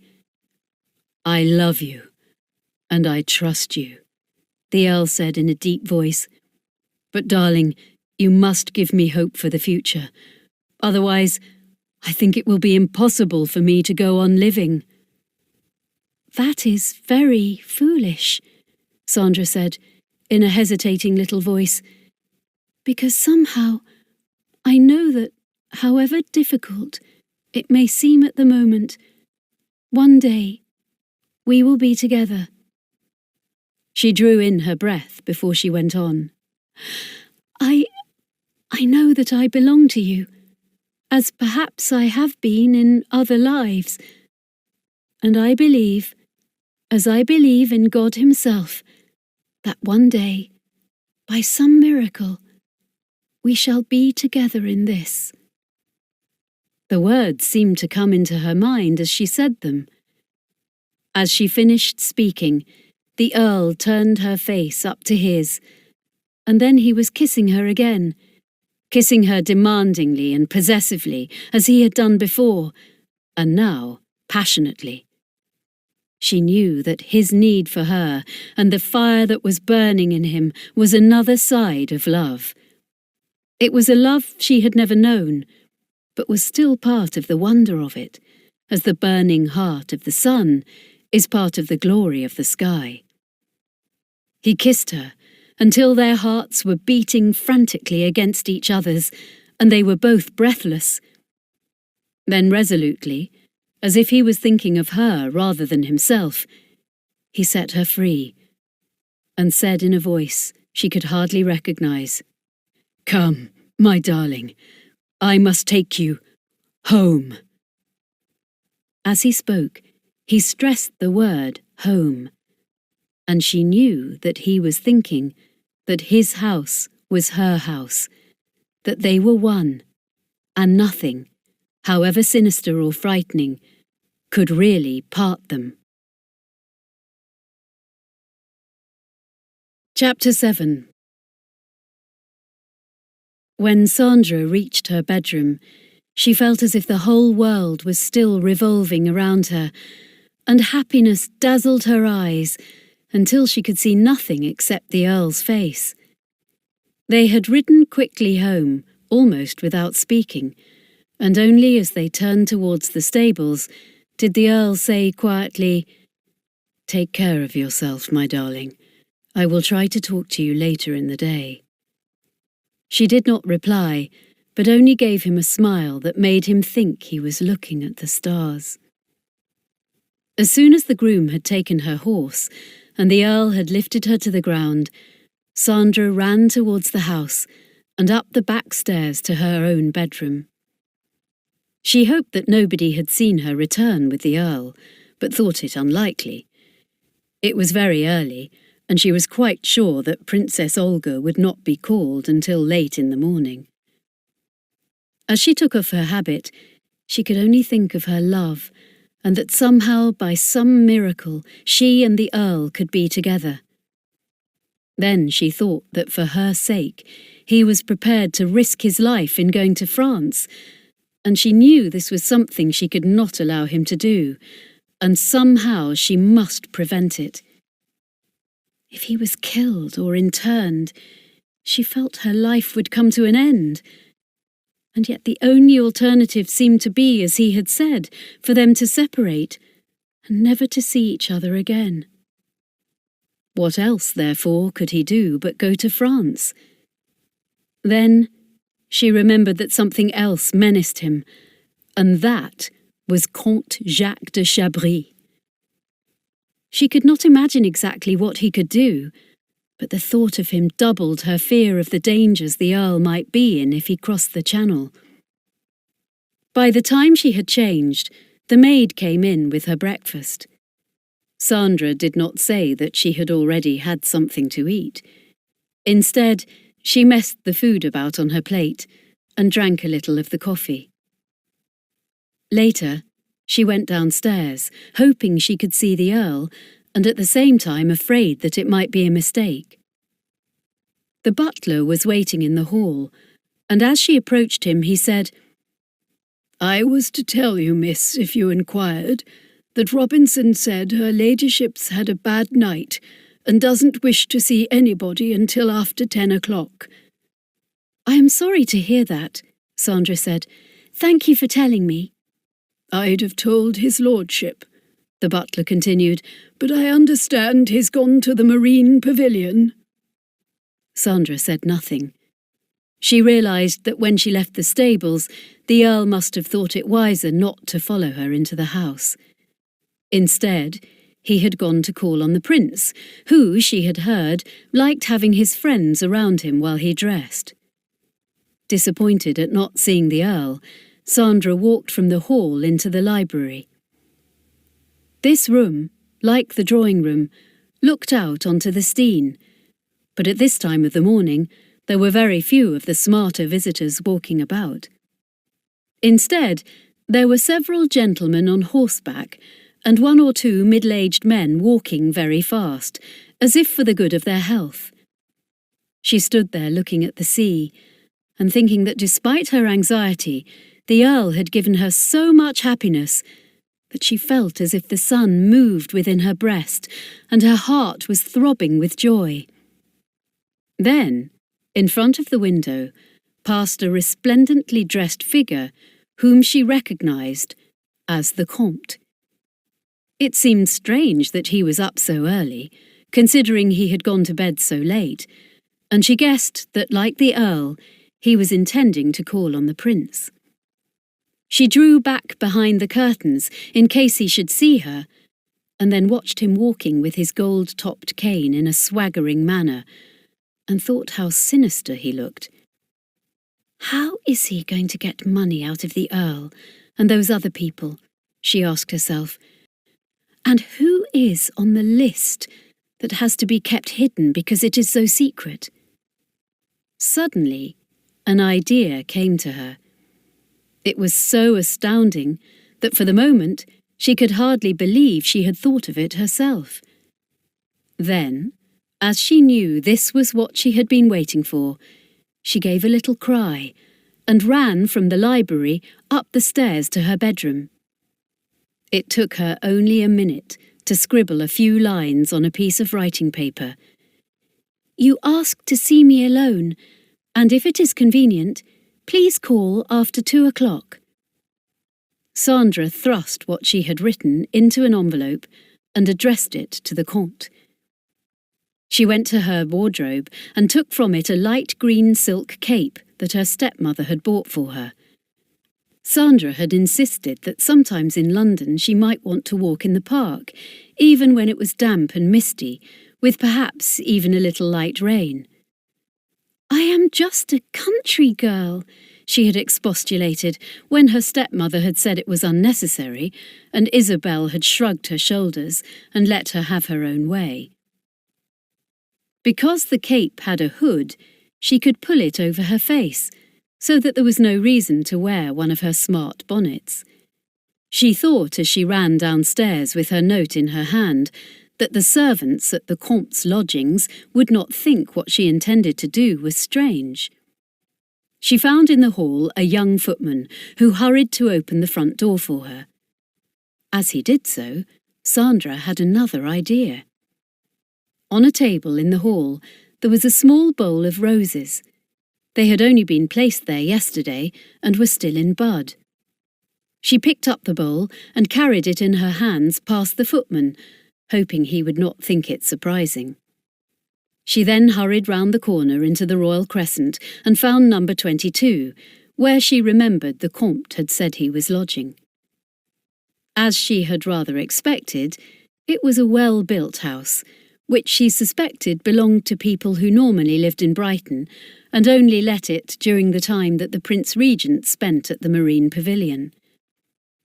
Then everybody was looking for accommodation and was prepared to pay large sums of money for the privilege. She knocked on the door, and then it was opened not by a manservant, but by a middle-aged maid who looked harassed. "I have brought these flowers for the Comte Jacques de Chabris," Sandra said.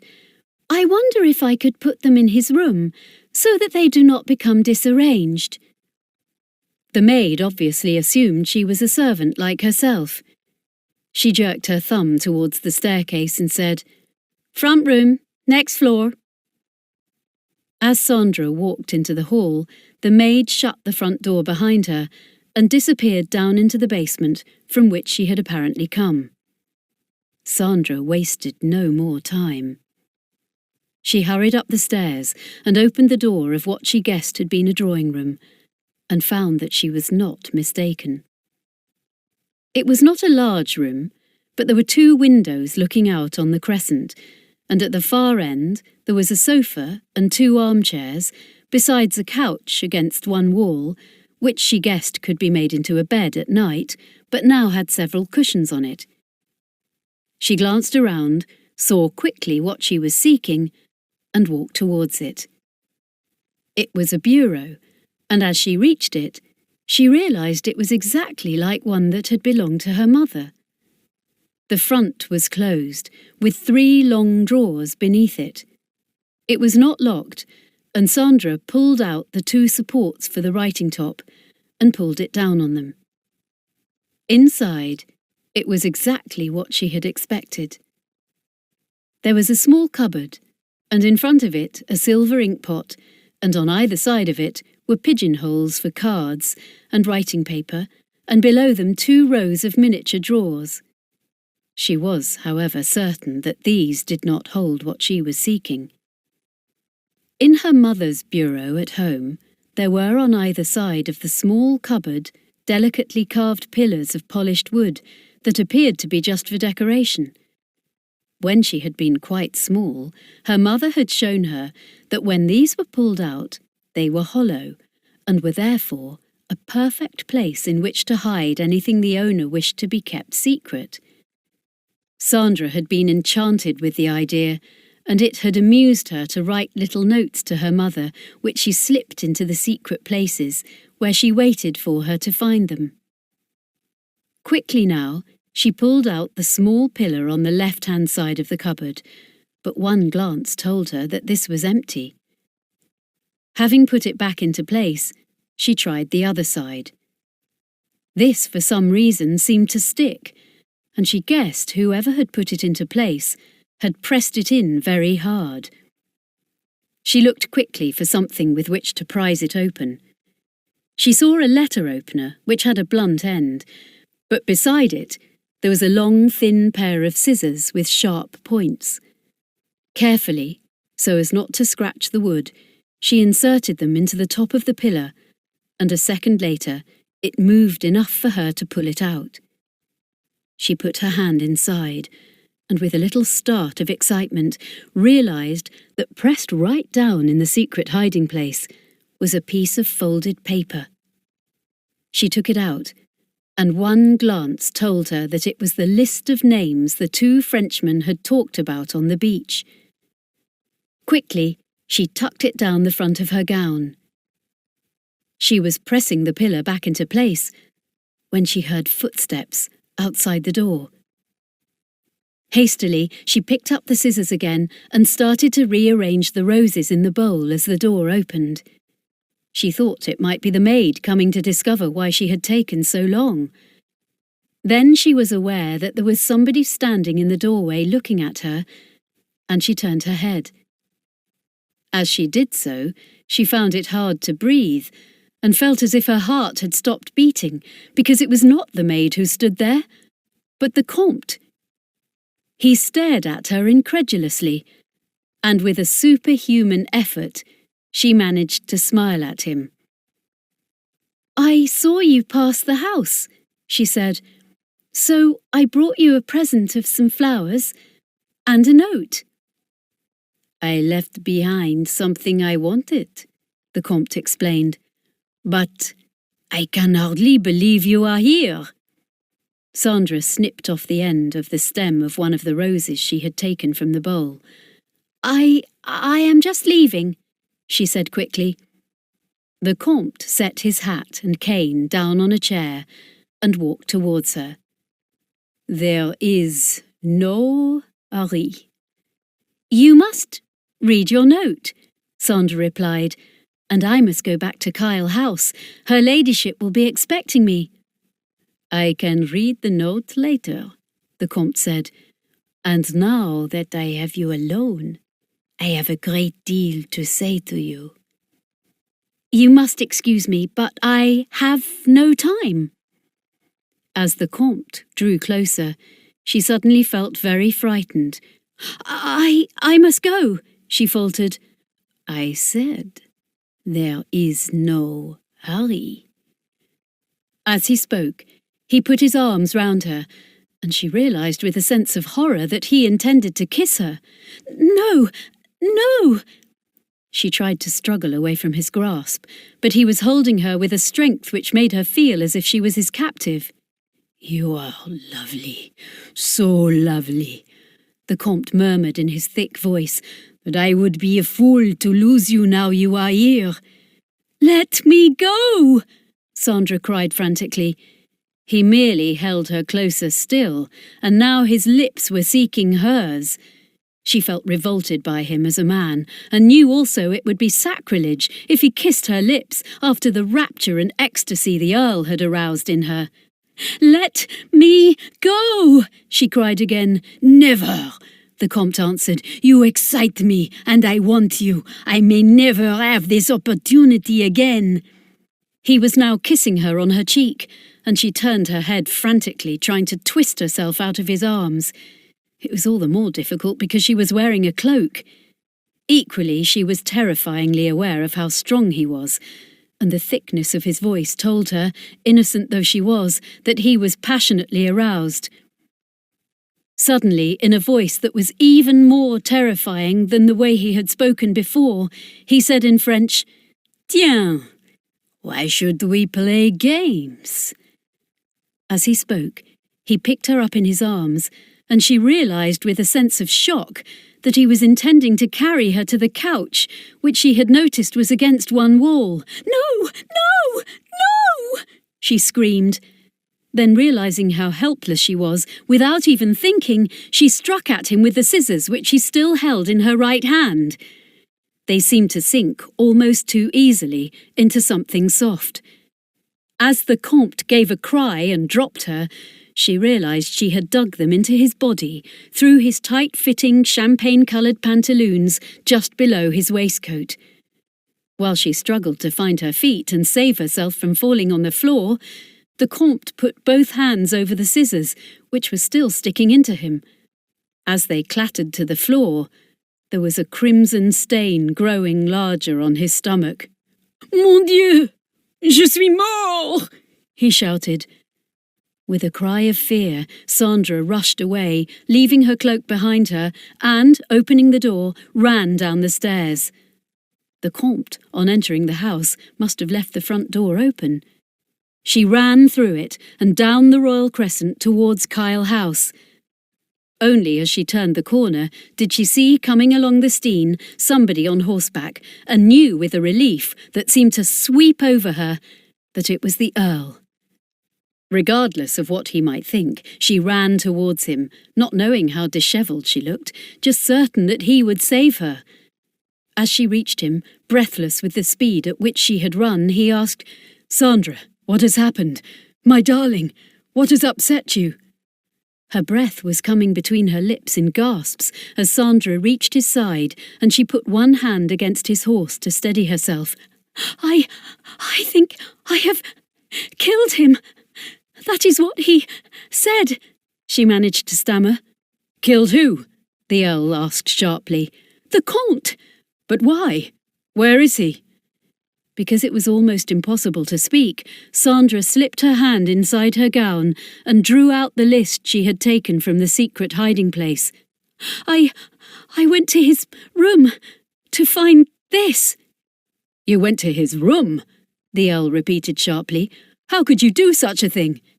It was to save you, but he came back and found me, and I think he may die."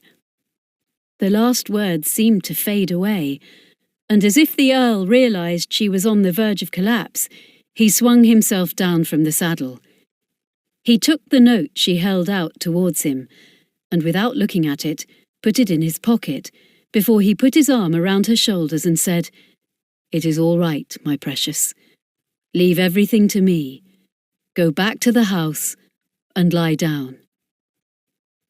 As he spoke, with his arm round her, and his other hand holding the bridle of his horse, he drew her towards the front door of Kyle House. The footman on duty must have seen them approaching, for he ran down the steps. "Take my horse to the stables," the Earl said sharply.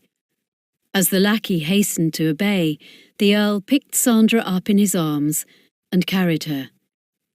He took her into the library and laid her down on the sofa. As he did so, she put up her hands to say, I am sorry, very sorry if I have killed him, but I was frightened that he would hurt you." "Leave everything to me." As the Earl spoke, the butler came hurrying into the room. "Is anything wrong, my lord?" "Give Miss Wade a little brandy and some water," the Earl ordered, "then help her upstairs so that she can lie down." As the butler then turned towards the grog tray, the Earl was aware that Sandra's eyes were raised beseechingly to his. "Don't worry, my darling," he said again very softly. As he spoke, he raised her hand, and his lips just touched it, before he turned and walked away from the room. Only as she heard his footsteps moving into the hall, did Sandra, with a little murmur, remember with horror that she had left her cape behind in the Comte's room. It was too late, and although she thought she should run after the Earl and warn him, she felt too weak and faint to move. It seemed to Sandra, a very long time later, when she was lying on her bed with Robinson fussing over her, that there was a knock on the door. Robinson went to open it. "His lordship's compliments," one of the footmen said, "and he'd like to speak to Miss Wade, if her's well enough to go downstairs."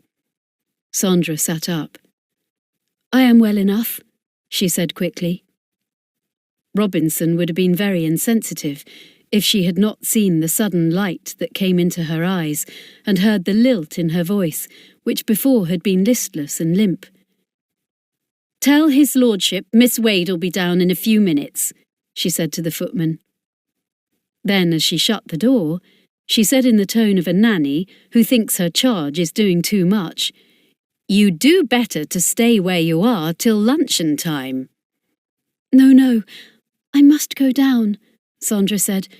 "I am quite all right now, She took a quick glance at herself in the mirror and was aware that the colour had come back into her face and her eyes were shining. "Thank you for being so kind to me," she said to Robinson as she hurried past her and, opening the door, disappeared down the passage. Robinson gave a sigh. "If he breaks her heart," she muttered to herself, "I'll strangle him. That's what I'll do." Sandra hurried down the stairs. "His lordship's in the library," the butler informed her, and walked ahead to open the door.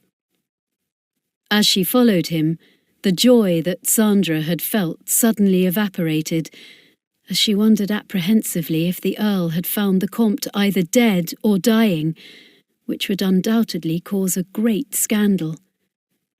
"Perhaps he is angry with me," she thought, and felt herself tremble as the butler opened the library door. She walked inside, and for a moment she could not look at the Earl, although she knew that he would be standing in front of the fireplace. Only as she heard the door close behind her did she ask in a voice that trembled, "What has happened?" "Come here," the Earl said. It was a command, and yet there was a note in his voice that made her raise her eyes instinctively. He was smiling, and, as if that was all she wanted to know, she ran towards him. As his arms went round her, she managed to gasp, "He is not dead." "My darling, my sweet," the Earl said, "how could you have been so incredibly, marvellously clever as to find that list?" "The list?" Sandra murmured. She had forgotten about it, and had been thinking only of how she had injured the Comte. The Earl's arms tightened around her, and he was looking down at her with such an expression of tenderness in his eyes that she told herself that this was heaven, and nothing else seemed to matter. Then, as he did not speak, but only looked at her as if he had never seen her before, and wanted to capture her beauty and hold it forever, she murmured, "He is not dead." "No, he is not dead, which is a pity," the Earl replied dryly. "I have sent for a surgeon, and told to Chabris that if he is not out of this country within 3 days, I will have him arrested and charged with blackmail and attempting to obtain money by false pretences."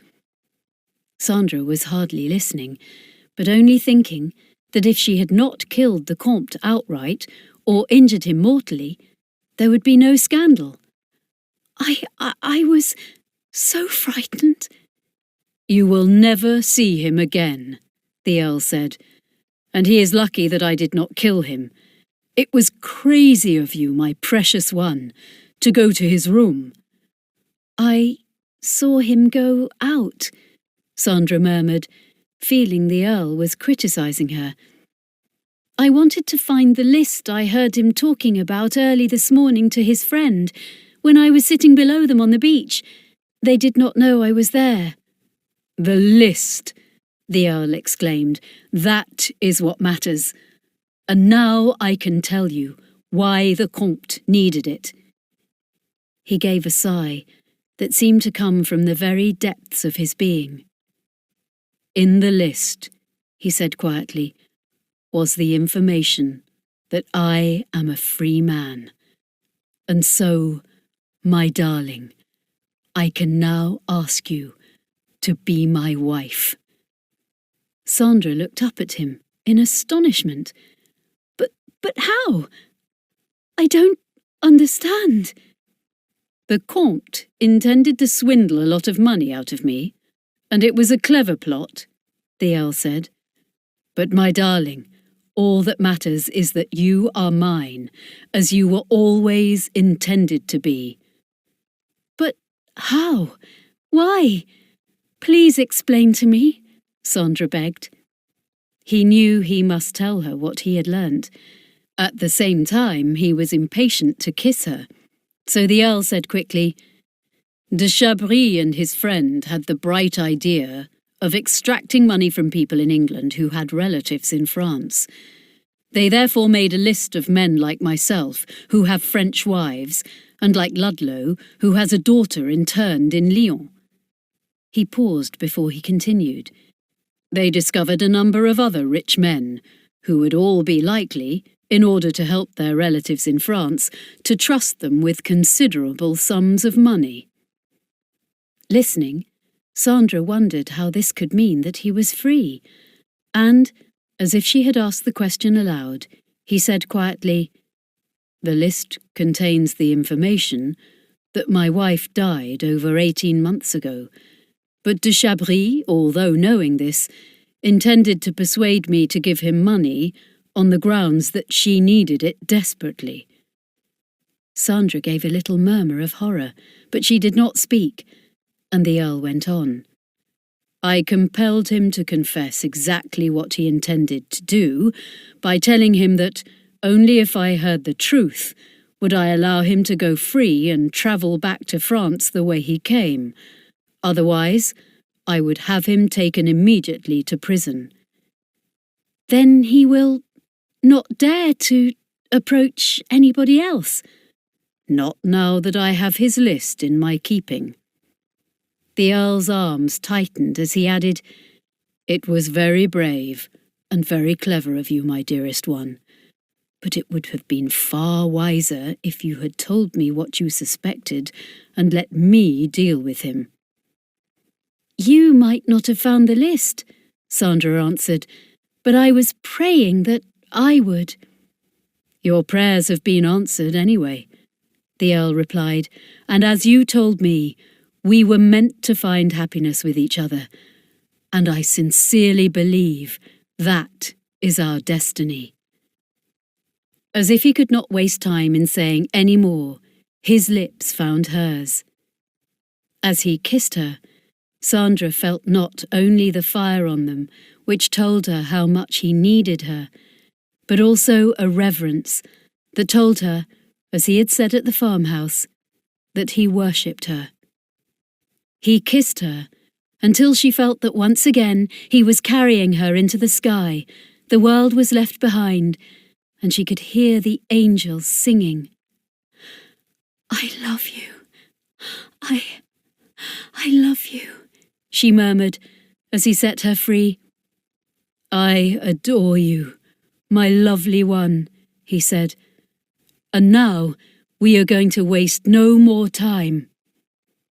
As if there was no need for words, he was kissing her again, and she felt as she surrendered herself to him that she was part of his heart, his soul, and his body. At the sound of the door opening, the Earl released her, and she felt as if she fell 1,000 miles down from the sky and back to reality. "Excuse me, my lord," Robinson said, "but her ladyship's awake and asking for Miss Wade." The Earl smiled. "I will come too. Miss Wade and I have something to tell her ladyship." The way he spoke made Robinson stare at him in amazement, and, as the Earl took Sandra's hand and led her from the room, the old maid following behind asked herself what the world was coming to. The Countess was sitting up in bed, rouged and powdered, and this morning there were emeralds and diamonds round her neck and on her wrists and fingers. As Sandra and the Earl came into the bedroom, followed by Robinson, the Countess asked, "What has happened?" "A great deal, Grandmamma," the Earl smiled. He walked to the side of the bed, lifted her hand to his lips, and then said, "I want you to be the first to congratulate me, because I am the happiest man in the world." The Countess looked at him, then at Sandra, as she said, "What has occurred? Why have I not been told? What have you kept from me?" The Earl laughed. "It is something I have only just learnt myself, Grandmamma, that I am a free man. Yvonne died 18 months ago."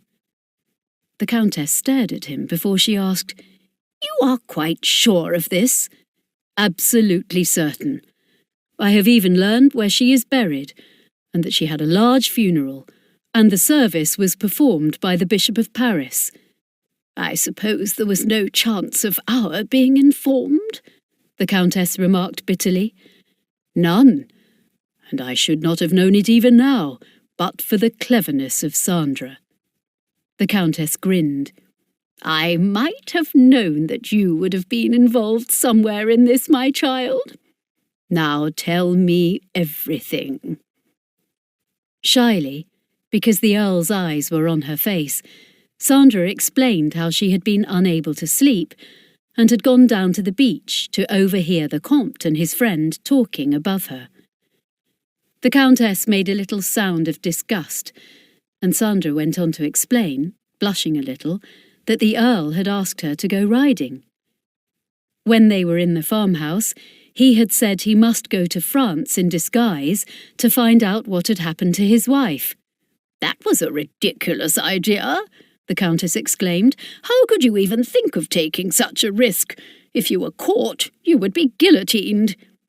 "That is just what I thought too," Sandra said, before the Earl could speak, "and I was sure that somehow the list the Comte had spoken of was very important." "So, what did you do?" the Countess inquired. Sandra looked at the Earl, and he realised that she was too embarrassed to tell the Countess that she had gone alone to the Comte's room. "Instead of coming to me, as she should have done, Sandra, having seen de Chabris pass the window on his way to the Marine Pavilion, decided to go to his room and search for the list," the Earl explained. "But that treacherous swine returned, attacked her, and she stabbed him with a pair of scissors." I thought I had killed him," Sandra faltered. "He cried out, 'Je suis mort!'"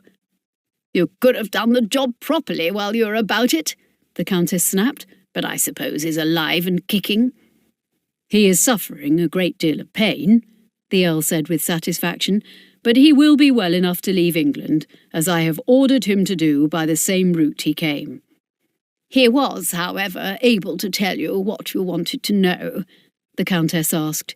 "He was," the Earl agreed, "and he will think twice before he tries such tricks again." "I don't believe it. I never did trust the French, and all this merely confirms my opinion of the whole nation." The Earl laughed. "That's the kind of thinking, Grandmamma, that we tried to instill into the troops." The Countess, however, was not listening. She was looking at Sandra, and seeing the love that shone from her eyes as she gazed at the Earl. "I presume you intend to get married?" she commented.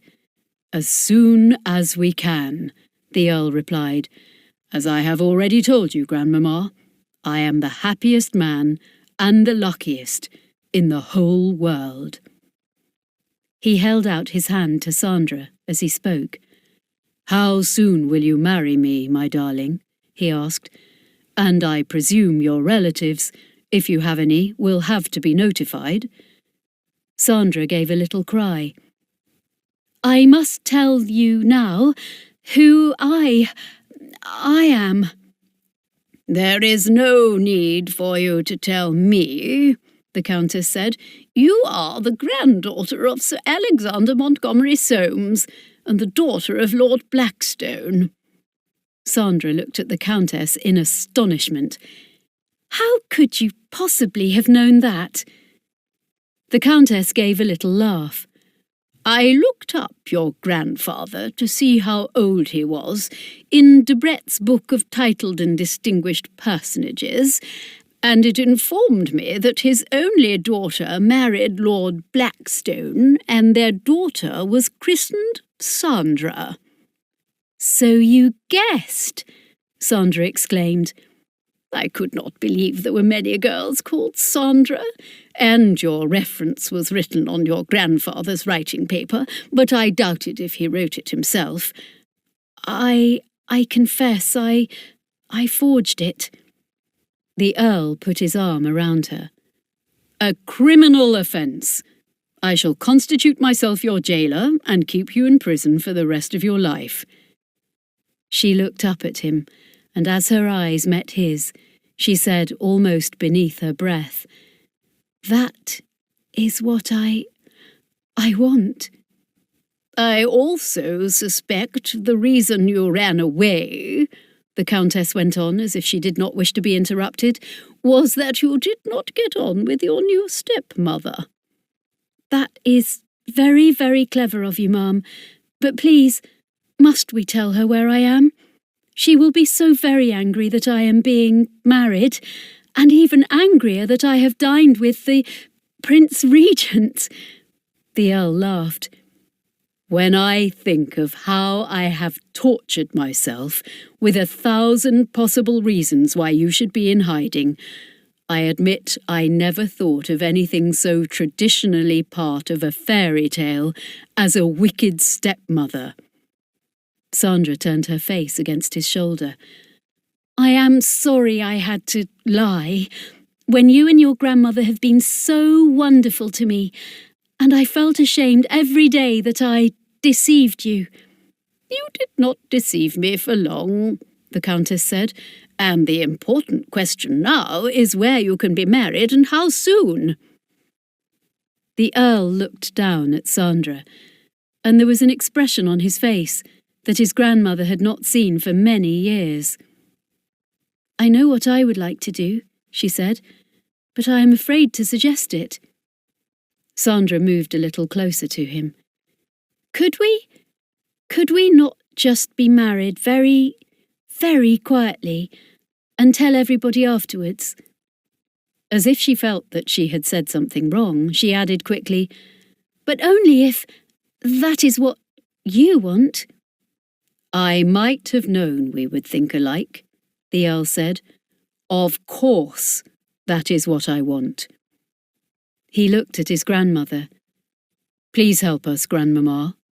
We don't want to have to go into long explanations as to when Yvonne died or how we knew about it, and if Sandra does not want to tell her stepmother all this, I don't want her to be upset." "Then why not just get married?" the Countess asked him. "Heaven knows there are enough parsons in Brighton to perform the ceremony, and if you have a special licence, then you can get married anywhere at any time." "I have a better idea than that," the Earl said. "I will go to Canterbury and obtain a special licence from the Archbishop. Then Sandra and you can meet me in some small village halfway there. When we are married, you can return here to Brighton and explain to the Prince what has happened, while Sandra and I go on our honeymoon." His grandmother laughed. "I might have guessed I should have to do the dirty work," she exclaimed. "His Royal Highness will be furious at being left out of all the fun, but I will make it such an intriguing story that he will accept it with delight." "Especially if you tell him that he is the only other person to know about our secret wedding until we return from honeymoon." The Countess laughed again. "Where will you go?" "First, home, because I want to show Sandra where we are to live. Then on to one of my houses, where we can be alone with nobody to interrupt us and nobody to ask tiresome questions until we have thought out the answers." He pulled Sandra close to him and added, "And that is going to take a very long time. So long that you will be, my precious one, an experienced, sophisticated married woman, before we have to face the social world, which, as far as I am concerned, is a more or less closed chapter in my life." The Countess gave a cry and held out her hands. "That is just what I want to hear, and I am sure Sandra will have a great many ideas of how you can pass your time in the future better than drifting aimlessly after the Prince or wasting your time with women like those green-eyed Russians who do neither you nor your reputation any good." "If any other woman exists in the world besides Sandra, I have no idea of her name or what she looks like," the Earl said. Although it seemed to her incredible, Sandra, looking at him, felt that he was really speaking the truth. Then suddenly, there was only themselves, in a world where it was so unexpectedly glorious that it could only be part of her dreams. As the phaeton drawn by the Earl's finest team of perfectly matched horses drove away, Sandra moved a little closer to her husband. He was driving with his usual expertise, and she thought as she looked up at him that she had never seen a man look so happy. He might be Apollo riding across the sky, bringing light into the darkness.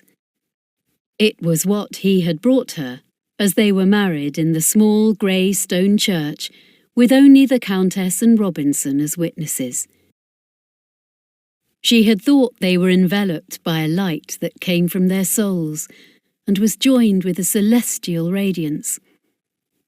"I am married," she told herself, "married, and to the most wonderful man who has ever existed.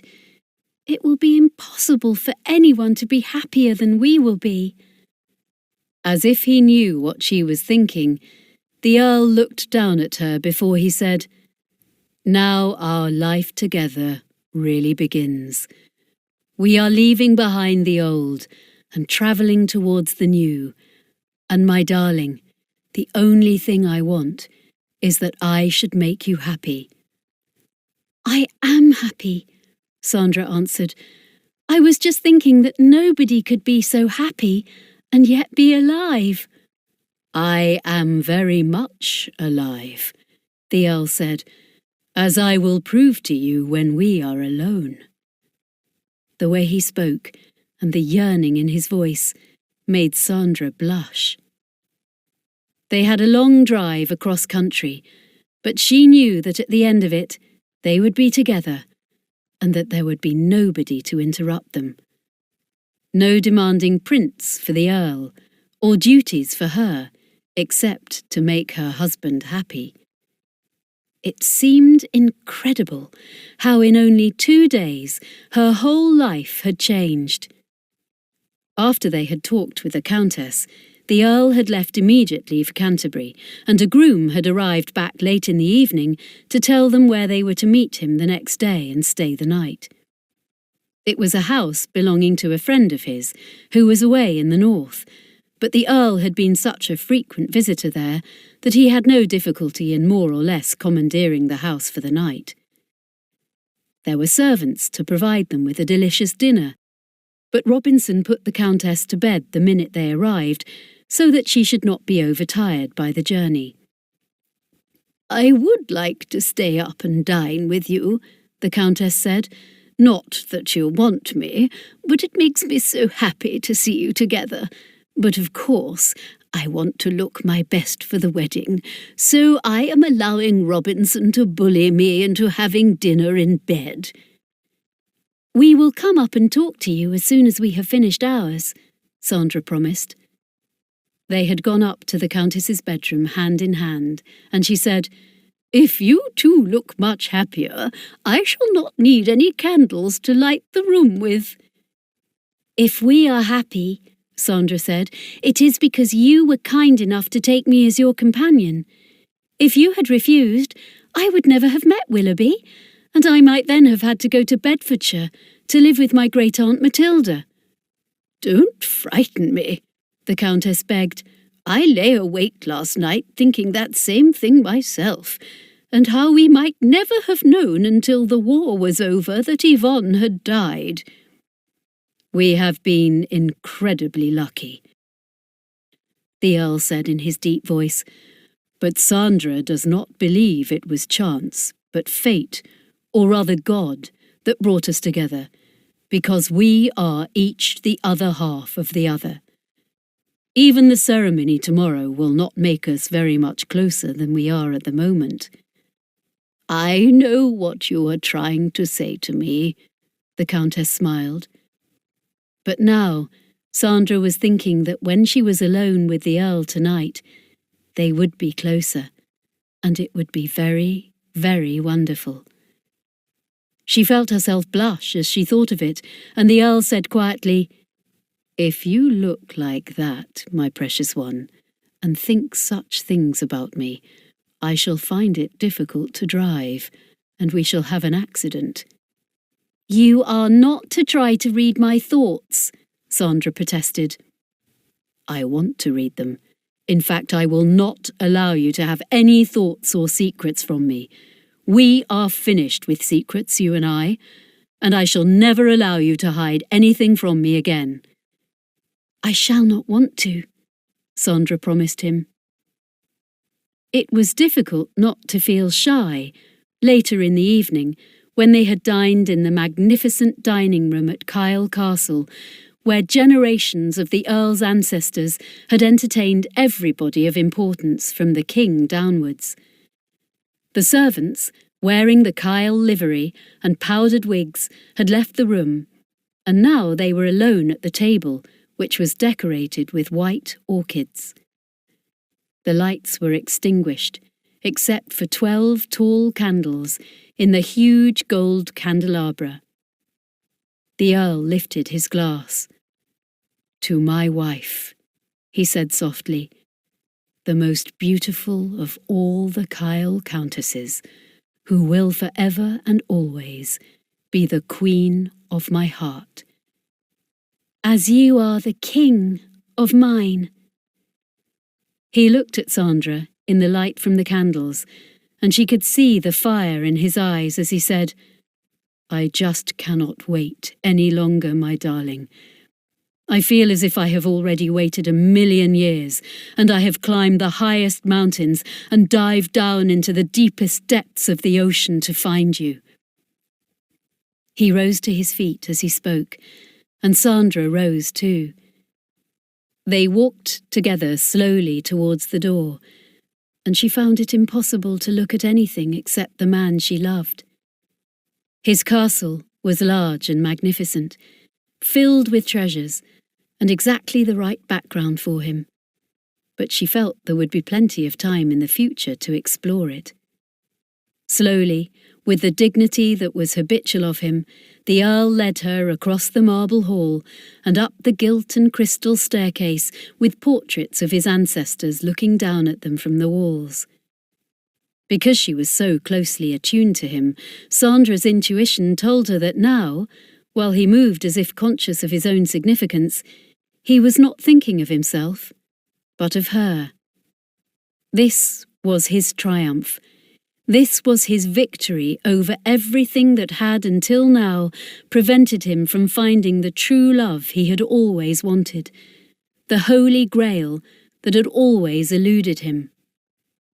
The love he had for her had brought him what he had sought, although perhaps, he admitted, in the wrong places. Now he was the conqueror, the victor, the man who had fought valiantly and succeeded. There were no servants about, or maids or valets waiting up for them, and Sandra knew that this was intentional. The Earl took her into the large and impressive state bedroom, which was not only redolent with history, but with love. There were cupids and goddesses on the ceiling, and cupids carved high on the bed on which they were to sleep. As he closed the door, and Sandra turned towards him, she knew that they had no need for symbols of love to express all that was in their hearts. As if he felt the same, the Earl said hoarsely, "Now, at last, my darling, you are mine, and I will love, adore, and worship you now and to the end of time." Then she was in his arms, and he was kissing her wildly, passionately, demandingly, and with a fierceness which told her without words how afraid he had been that he might lose her. As her evening gown fell to the floor, like the mist rising from the sea, the Earl lifted her into the bed. When he joined her, he was aware that Sandra was trembling not with fear, but with a wild excitement, and also a shyness that he found more entrancing than anything he had ever known.